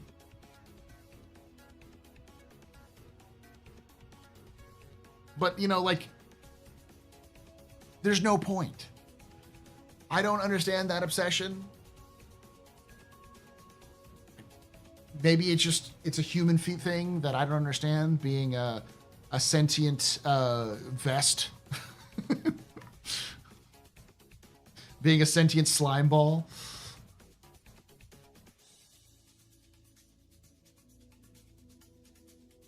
All right, I'll leave you off on this other hot take. All right, are you ready for this? Thank you, Lud. Here's a hot take. 2 hot takes. I think the Alien franchise is overrated. And I think Evangelion is overrated. I think people put way too much stock in them. Now, I understand both of those are very impactful seminal films. And, well, they're films, yeah, and series. They have a huge impact on everything around them. I just don't care for them.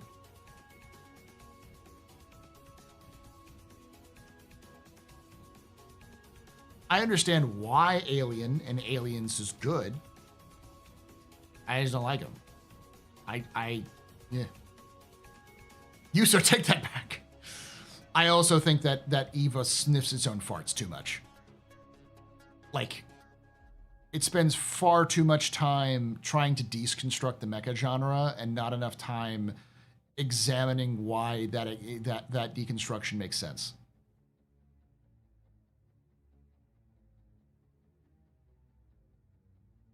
Those are cold takes. Saying you don't like the Alien franchise in the Star Citizen community is tantamount to saying you don't like Star Citizen.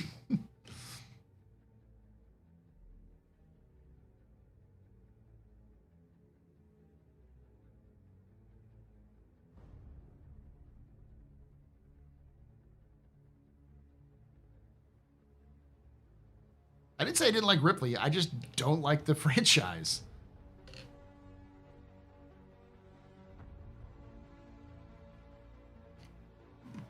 Well, I thought I knew you. You should know me already. This isn't the first time I've said I don't like aliens.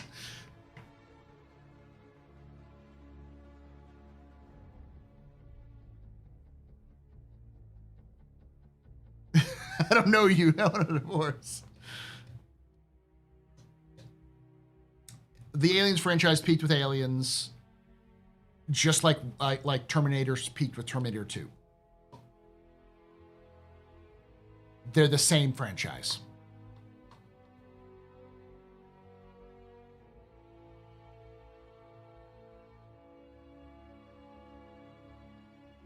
The only reason why people haven't given up on Aliens the way that they've given up on Terminator is because people have a lot more nostalgia for the Alien franchise than they do the Terminator franchise.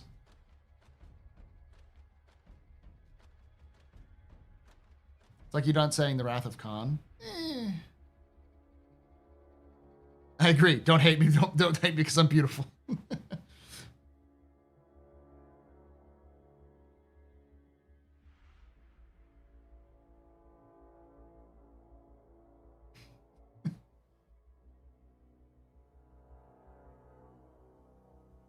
That's a take I agree with. I think the Alien versus Predator crossover was good.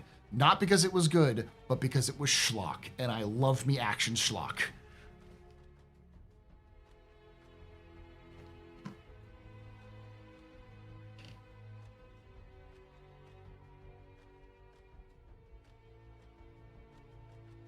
What's the most hateful thing that makes Star Citizen rile up? Freelancer is a mid-game. I don't believe that. But, because I know its impact. But call Freelancer mid. Call Freelancer mid, you'll get a lot of people mad. Or even better, call Privateer mid. Call Privateer an elite ripoff. 1. Privateer 1.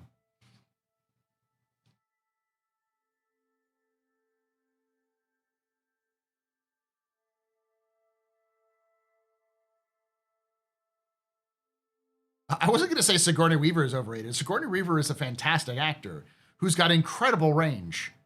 Like, dear God, does Sigourney Weaver have range? Anybody who doesn't think Sigourney Weaver has range, like, it doesn't have eyes. Only Sigourney Weaver could play Ripley and then turn around and play the love interest for Bill Murray in Ghostbusters.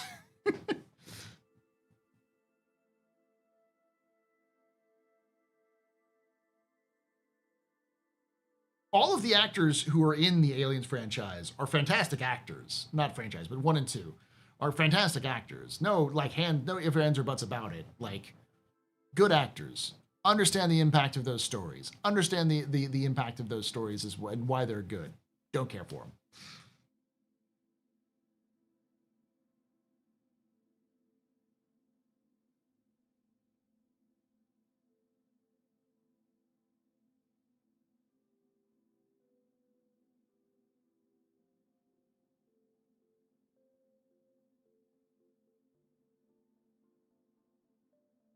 Hey, Paul, before you go, what's your biggest regret about Star Citizen? Spending as much money as I have. If I could go back and do it all over again, I would buy a starter package and that's it.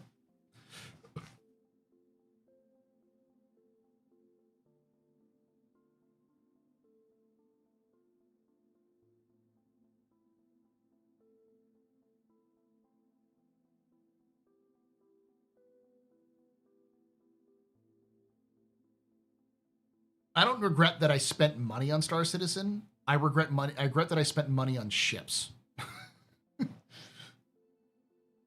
If that makes sense. Like, if I could trade in my ships for like cool merch or like the Squadron 42 soundtrack, I'd do it.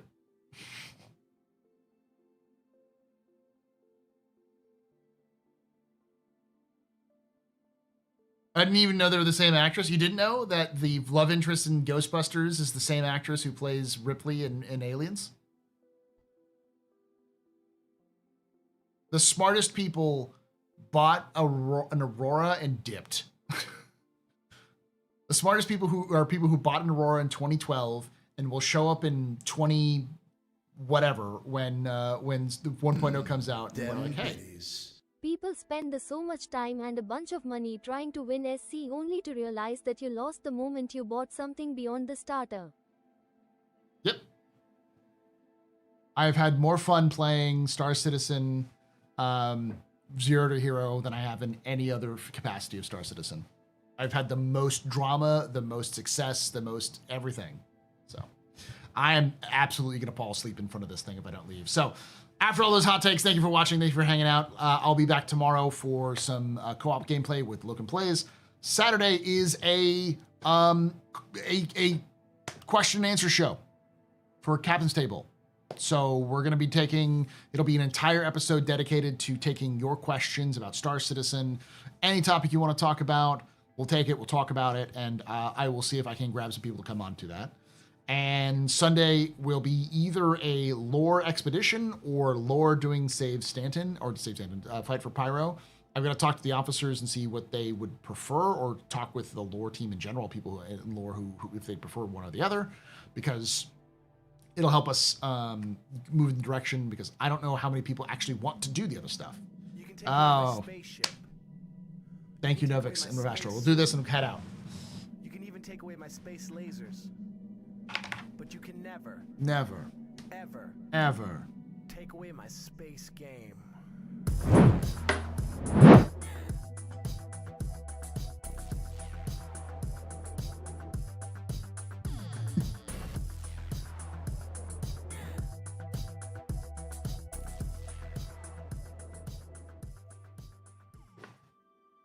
Thank you so much for becoming a member on YouTube there, Novix and Vashkor. You're both very important pubbers, very impressive pictures, very neat pedestrians. Y'all rock. Shots and cheers in chat. Y'all shots and cheers. Oh, Novix gifted memberships.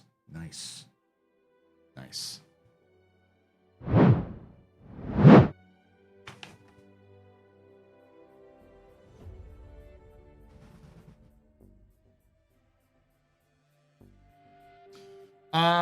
And then Monday, we've got